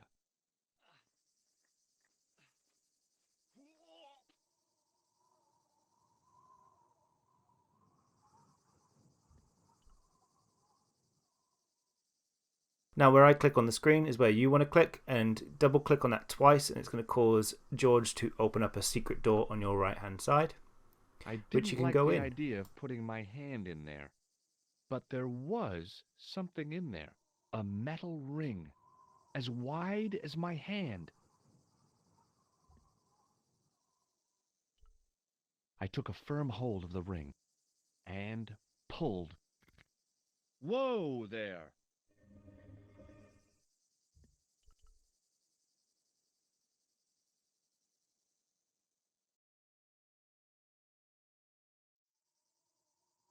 Enter that cave and then inspect the statue on the right hand side. Around the corner, I found the corpse. Oh my God. Klausner? Large as life and twice as dead. I'd hardly had time to accept the fact when I heard the door mechanism start up again. Oh man, no! The door had slammed shut, trapping me. I had a bad feeling about how Klausner had died.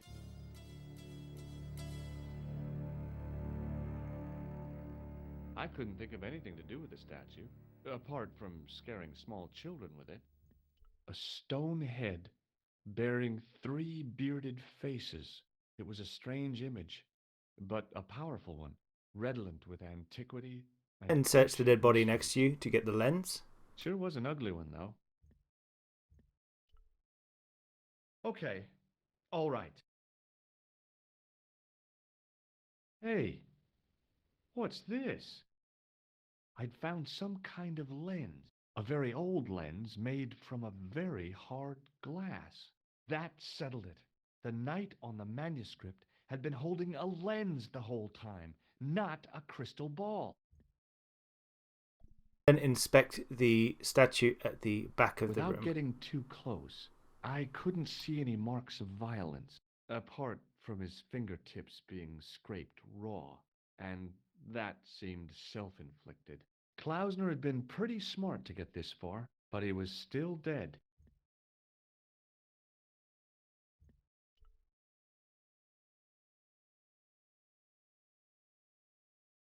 I couldn't take the inscription with me, and I didn't have a notebook or a camera to record it. All I could do was stare at it and try to memorize it. In occidenta cita est, in ora mundi. Okay. That would have to do. The mouth's opening. It must be Ultar. My God. If he comes in, we'll both be trapped. Ultar! Don't come in! It's a trap! Stay where you are! You! Hello, Mr. Stobart. We meet in the most unusual places. Please, do not make any sudden moves. I have no desire to maim you. Did you say maim? I did. Dead men tell no tales, as you say. And I want to hear everything that you have to tell. And what if I don't want to talk? Then I shall, most regrettably, have to kill you. Rest assured, however, that I am an excellent shot you would not suffer. Oh, that's good. Believe me, I'm really assured. It is rather dark in here. I think we should conduct our business outside. Why should I make myself an easier target? If I fire at you, Mr. Stobart, I shall hit you even in here. But, unfortunately, my marksmanship will suffer. It could be the difference between hitting you in the leg or the groin. Boy, it sure is hot in here. No sudden moves, Mr. Stobart. Now, in this next wave of dialogue, you want to pick the angel version of George Stobart 3 times in a row. Now then, where shall we start? How about being bosom buddies and you putting that gun away? Klausner, do you know where he is?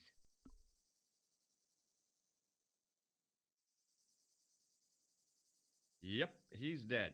Just around the corner of the cave. You want to look? I'll take your word for it. How did he die? Starvation or dehydration by the look of it. He was caught in this trap you were shouting about? Yes, I suspected as much. The Templars were not ones to give away their secrets lightly. Was he carrying anything of importance? Yeah, he was carrying some sort of lens. I've got it with me. Give it to me. I don't think so. Don't be a fool, Mr. Stobart. If I give it to you, what's to stop you killing me? What is to stop me killing you anyway? You might hit the lens. Not if I shoot you in the head. When I fall, the lens might get broken. Yes. You plead convincingly, Mr. Stobart. Perhaps you will live to see another day. Perhaps. Was there anything else? Well, there was something in Latin up on the wall. What did it say? In accidenta cita est, in ora mundi. Ah, the words of Caesar. Yes, that makes sense. Well, I know that roughly it means to the west, to the edge of the world. But what the heck is that about? It tells me where the sword of Baphomet lies. Mr. Stobart, I am sure that you are just what you appear to be. A gifted amateur. Thanks, I think. But I can no longer tolerate your interference. There is far more at stake than you realize. I cannot risk you inadvertently helping my enemies. So what are you going to do? I regret that we must end this here and now. What exactly do you mean? I am a professional. You will feel no pain. Oh, man. You're going to kill me? Your only choice now is whether you die like a man. Then you're going to choose the option of dying like a man when prompted.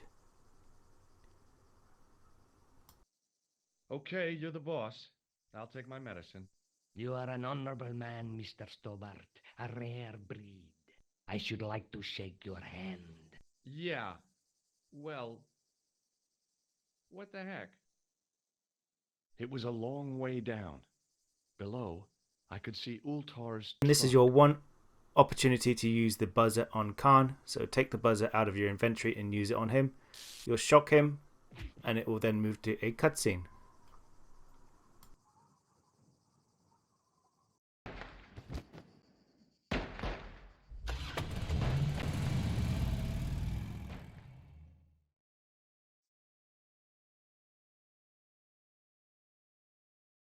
Luckily, the canopy on Ultar's truck broke my fall. Thank goodness for that. The worst part of the experience was Ultar's driving. What about the lens? Is it still in one piece? Oh, yeah. Well, it's good to see you again, George. Really?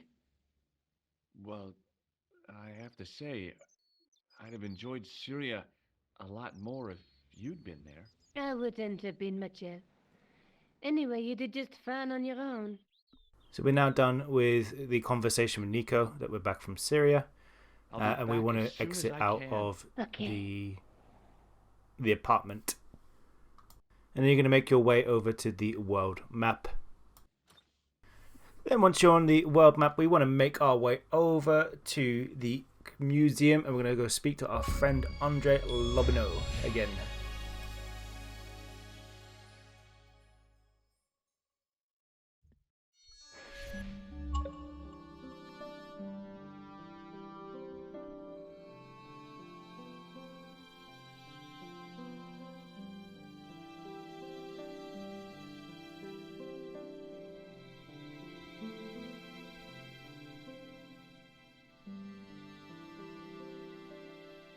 Hi, Andre.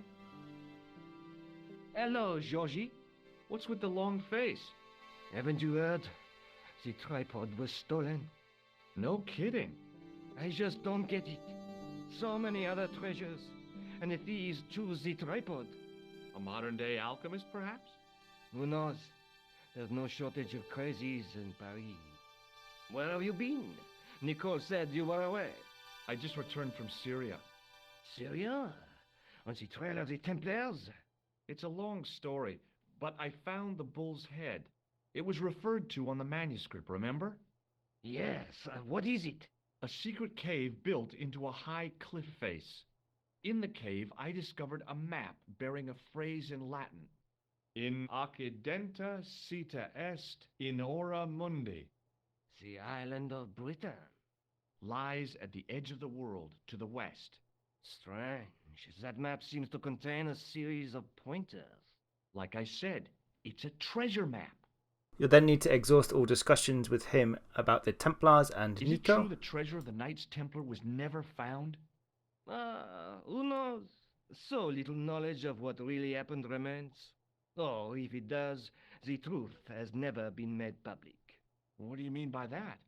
The Templars have attained mythological status, like the King Arthur of the Britons.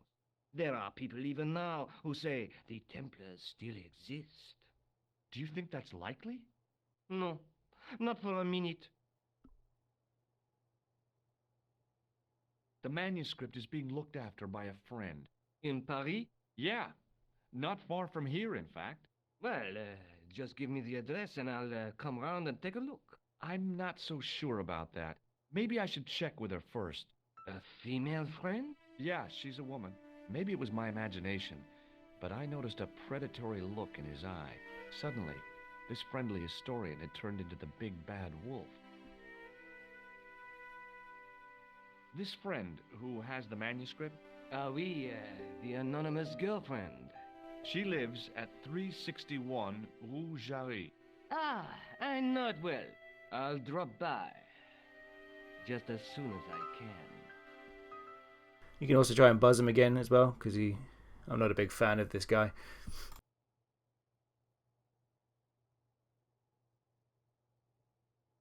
I'd like to shake you by the hand, Andre. Not now, Georgie.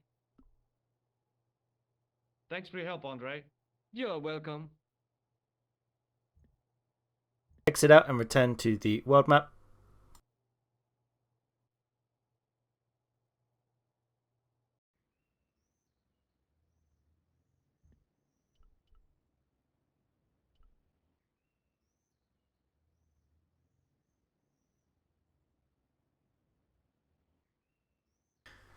Make your way over to Rue Jarry. Now, somehow, Andre Lobineau is going to make the visit before you do. So, go to Rue Jarry.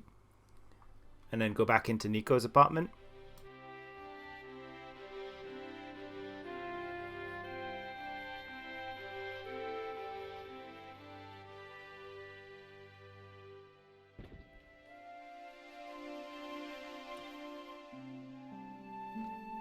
Hey, Nico. Oh, hi. Come in. Oh, by the way, I had a visit from Andre Lobineau. Oh, yeah. I hope you didn't mind me giving him your address. Not at all. It was lovely to see him again. He was over the moon when I showed him the manuscript. It's not often he gets that excited. He made a sketch of the knight's crest to take back to the museum. I believe he's identified the family who bear that crest. I sure hope so.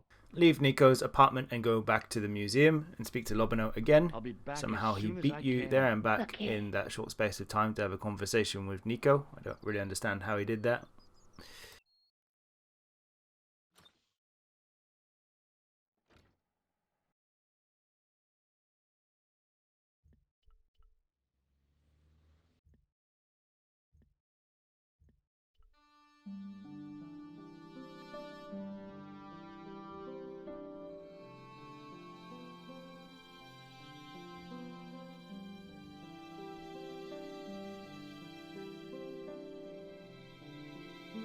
Hi, Andre.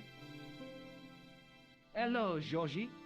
Hey, I visited Nico's apartment. Yeah, she told me you came by. Ooh, quite a fine Georgie boy. I didn't expect anything quite so sexy. I hope you're referring to Deep dive with him on the manuscript. Well, oui, of course. What did you make of the manuscript? It dates from the time of the Crusades. We guessed that from the Templar seal. It's a story and pictures like a modern-day comic book. What story does the manuscript tell? I don't know. It was probably produced for the tourist market. Tourists? Oh, oui, pilgrims in their thousands on their way to Jerusalem. The tourist trade is nothing new, you know. It's been around for centuries. Ever since Joshua made a packet selling souvenir bricks from the walls of Jericho. Have you deciphered any of the images on the manuscript? There's very little I can be sure about. The slang of the bull could be a reference to Mithras. Who's he? A Persian god, almost as popular as Christ at one time. The only thing I can be sure of is the knight. He's Spanish. How can you tell that? The writing on the shield, the reference to Ave Maria. No self-respecting knight from Northern Europe would have borne a coat of arms like that.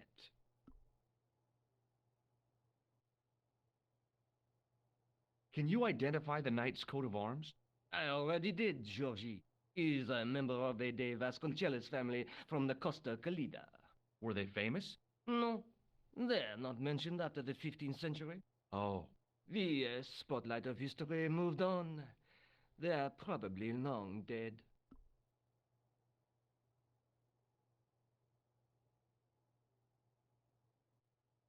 Do you think the manuscript could be the map to the Templar treasure? Frankly, no. That's too far-fetched. The manuscript is interesting enough and a rare find, but that's all. Wouldn't it be terrific if it was a map, though? The treasure of the Knights Templar. A romantic notion, Georgie, but extremely improbable. And now we can end the discussion and go to the airport, help, and we're Andre. going to go You're over welcome. to Spain.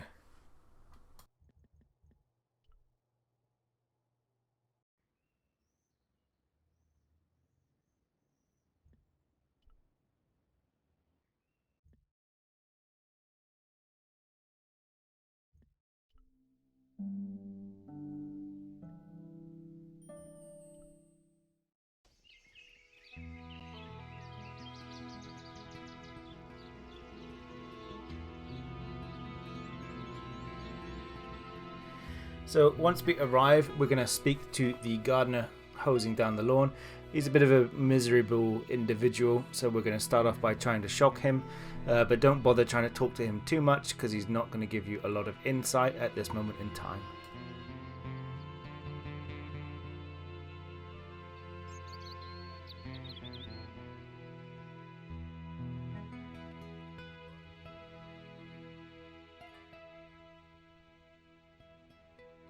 Hi, is this the Vasconcellos house? Who wants to know? I could tell the old coot was going to be trouble. My name's George Stobart. I was wondering whether... The house is not open to the public. This is the Vasconcellos house. And what business is that of yours, senor? Look, all I want is to speak to the head of the household. There is no household. Only the Countess and myself. Would you like to shake hands? I do not think so, senor. Okay. Well, I'll see you around. Adios. Now we need to distract him so we can get in the house, so shuffle over to the left hand side of the screen and you're going to see the end of his hose pipe, and you're going to want to place the pressure gauge that you got from the hospital onto this. I'm not sure how this guy gets through all of the different customs with these kinds of things in his pockets. He's not exactly got baggage he's putting in the stow with him. But anyway, use the pressure pump on this gauge and it's going to turn his hose off. That's going to give you the opportunity to get inside the house.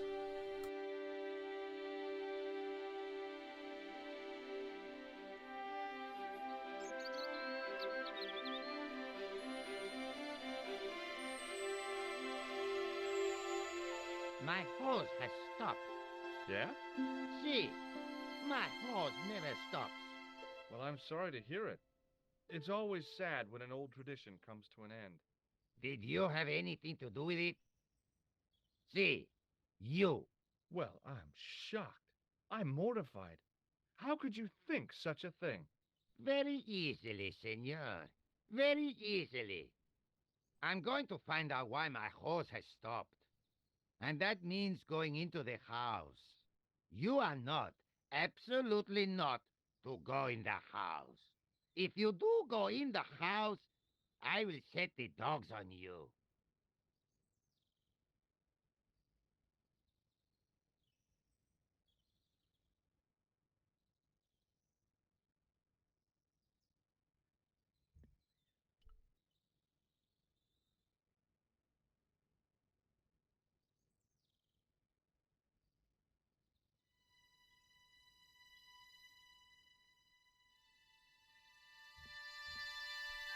So enter the house and click on the suit of armor, and you'll learn that you can hide behind it, but we won't be able to get up the stairs just yet because the gardener is just there. So you want to creep down to the end of the doorway to disturb the dogs, and then come back to re-hide behind the armor. Apart from being stupid and unworkable, it was a great plan.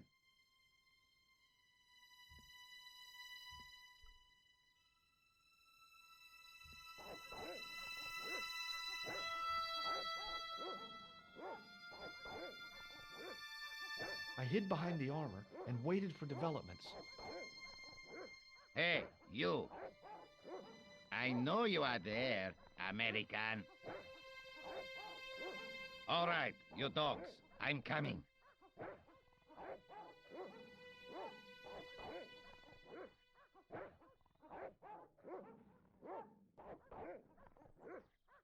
You can now sneak past the gardener up the stairs, and you'll bag yourself an achievement at the same time, and you'll be able to talk to the Countess herself.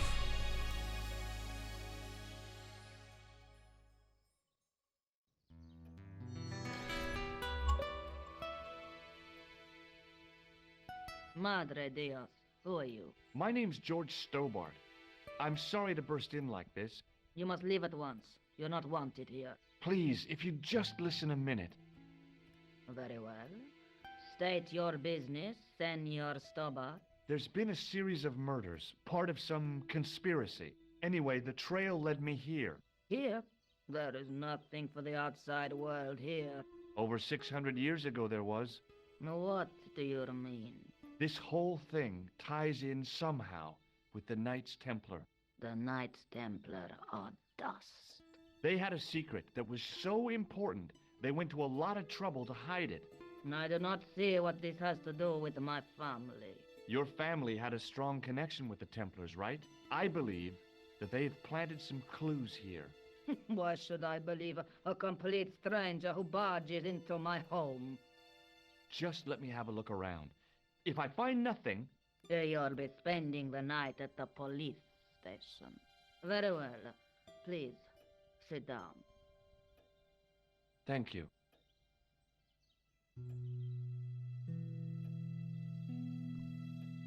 And talk to the Countess about the Templars as much as possible. You can also try and use the buzzer on Would you her, like to shake hands? But she'll reject it, but then exhaust the discussion on the Templars. Would you like to shake hands? A formal bow will suffice. I know your family is involved with the Templars, but I don't know how. You should be asking how my family were involved, Senor Stobart. The Templars ceased to exist centuries ago. And as for the Vasconcellos, the line dies with me. I'm sorry. Don't be. Okay, whatever happened almost 700 years ago. So, if the Templars left any clues, they're going to be in stuff that dates back to the early 14th century. Obviously. So, what do you have around here that's early medieval? Early medieval. Let me think. Well, the house is relatively modern, a scant 3 centuries old. Or, of course, the chess set. That chess set is over 600 years old? It must be worth a fortune. Indeed it is. Not that I would part with it, of course. No, I wouldn't either. That's the sort of thing that gets handed down to your children. Sorry. Its value is less than you might think. The set is not complete. One of the pieces is a modern replacement. As to the original, it was lost a long time ago. Nobody has any idea where it is? No. The children had it when they were taken. Children? What children? All in good time. Then talk about the Senor chess set. Stobart. May I examine the chess set? Certainly, but do not move any of the pieces. Okay, thanks. Close up, the modern piece stood out like a sore thumb. There was something else odd about the set. All of the original pieces had irregular bases. My lady, I have to warn you, there's a... You! Why, I'll feed you to the dogs. Lopez, what have I told you about feeding intruders to the dogs? But, my lady... Never without my permission. Senor Stobart, if I find that you are wasting my time, you will be fed to the dogs. Now, I want to show you something interesting. Follow me.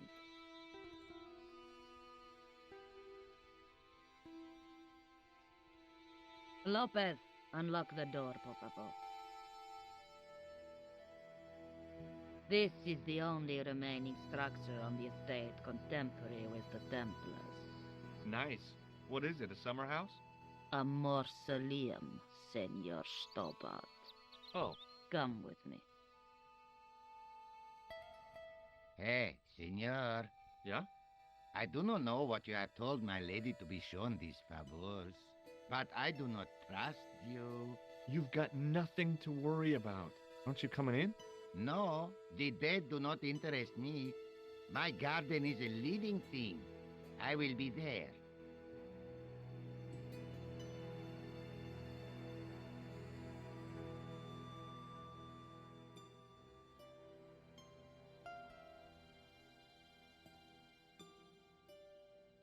Wow, this is old.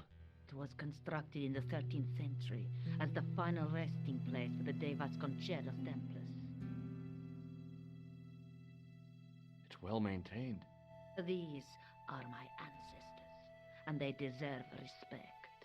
I come here at least once a week to say a prayer for them. Mind if I have a look around? By all means.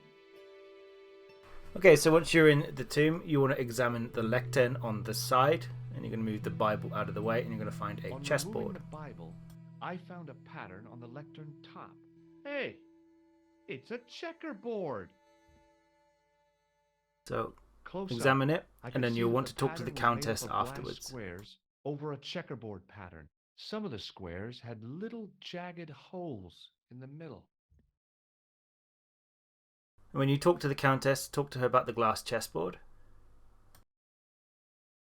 May I ask you something? You may ask. And also exhaust all discussions on the chessboard. What's the story with the glass chessboard? Glass chessboard. Oh, the pattern on the lectern, purely decorative, I'm sure. There are pieces of glass missing from it. Oh, it has been like that since I was a girl. The gaps in the glass chessboard look awfully deliberate. No, it is ridiculous. What possible significance can it have? It's part of a chessboard, and the gaps are for... Senor Stobart. You cannot mean... This place was built for the Templars. Your chess set is as old as the Templars. It's Mention kind the of chess pieces suggestive, to her. I think this must be it. This is what the manuscript is pointing to. This is extraordinary.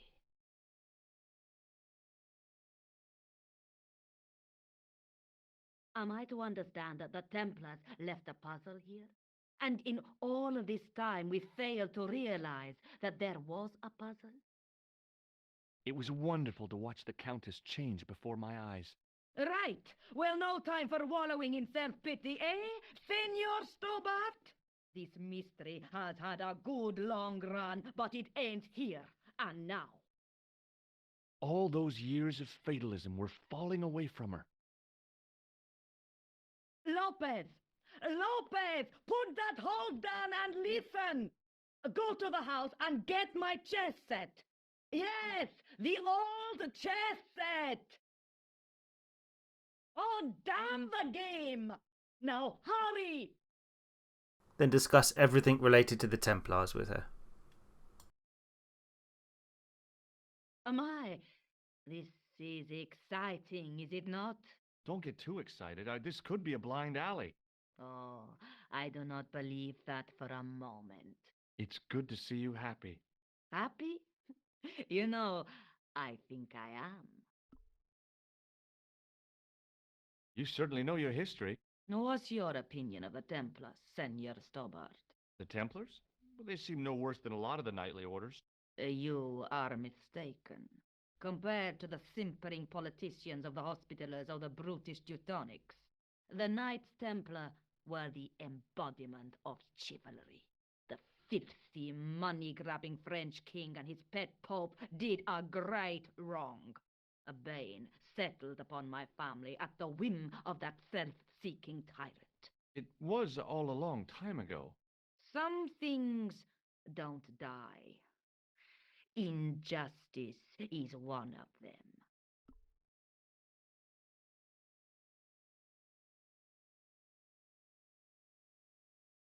While we're waiting, I'd really like to know what happened here. I mean, the curse and everything? It all began at the time of the dissolution of the Templars. Don Carlos had already left their ranks to become a scholar. Don Carlos, is he the guy who went missing? Si, but he had reckoned without the local bishop. Their bishop envied us our lands and determined to use the papal edict as an excuse to destroy us. Don Carlos was on one of his scholarly journeys when the Inquisition arrived. When Don Carlos returned, it was to find his loyal manservant slain and his children gone. They took the kids? But why? Oh, we will never know. The bishop denied all knowledge of the children's disappearance. But witnesses had seen his men kill the servant who had been charged to protect them. What happened to Don Carlos? He swore he'd find his children if he had to go to the edge of the world. He put on his armor and took up his sword and shield and rode out alone. He was never seen again. Lopez, you have the pieces. Si, my lady, as you asked. Por favor, Senor Stobart, would you be so kind? My lady. Calm yourself, Lopez. I believe Senor Stobart's motives are pure. Very well, my lady. My lady seems to trust you. But you don't. No, senor.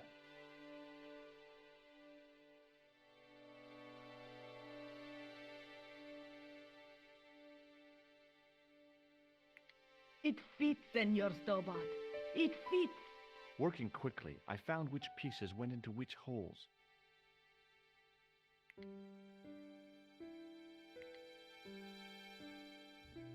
Okay, so we now have a bit of a puzzle that we need to solve, and we're going to move some of the pieces around. Take the bishop and move it up to b3. Grab the knight, and you want to bring that all the way down to e3. Pick up the king and move that down to d3. You'll then want to pick up the bishop and move that up to the a3 piece. You want to move then the knight up to c3, and that will solve the puzzle and reveal a chalice in the wall. Senor Stobart, look! What is that? It's not the Holy Grail, is it? No, Senor Stobart. It is the communion chalice of the De Vasconcellos, missing for almost 700 years. Wow. Well, go on. I cannot. I can hardly believe it is real. Go ahead. Live a little. Are you sure? This is your moment of triumph, Senor Stobart. Sure, I'm sure. The possibility of death traps only occurred to me a few days later.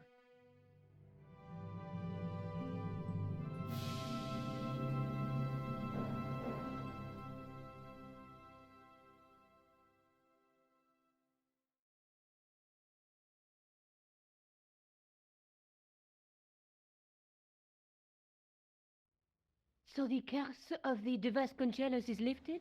Oh no, the Countess was thrilled to find the lost chalice, but there's still the riddle of the missing knight. Well, you can forget about that now and get back to finding the Templar's secret. Actually, I promised the Countess I'd find Don Carlos. You what? I can explain everything. You have got the odds for a withered old Spanish aristocrat? The Countess entrusted me with the Chalice and the quest for her ancestor's tomb. You're as crazy as she is. Haven't you got enough problems? Kahn and the Templars? It's all part of the same thing. The Chalice is important, I'm sure. The manuscript pointed us to the knight, and I have to find him. What then? I don't know. But when the knight and the Chalice are reunited, maybe I will. So, now that we're done with the discussion with Nico, we're going to go back to the police station for our next missable achievement. And this achievement generates a bit of a continuity error in the timeline with Broken Sword if you are a big player of these games.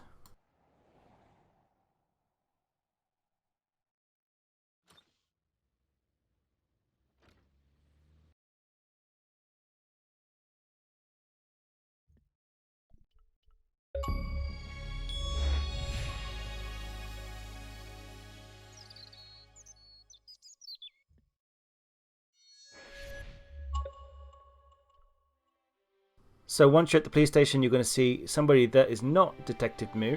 So you want to speak to the police officer. It's also the achievement that doesn't align to the picture of the character that's in question. So speak here and ask him about Moo. Also try to use the buzzer on this police officer, because this is the only opportunity that I found to use it on him. Why did you not say? Where's Sergeant Moo? Sergeant Moo? You haven't heard? Heard what? Has something happened to him? Moo is dead. You're kidding. No, monsieur. That's... How? Why? The death of a policeman never comes as a surprise, but always as a shock. But Sergeant Moo? He was so... I know. He was as flexible as a riot baton. Yet his heart was as warm as a freshly extracted urine sample. I'd like to shake you by the hand. Do you want to be arrested for assaulting a policeman? Huh? I noticed the shake and shock buzzer concealed in your hand. So once you have done that and you've tried to buzz him and spoken about Moo, you can leave. We don't need to speak to Rosso at this point in time. The continuity error in this case is that he tells you that Moo is dead, but Moo is actually in other Broken Sword games later on. So something doesn't quite line up there. Now that that's done, we are going to go over to Montfaucon. So travel over that way. And then on the right hand side of this screen, you can make your way up the stairs into the church.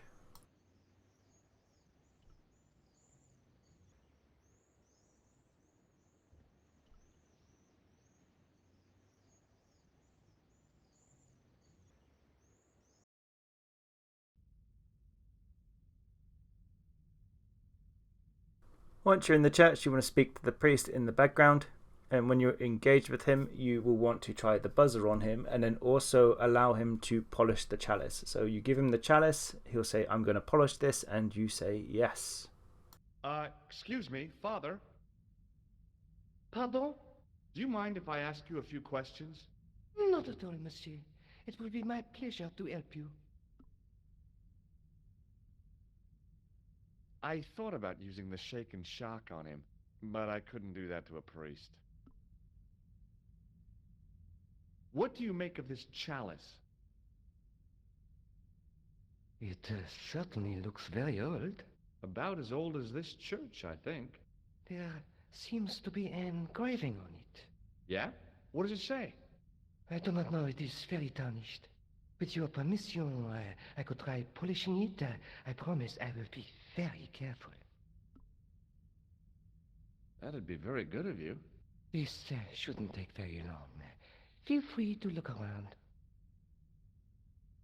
Now that he's done this, you want to look at the statue that is just to his right. You do need to put the lens on it. I get a little bit excited and prematurely try to put the lens on the statue. What you actually need to do is inspect the statue, examine it with the eye, and it's going to tell you that he's holding a staff and a scroll. Then go into your inventory and place the lens on the scroll, and then you'll want to look into the scroll, and it is going to create a new window thing for you. The lens fitted into the end of the scroll like a hand into a glove. Hey!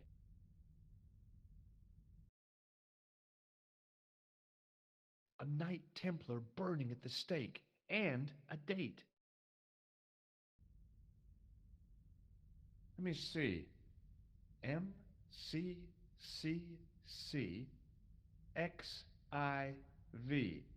That's 1314. And when the guy is done polishing the chalice, you'll want to speak to him, and he's going to give you back the chalice and give you a clue about somebody in this place that has died. Hello again, Father. That is linked to the house back in Spain. Hey, thanks. It is my pleasure, monsieur. What was the writing on the chalice? It was not writing, my mistake. It was a coat of arms.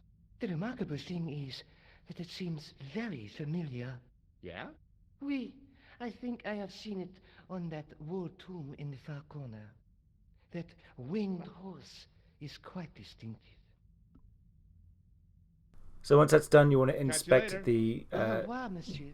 the coffin in the very back right hand of the corner, the tomb. I mean, I thought a tomb was the name of the building as opposed to the thing that you're placed in. But check the coffin, and you're going to find out that it is one of the Countess's long How lost did my relations. attention have been drawn to it? There was no mistake. There was no name on it. But the coat of arms was undeniably the Pegasus of the de Vasconcellos family. I'd found the last resting place of Don Carlos. My eye was drawn to the biblical references carved into the edge of the tomb. Hey, maybe these biblical references mean something.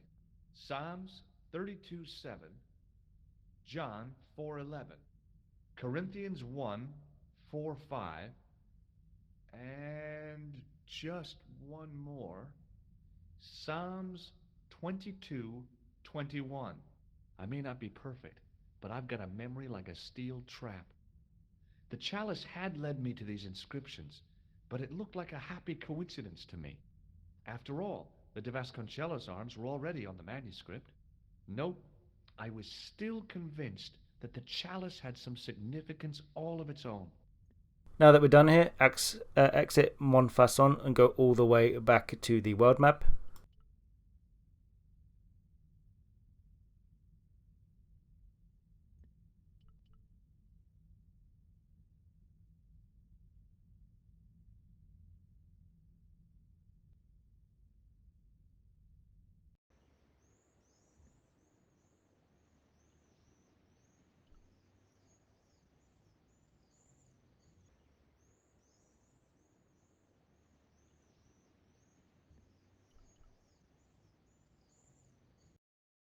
Make your way over to the museum and go in and speak to André Lobineau about the statue that you saw in Syria.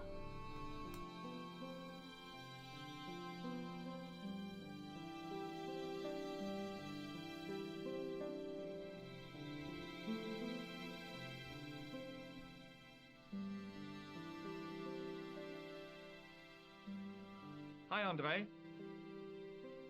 Hello, Georgie. While I was in Syria, I discovered a strange pagan statue. It was like a head with 3 bearded faces. Horrible. That sounds as if it could be Baphomet, the idol described by the Templars. The poor Knights of Christ had an idol that looked like that? Allegedly. The description of the idol came from the evidence extracted by the Inquisition. Mind you, not one statue or idol was ever found on Templar property. Until now, that is. Just last month, a statue of Baphomet was unearthed right here in Paris. Where? At the Institut Hermétique de Nerval. The statue is beneath the foundations. It was discovered by some workmen while renovating the building. Keep talking about it, and he's going to reveal a location of where a Can statue you tell me was any found more in about Paris. the statue of Baphomet? It's a fearful image, even now. A bearded head. The base of the statue is carved with Templar symbols. One of the workmen noticed a curious stain at the base. He claimed it looked like blood. Blood? That's right.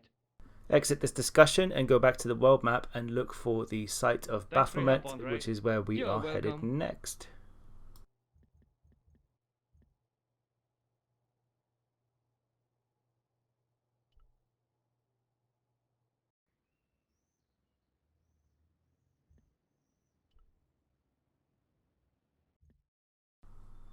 So when we get to this location, first off, you want to just ignore the painter. He's not going to do much for you at this moment in time. He's more mildly annoying. Go down the stairs. And then you want to speak with the guard that is just by the door here. You can try and use the buzzer on him if you'd like at this moment. Hi? Excuse me? Oui?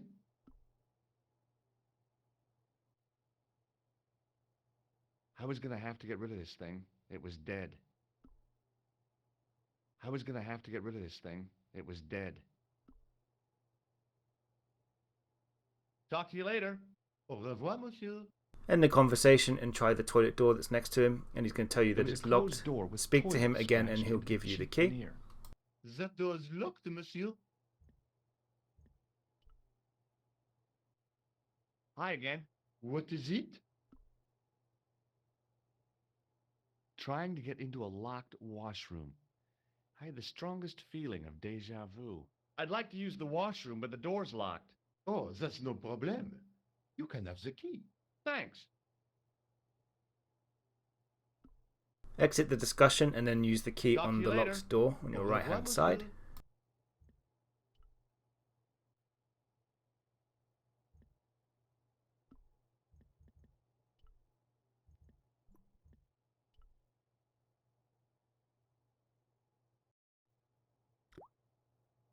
Now I get excited again here. You can't do what I do, but first of all you need to inspect the sink, not try and put the keys into the sink. It won't do anything. So inspect the sink and it's going to bring up a list of the stuff that's here, and you're going to see that there's a bar of soap that needs to be picked up. Grab that bar of soap, take the keys out of your inventory, and then you want to mix the key and the soap together, and he's going to take an impression of the key in the wet soap. Once you've done that, you'll then want to use the plaster of Paris on the soap, and then place the soap underneath the tap to set the plaster of Paris. I carefully sprinkled the plaster into the soap mold I'd made of the key.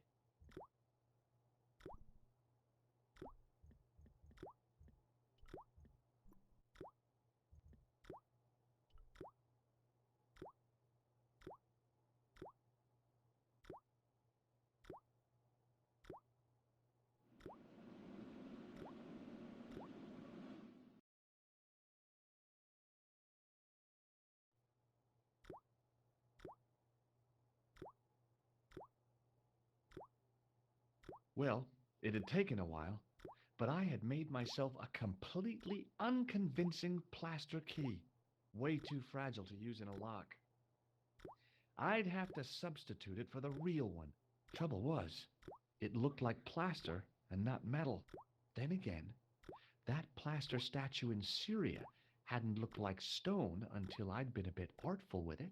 Maybe I could improve the key as well.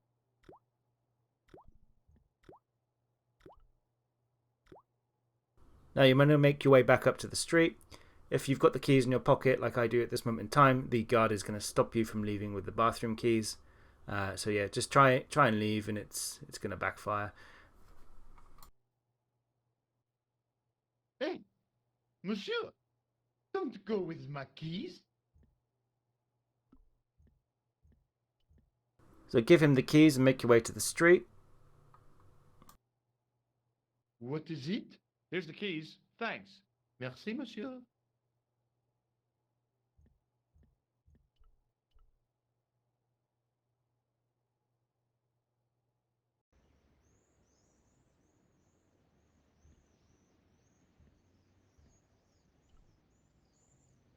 And then when you meet the painter, we're going to try the buzzer on him, even though George is going to keep telling you the buzzer is now broken.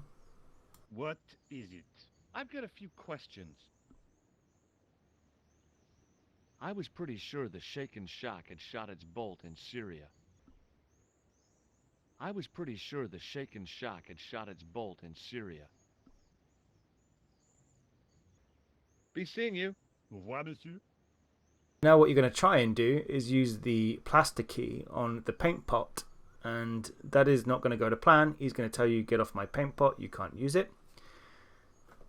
Hey, monsieur, get away from my paint pot. Okay. I should think so. Meddling with a man's paint pot. Pah. So we're going to create a distraction, but in this case we're going to not paint the key just yet. We're going to mess this guy around. So you'll want to use the telephone and give Nico a call and ask her to provide a distraction for you. Killer! Hi, Nico. It's me. I'm at the excavation site. Goodbye, George. No, wait a minute. I need your help. What kind of help? I told you I'm busy. This will only take a few minutes, I promise. Okay, what do you want me to do? I want you to keep somebody on the phone for a while. Who? A painter. I need to get at his pot. Oh, okay. Stay on the line. I'll go and get him. Make your way upstairs and tell the painter that Nico wants to talk to him. Do not put the key in the paint pot at this point in time. Hi, it's me again. What now? You've got a phone call. For me? Are you certain? It's a woman. She sounded hot. What woman? She must be mistaken, monsieur. Well, she asked for that hunk of a man with the nicotine fingers in his ass hanging out of his pants. Certainly sounds like me. Stand back. It wouldn't do to keep the lady from her hunk.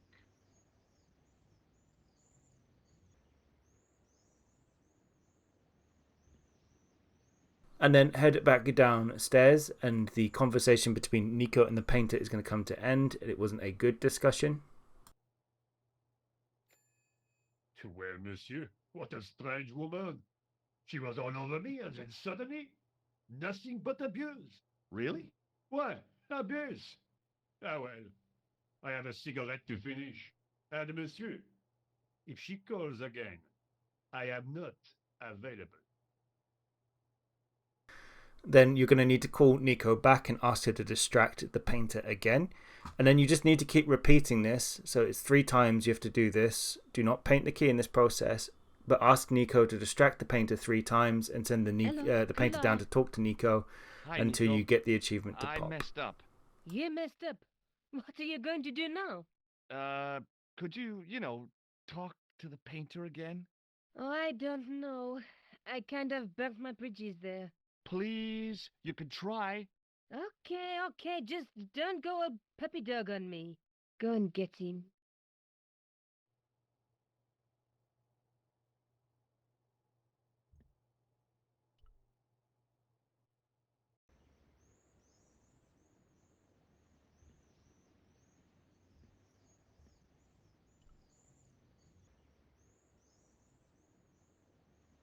Hi, it's me again. What now? That woman's on the phone for you again. But I don't want to talk to her. Sarcastic, stuck-up. She sounded really sorry. Oh, sorry. Seriously sorry. All right, I will talk to her.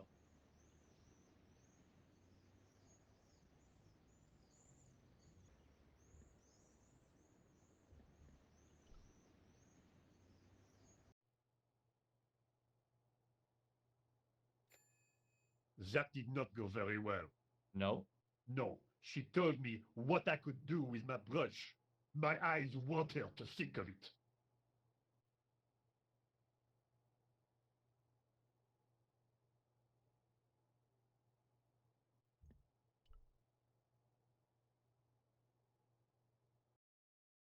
Hello. Hi. George, what happened? You messed up again. Oh, why is this so difficult? I guess so. Just go and get him.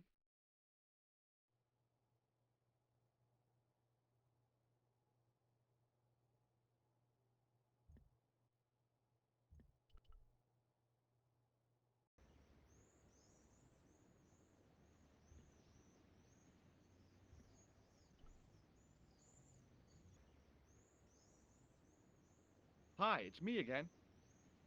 What now? You've got another call. Oh, great. No, honestly, she sounds really sorry. Oh, if I wanted abuse, I could stay at her. But I am a slave to my libido. Wish me luck.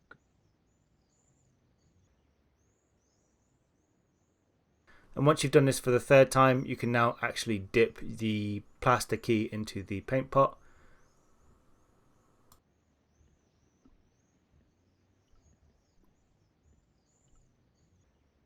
And make your way back downstairs.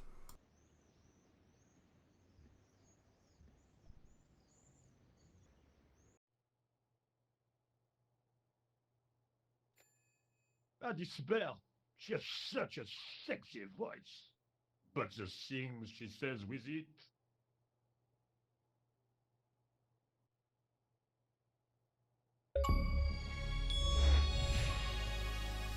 So now talk to the guard and get the toilet keys off of him. Hi again.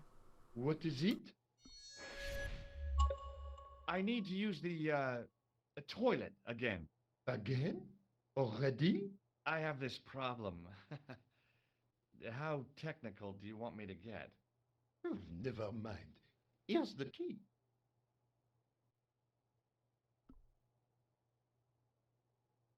Talk to you later. You'll then want to inspect the thermostat on the wall. A thermostat was mounted over a radiator. The radiator was pumping out heat as the thermostat was cranked right over to full.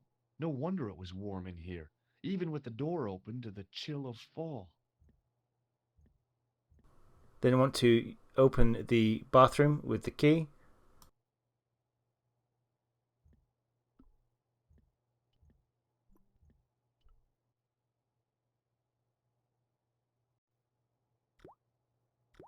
Go into your inventory and you want to swap the keys and the plastic keys together, and that is going to swap the real key for the fake key. Quickly and then exit back out again I and swapped the fake key for the real thing. Speak to the guard.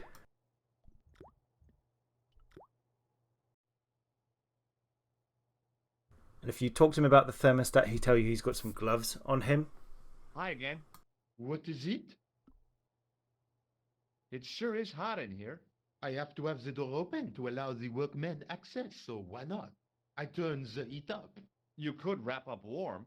I have my gloves if it gets cold, but why bother when it's warm anyway? Talk to you later. Au revoir, monsieur. Once the discussion is over, turn the thermostat down, and that is going to make the guard put his gloves on. When he puts his gloves on, you'll be able to return the keys to him.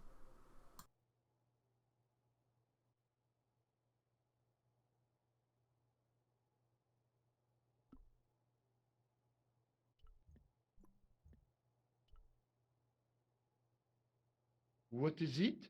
I held my breath and hoped that he wouldn't notice the substitution. Here's the keys. Thanks. Merci, monsieur. Then one last time we're going to call Nico and ask her to create another distraction. Hi, Nico. It's me again. I'd guessed. What do you want this time? What did you say to the painter? I shan't repeat it, Josh. Look, I need to get the guard out of the way. Could you call back and ask him to get the painter again? Okay, I'll call back soon.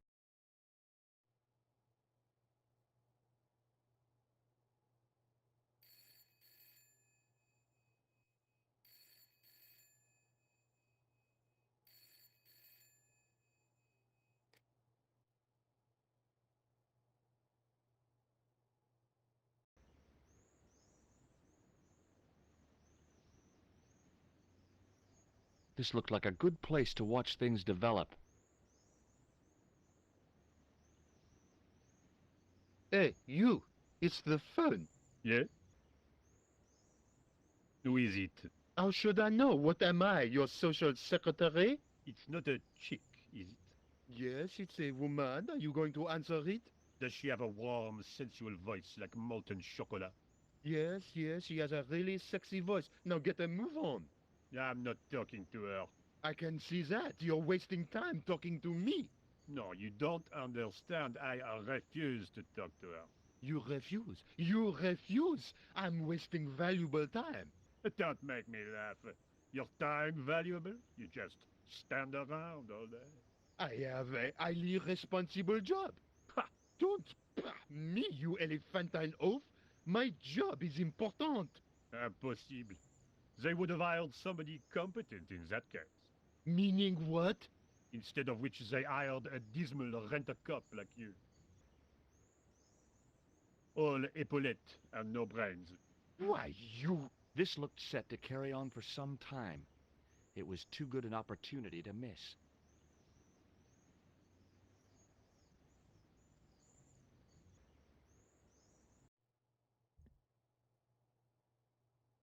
Once you're done watching the argument, you want to go into your pocket and get the excavation key and open up the door. You'll then need to climb down the ladder on the inside to see the statue, and we're going to take a look at the floor and the statue.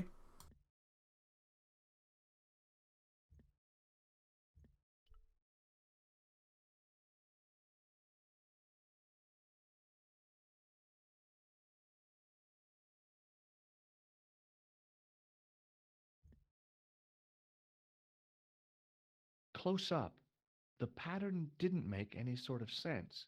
It fanned out around an axis point, a kind of focus to one side. Then on the floor, you're going to be able to use the chalice, and that is going to reveal a secret to you. So place the chalice on the floor. That is going to light the floor up, and you're going to get some more info. And there it was, decoded by the curves of the chalice. The image of a church.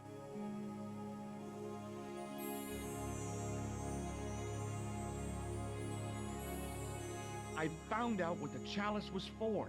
You've solved the puzzle? Yeah, there was a distorted picture at the Baphomet site.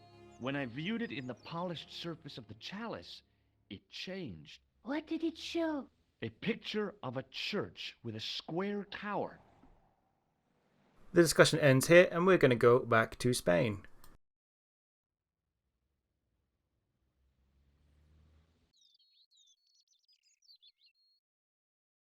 I guess I'd better return the chalice to the Countess. Hurry back, George.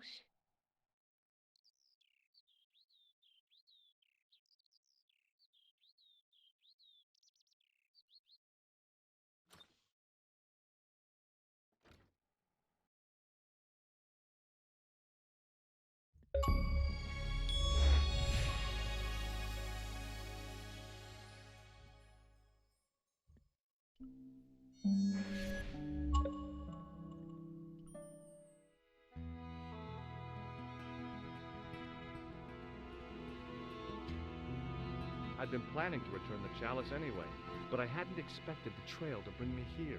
The Villa de Vasconcellos was as picturesque as ever. The weather was still clear, and Lopez was still watering the damn lawn. I was beginning to suspect that he was surgically attached to that hose.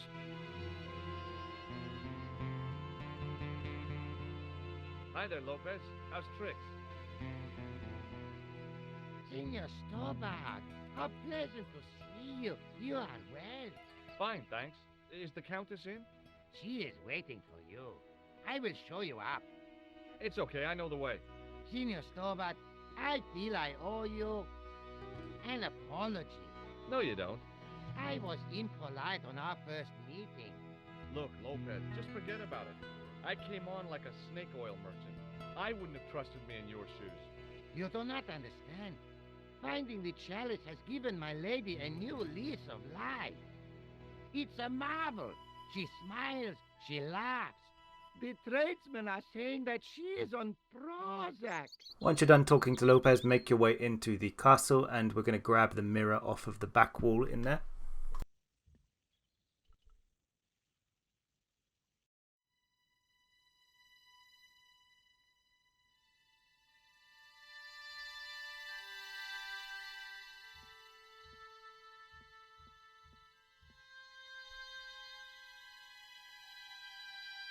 Then make your way upstairs to the Countess, and we're going to have a bit more of a discussion with her. And for this one, exhaust all discussion topics.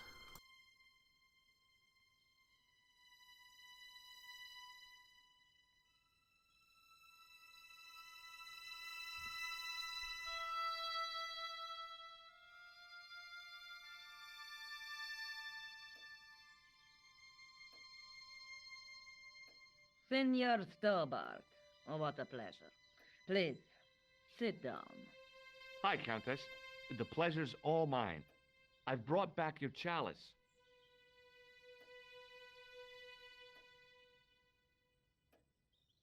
Why? You've had it cleaned. Yeah, I met an obliging priest with a soft cloth. Have you resolved the Templar mystery? No, not yet. I don't even know what it is I'm after. There are many stories of the knight secreting great wealth away. Whatever. All I know is I don't want the bad guys to get it. Ah, to be young and live in a world of moral absolutes.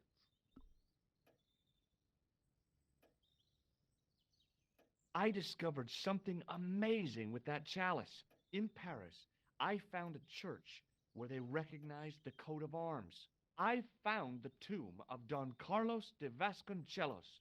You are sure? There can be no mistake? The coat of arms on the chalice matches the one on the tomb. Incredible. You have my most profound thanks. I must go there as soon as possible. Yeah? Well, I'd be happy to show you the city.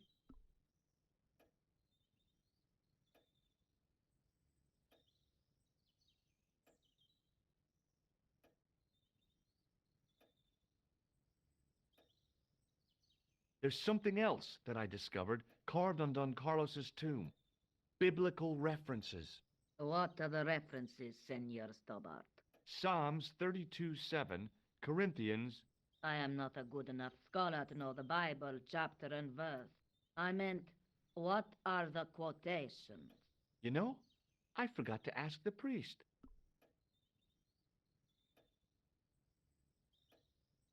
I'll have a look around if that's okay. My home is your home. I shall remain here.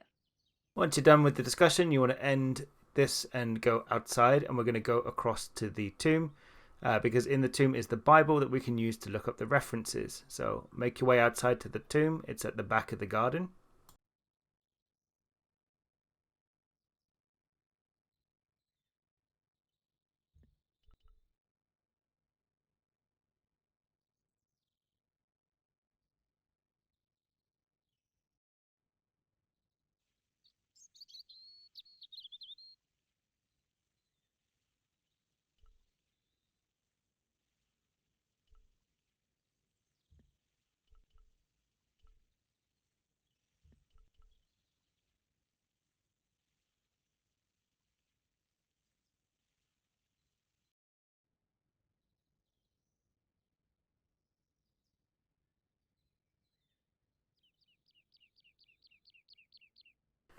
Make your way inside, and we're going to grab off of the lectern the Bible that we were used to cover up the chess pieces. So grab that, and we're going to take that back to the Countess, and we're going to discuss the Bible verses with her.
Hello again. Mind if I sit? Please, be my guest.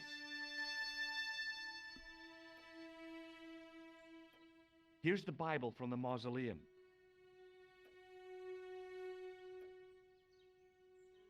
Very well. Let us begin. The first reference.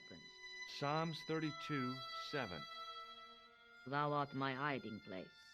Thou shalt preserve me from trouble. Thou shalt compass me about with songs of deliverance. My hiding place. Don't get your hopes up too high. This might just be leading us to where we found the chalice. You are right, of course. The next. Okay, John 4:11. John 4:11. Here. The well is deep.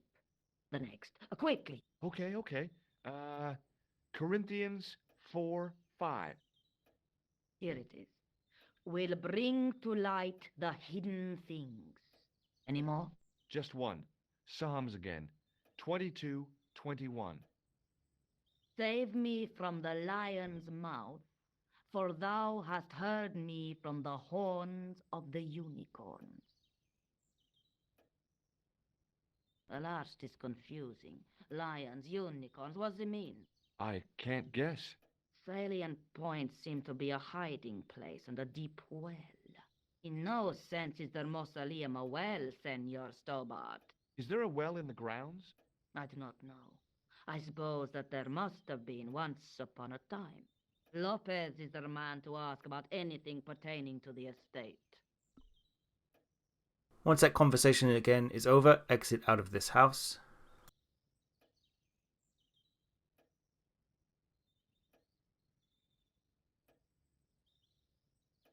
I'll just have another look around. Very well.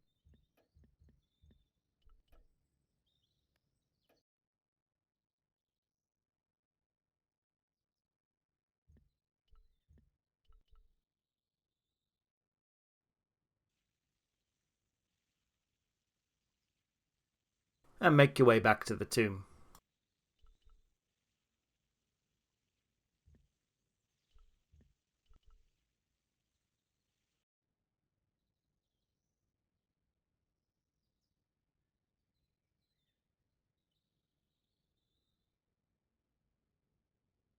In this here tomb, we're going to go inside and we are going to start burning some candles. So make your way in. And when you're inside, the first thing we want to do is we're going to grab the long pole that is propped up against the left wall. And we're going to use that pole to close the window at the top shut so that the candle does not get blown out at the top. So grab the pole and then shut the top window.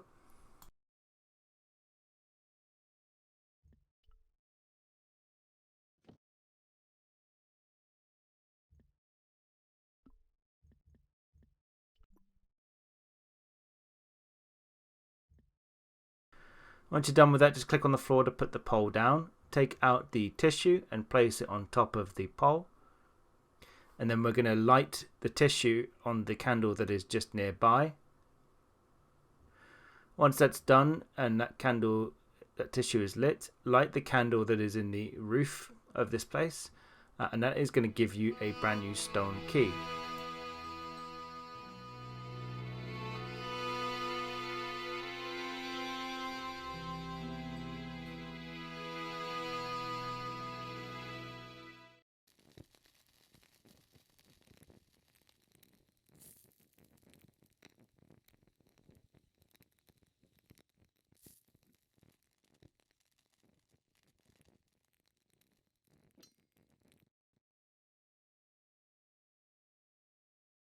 The candle had burnt brilliantly, but only for a couple of minutes.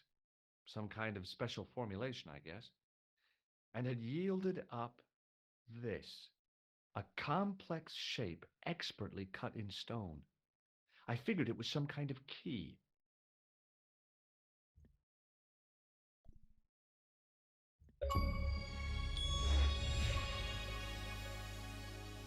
Make your way back to the Countess and you want to discuss with her the stone key that you've just found.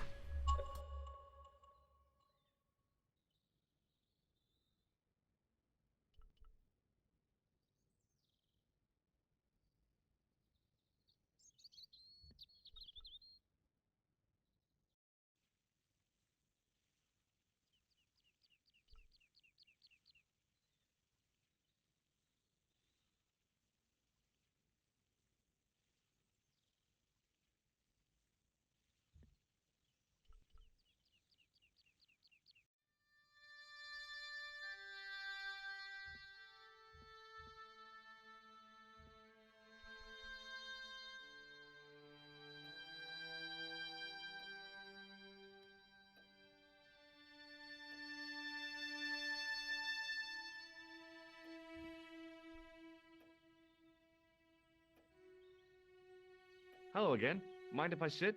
Please, be my guest.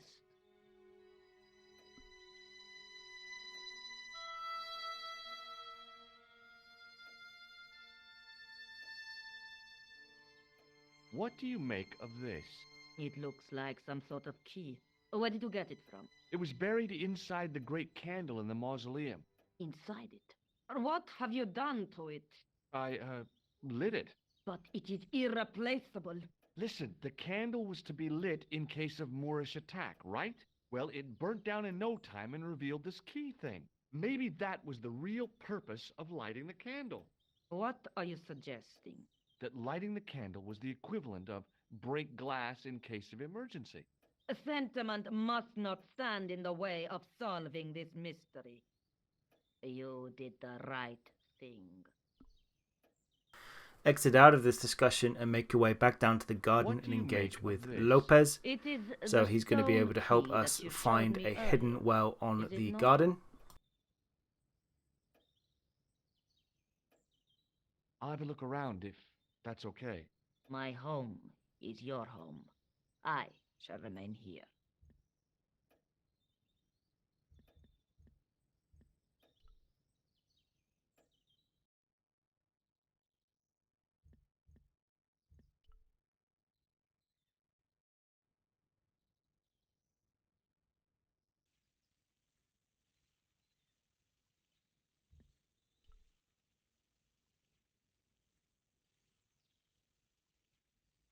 Hi, Lopez.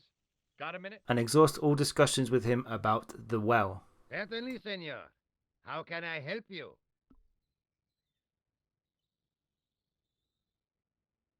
You must know just about everything that there is to know about this place. See, I have lived my whole life here in the service of the Vasconcellos. Do you know of a well anywhere around here? A well? Si, senor. This used to be a fortified villa.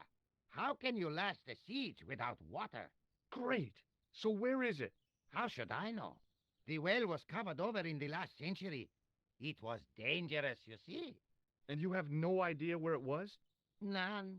It was hidden even before my grandfather's time.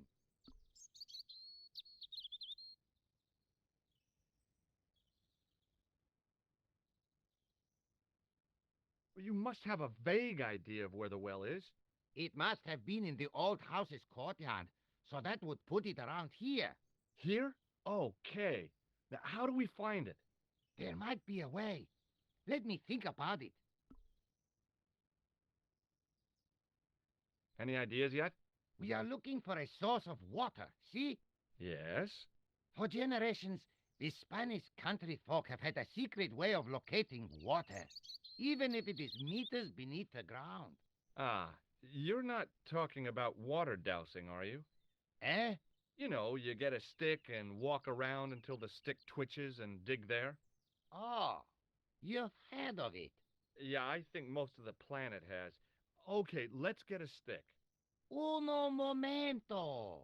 It must be a special stick, a Y of hazel. Right. Do you have any hazel trees? See, here. That is hazel. Once that is done, you want to inspect the hazel tree in the background, and you're not going to find the stick that you're looking for, but we will find it in a bit. So we know what a hazel tree looks like. So inspect this one first of all. I went over to find a suitable and then you want to make your way to the left-hand side of the entrance of the main house. Do not do what I do and go in. Just go to the left-hand side of the house.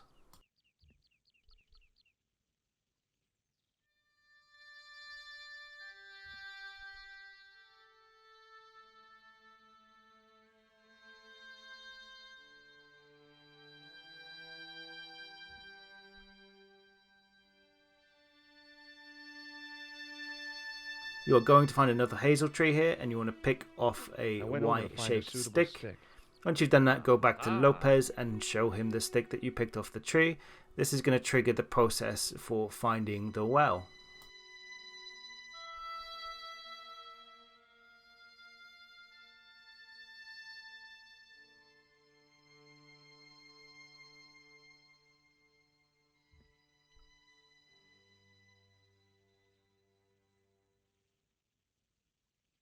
Hi, Lopez. Got a minute? Certainly, senor. How can I help you?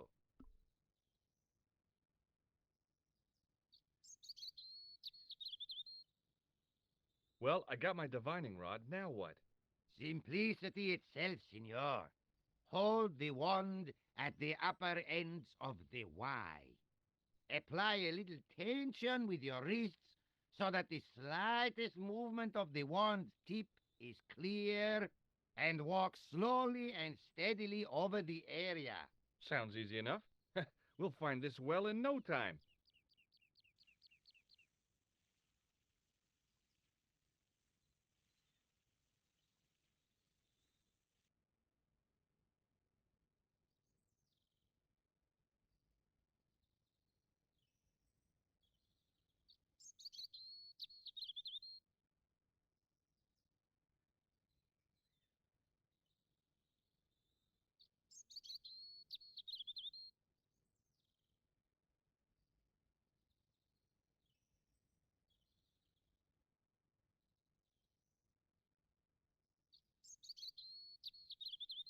Senor Stobart, you've found something.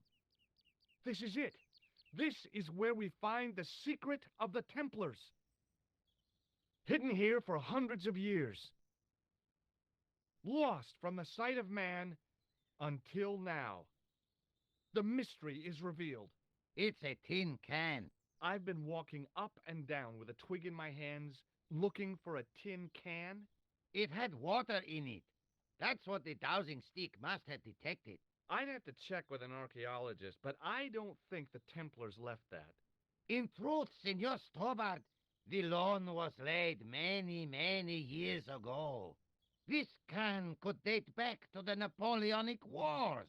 Get rid of it and I'll try it again. Lopez threw the can away. It seemed to fall an awfully long way.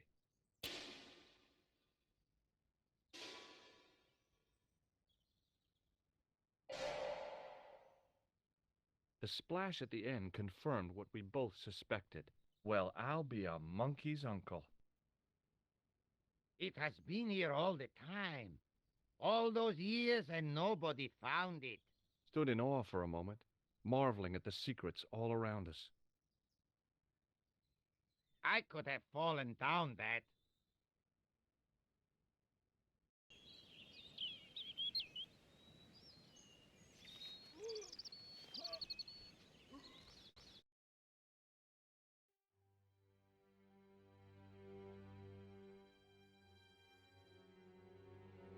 The well had been lost for decades at least. The air was cool after the noon sun, but that's not what gave me goosebumps. I have a really, really bad feeling about this. Okay, we are now down in the well and we want to inspect the stone wall that is on the right hand side. The lion on it, you want to inspect it twice and you're going to realize that the tooth will fall out and it causes the door to fall away. You need to be very quick here because you can die, so pull off the thing From twice distance, the lion's and then head had been immediately click impressive. to the left. Close up, it was frightening. Hey, one of the fangs is a separate piece.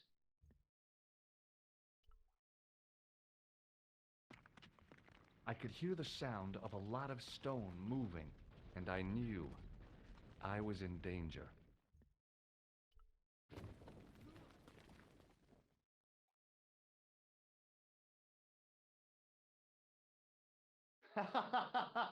Oh, very funny, you psychos. Senor Stobart! Senor Stobart! Are you all right? It's okay, Lopez, I'm fine. Que susto me has dado! You gave me a scare! Nice try, Templars. Once you're done with this, you want to dip in and you want to take the mirror out and you want to raise it up to the well shaft and then you place it into the light. So it's going to then light up the back area that you cannot see into at the moment because you do not have a torch.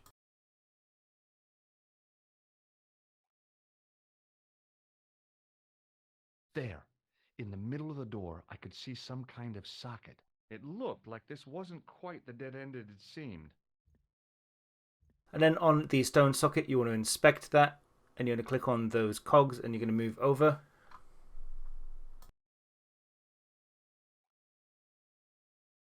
Now I knew what I was looking for. It only took a few moments to find it.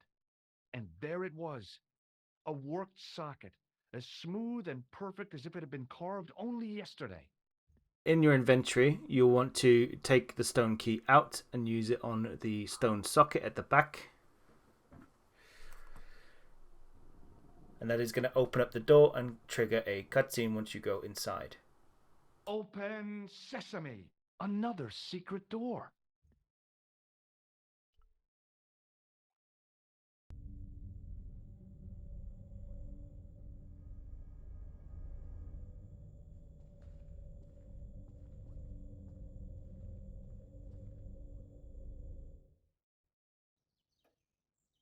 Before I left, though, there was one last thing to do.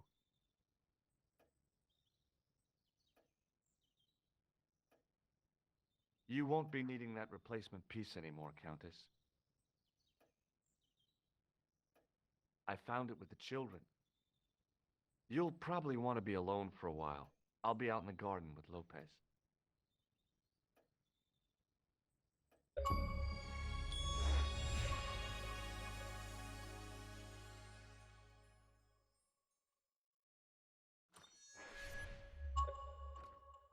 George, welcome back.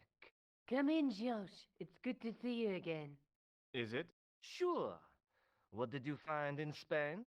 Without Andre, we wouldn't have got this far, George. Yeah, I know.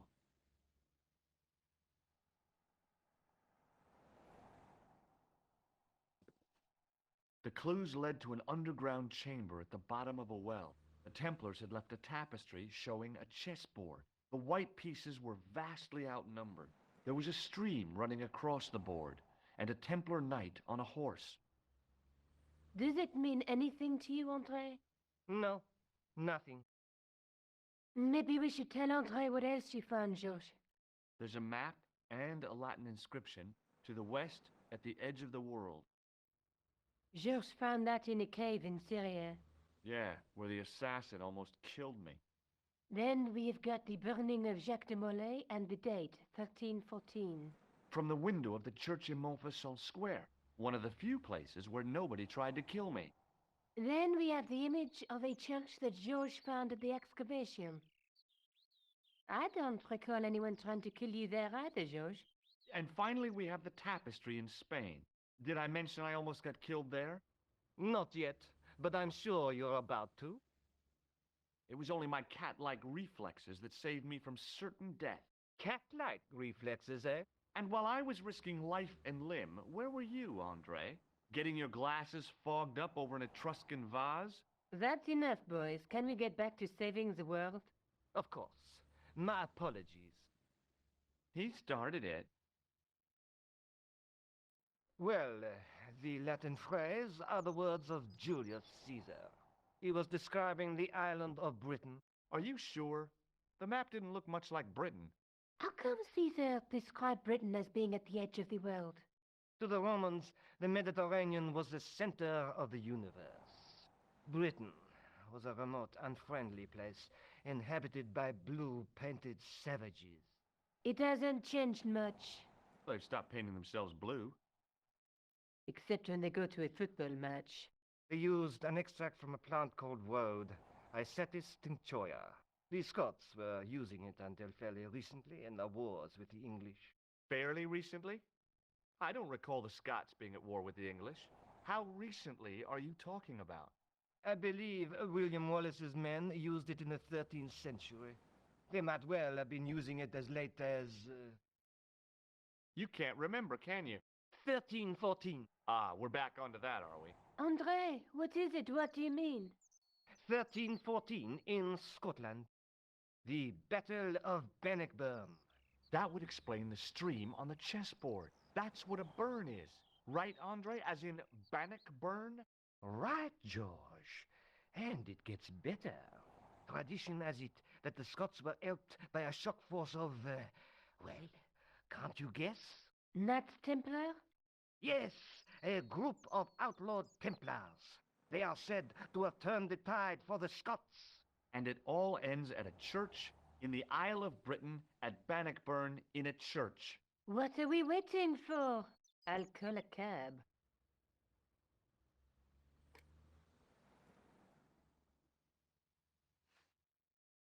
I can't go.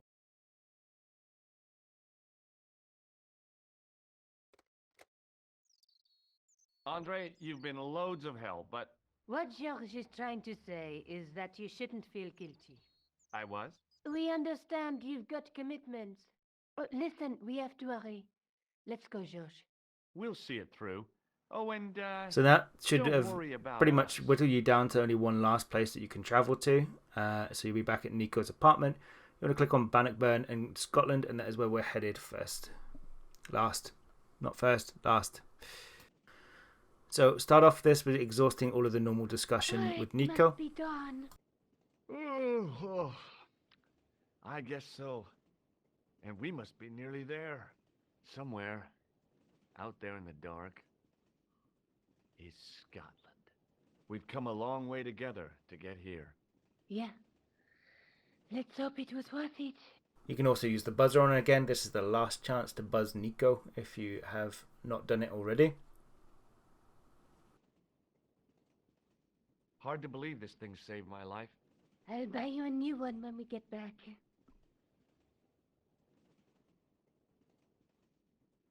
There's something I've been meaning to say to you, Nico.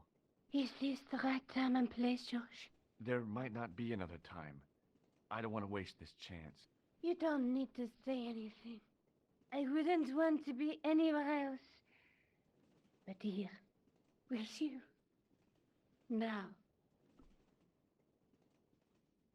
You're exhausted. Why don't you get some sleep? Sleep?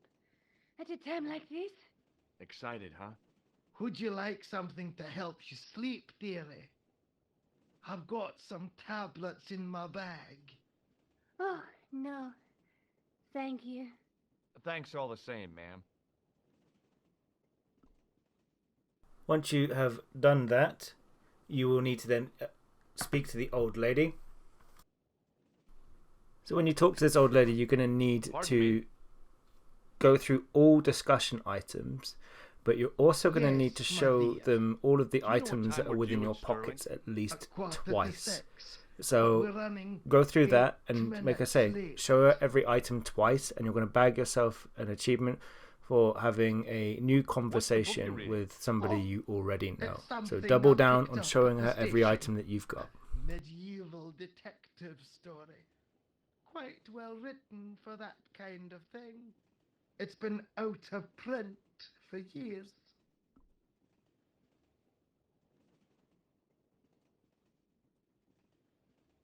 What's the title of the book? The Crooked Crusader Caper by Molly Peagram. I assumed the author was a woman, but apparently not. His real name is... Professor Nigel Peagram. That's right. Do you know him? No, I never met him. George is a great fan of his, though. Do you know Sterling well? Yes, I do. Is that where you two lovebirds abound? Yeah, It's one of the places we thought we'd see on our holiday. Be sure to visit the castle, won't you? Oh, I'm sure it's a neat place, but we are not really interested in history, are we, George? No. I suppose espresso bars and boogie-woogie are more your cup of tea. That's right. There's nothing George enjoys more than a good boogie.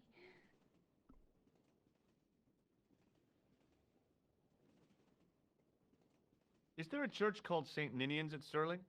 Yes, there is, and I know why you're going there. You do? Of course I do. It's obvious you're in love. You're eloping, and they say romance is dead.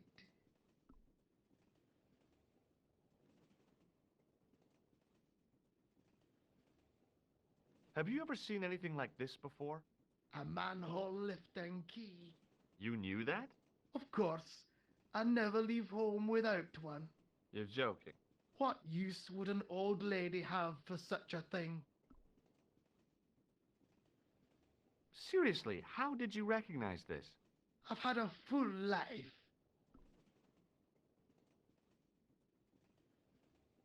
Would you believe that this clown's nose led us to being on this train tonight? I would indeed. No, honestly, You would? Certainly. You have an honest face.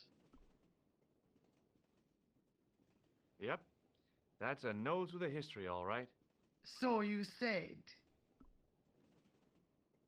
Have you ever seen this man before? An interesting-looking fellow. Interesting. He's a killer. And that's not interesting? You really think this guy looks interesting? He looks like a driven man.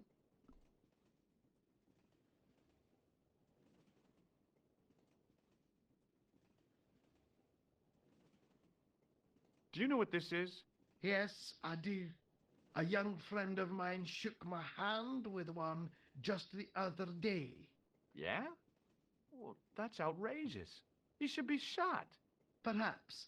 Still, his intentions were good. I'm sorry that you've been zapped by one of these things. You shouldn't be. Does the name Merlin mean anything to you? Merlin, a master of illusions. Oh, you said Merlin? Then no, nothing.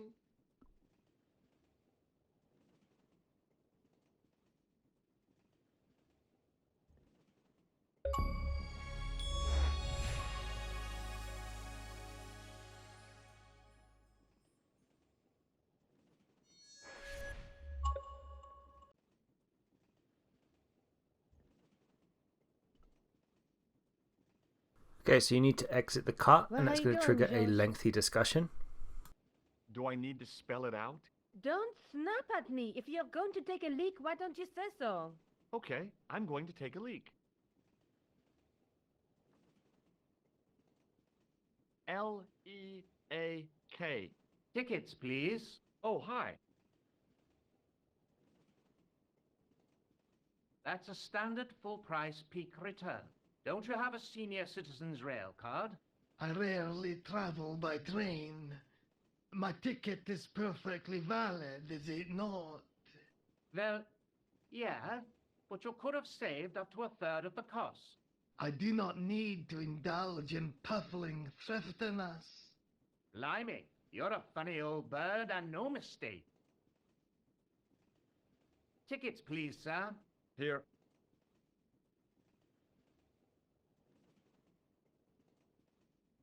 Off to Stirling, eh? Yes, we are. Well, I hope you won't be disappointed. It's a miserable place this time of year. Still, there's plenty of pubs and a lovely view from the castle. Thank you. I don't want to worry you, but there was something familiar about that guy. Are you sure? You're tired. Perhaps you're mistaken. Maybe. But I didn't like the look in his eyes when he spoke to you.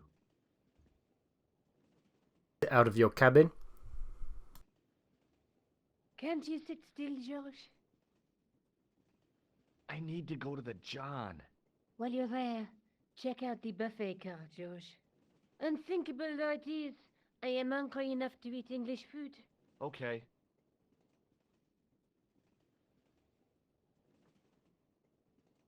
And then you want to enter the cabin that is next to you, and there are two football people that you'll need to chat to.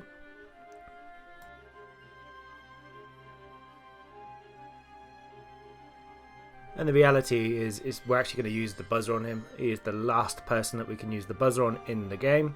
So that's going to bag you the achievement for trying to buzz every character. If you've missed some, you can go back and use the chat to select later on to kind of go and mop this up. So have a chat with him and use the buzzer, and then exit out of his cabin. The outlet from a chemical factory. Excuse me, mate, he's taking a nap. Sleeping like a bobby. I'll wake him up when we get to Newcastle. We passed through Newcastle half an hour ago. And I never noticed. Do you know what this is? No, man, what is it? It's a hand buzzer. You won't catch me out with that, pal. If I'd wanted to catch you out, I wouldn't have shown it to you, would I?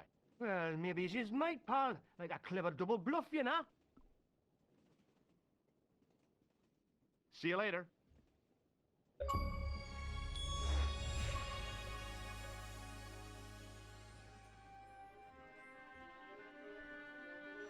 And then need to push down the left of the train and keep going until you see Guido again.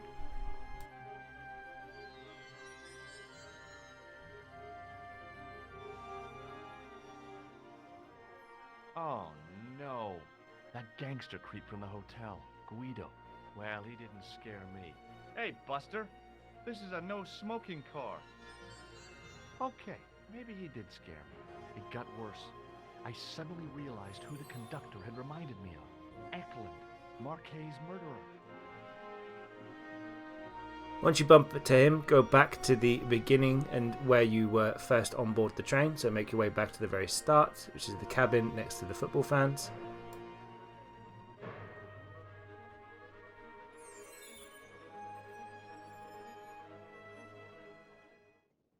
I should have known better than to leave Nico and the old lady alone.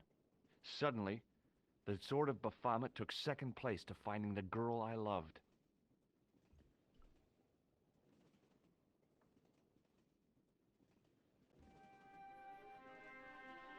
Go into the cabin where the football guys are hanging out.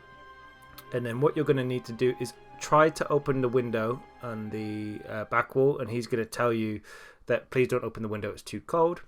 But he's quite easily swayed. So once you've opened that window, have a chat with him about the gangsters on the train and Nico.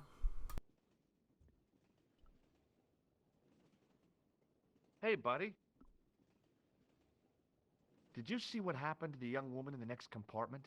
No, Paul, I didn't. Have you lost her, like? She's disappeared. The old lady, too. I think they're in trouble.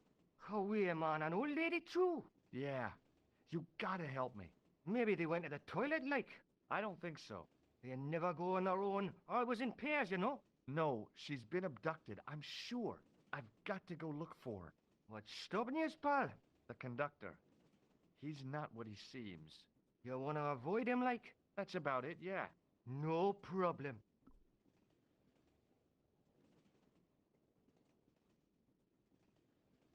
Listen, I need your help. What's the matter? There's a guy on this train who's trying to kill me. Relax, man. You wouldn't try nothing with us in Basharia. We are veterans, like, so action at Brightlingsea. I don't recall the British Army being involved in a conflict in anywhere called Brightlingsea. Well, you just take it from me, pal. You're in safe hands. Once you've had that chat with him, you can then go about opening up the window, and he will allow you to open the window, and then he'll give you a footy to get onto the top of the train. So click on the window again, and he'll help you out.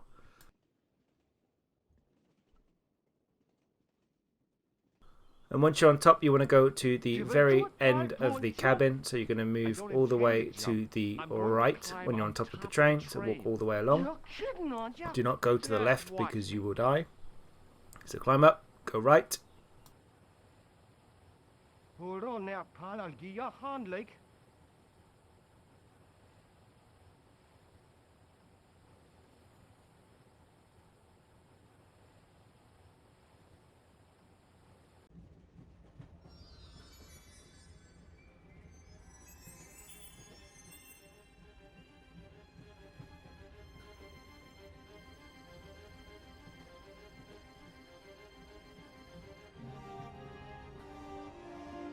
Once you're on the next carriage over, you want to click on the ladder that is just to the right hand side of the screen here, and you'll go down and enter the cart.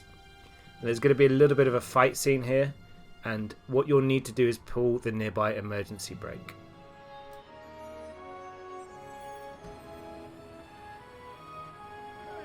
So once Kahn has thrown Flap out of the door, he's got shot. Pull the emergency brake. That is going to stop the car and injure the Templar. And then have a discussion with Kahn. You saved our lives, but why? You are always on the same side, Stobart. Different causes, but a common enemy. The Knights Templar? Don't call them that. The real Templars were a noble foe. He's Barbarians have no right to that name. These men are no better than dogs. What are the Neo-Templars after? What is the Sword of Baphomet? Not what you think, my friend. It is a weapon, yes, but one which our enemies will find difficult to wield. A double-edged sword. A power older than Demolay, older than Solomon. We'll stop them. You and me together. And Nico. No, George. My journey ends soon at the Garden of Paradise. You're talking in riddles. Can't you tell me straight what they're after? The sword symbolizes a colossal energy caused by the alignment of the Earth's natural power fields, which are focused at St. Ninian's. The energy endowed the Templars with the power which made them great. A power which made them charismatic to such an extent they could control the will of all around. Talk to him about Bull's Head. How did you escape from the Bull's Head? It is a long... Then end the conversation and he will give you a bit more info. Fortunately, I know the ways of the wilderness. Also, I have a sister who keeps a garage just around the corner. May Allah guide you to our enemies. Thanks. One last thing. What? What is it? He's dead.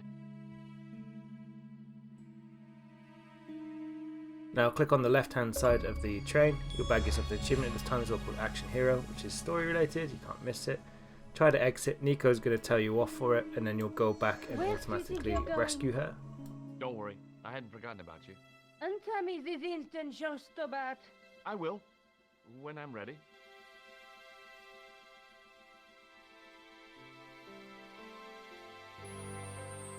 That's not George. No. You took advantage while my hands were tied. When Eklund pointed that gun at me, I thought I was gonna die. I thought of all the things I'd never get to do, and kissing you was at the top of my list. George. Uh-huh. George, we've got to get off the train.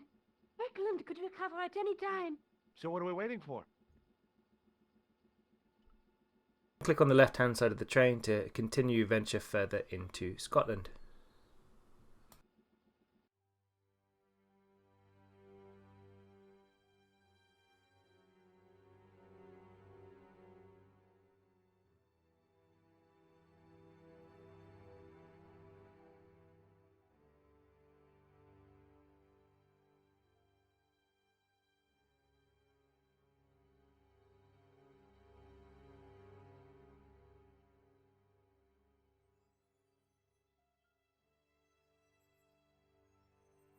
I'd feel happier if we had a gun or something.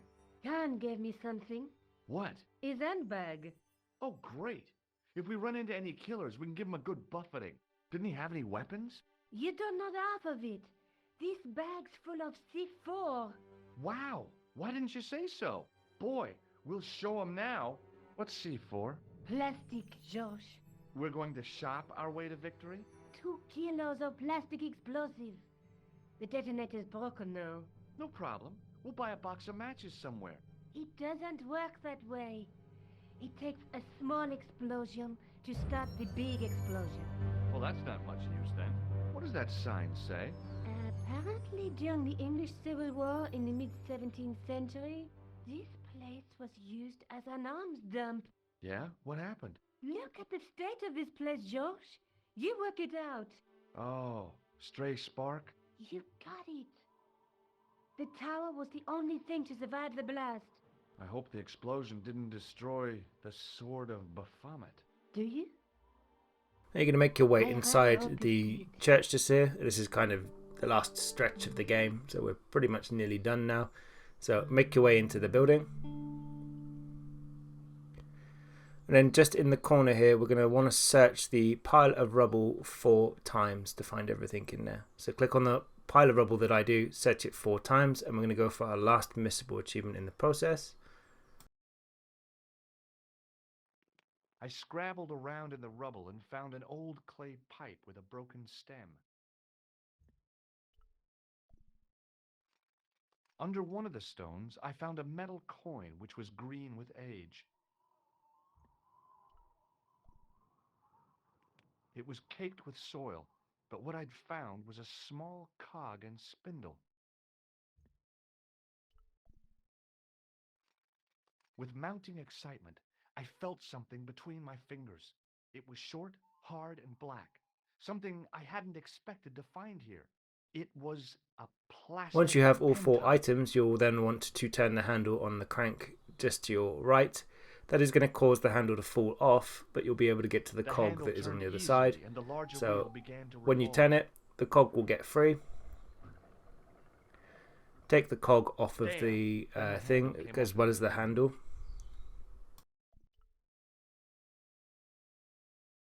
Now that the handle was gone, it was Using the red nose from your inventory, we want to put it on the beast statue that is next to Nico.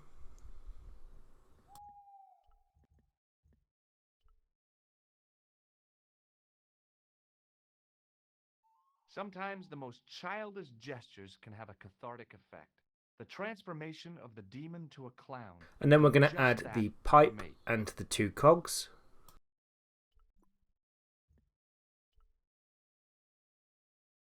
With the clay pipe in his mouth, he looked happy, homely, like somebody's granddaddy. What do you think you're doing, Josh? I wondered if there was a secret mechanism in the demon's mouth. Maybe you should show a little more respect.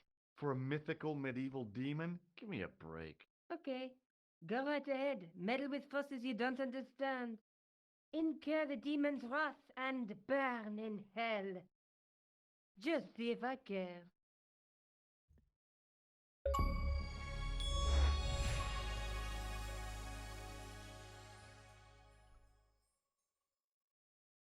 The cog slipped neatly into the eye socket.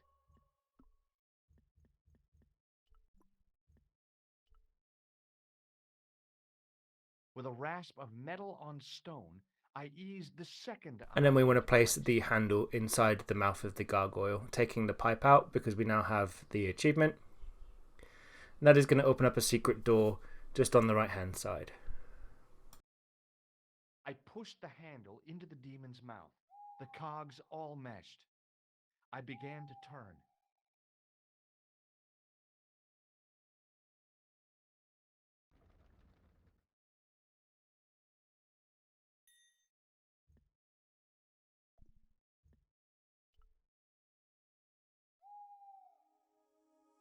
As soon as I saw the flickering torches, I realized the bogus Templars had beaten us to the sword. But where were they now? And why was Head it right so through the tunnel. quiet?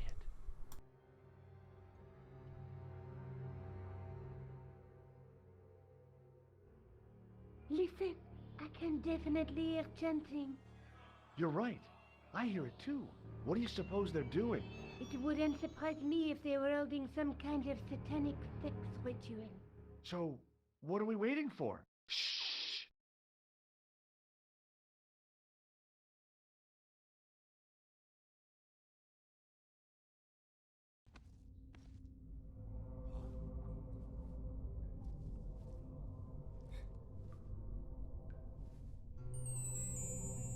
Will you look at that? Baphomet. Lovino was right. This place was ancient even to the Templars. This is Baphomet? Finally, the truth. The Templars had never worshipped this graven image, no more than they'd worship a rainbow. But, like a rainbow, they regarded it as a symbol of a covenant with God, who'd revealed this place to them.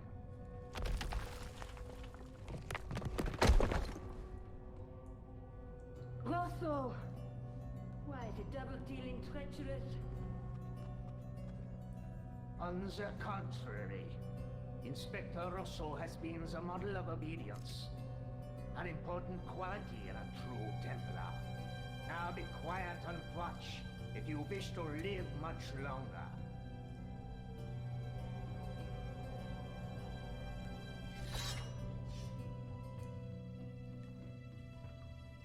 brothers and sisters, we are gathered here to witness the reforging of the sword that was broken. Here before God's sentinel, Baphomet.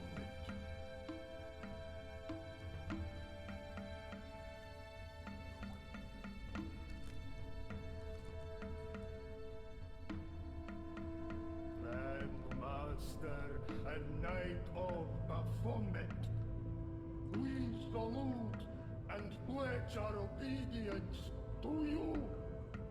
I salute you, gatekeeper of the Templars.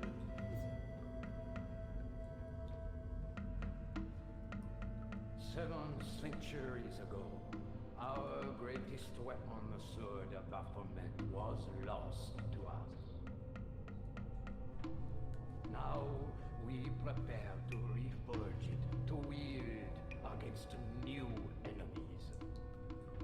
As the tired millennium dies, and this world looks for new leaders, we shall not fail. We shall lead the people to a new order, wherein all borders will dissolve. All will be united under the red cross of the Templars.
George, we have watched your efforts to stop us with respect. But surely you realize that you have been misled by our enemies. Both of us want a better world. Fortunately, no harm has been done. We need determined, resourceful men like you. Join us, George. Join us in true brotherhood. Yeah, true. Wait. Brothers? What about Marquet? What about Peagram and Klausner? You didn't look on them as brothers, only as failures. 3 men dead, and you don't give a damn! George, you know that sacrifices are necessary. Every great undertaking. Join you? I'll see you in hell first. Oh, George, I had great hopes for you.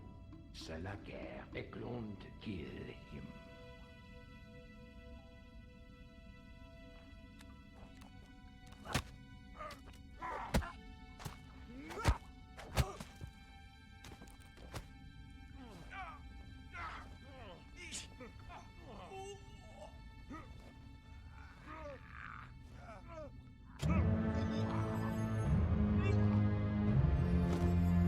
Okay, and then we're going to close this out.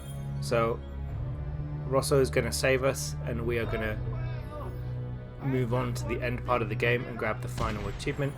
So with Rosso now dying, You want to make your way back into the main corridor. The game will take you out there automatically, and you're going to bump into Guido and some kind of Grand Master. And as you work into this area, Guido is going to block you off. And you want to grab the torch off the side, and that is going to be the last part of the game. It's your final puzzle. Grab the torch. George is going to throw it onto the gunpowder. Nico is going to follow up with a bigger explosion, and that is going to round out the game for you. I've been Justin from the Achievement Squad. If you find this guide useful, drop us a like, comment, subscribe, and happy hunting. Come on, Nico. We're leaving. You fools! You cannot escape us. Guido! Stop them. But master, the powder! That powder is from the English Civil War. You fool. He's over 300 years old. How explosive do you think it can be? I thought it was all over, but Nico had one last trick up her sleeve. Or in her handbag, to be exact. A handbag full of plastic explosives. Maybe, but this stuff is brand new. Oh.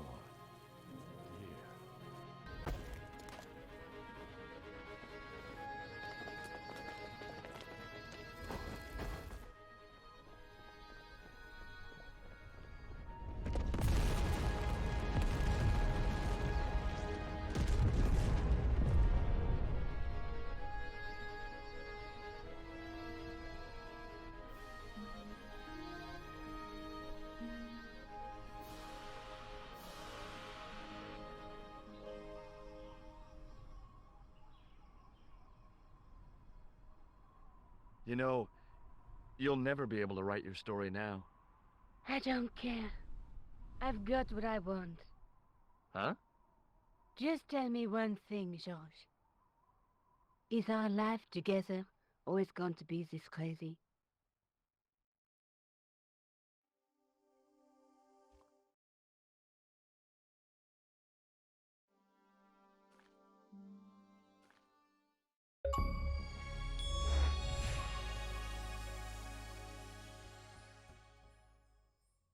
Hello again. What now? Do you know anything about medieval manuscripts? No more than you, I'll bet. Does this gem mean anything to you? Aha! Is it real? It must be worth a small fortune. You stole it, I suppose. I'm not a crook.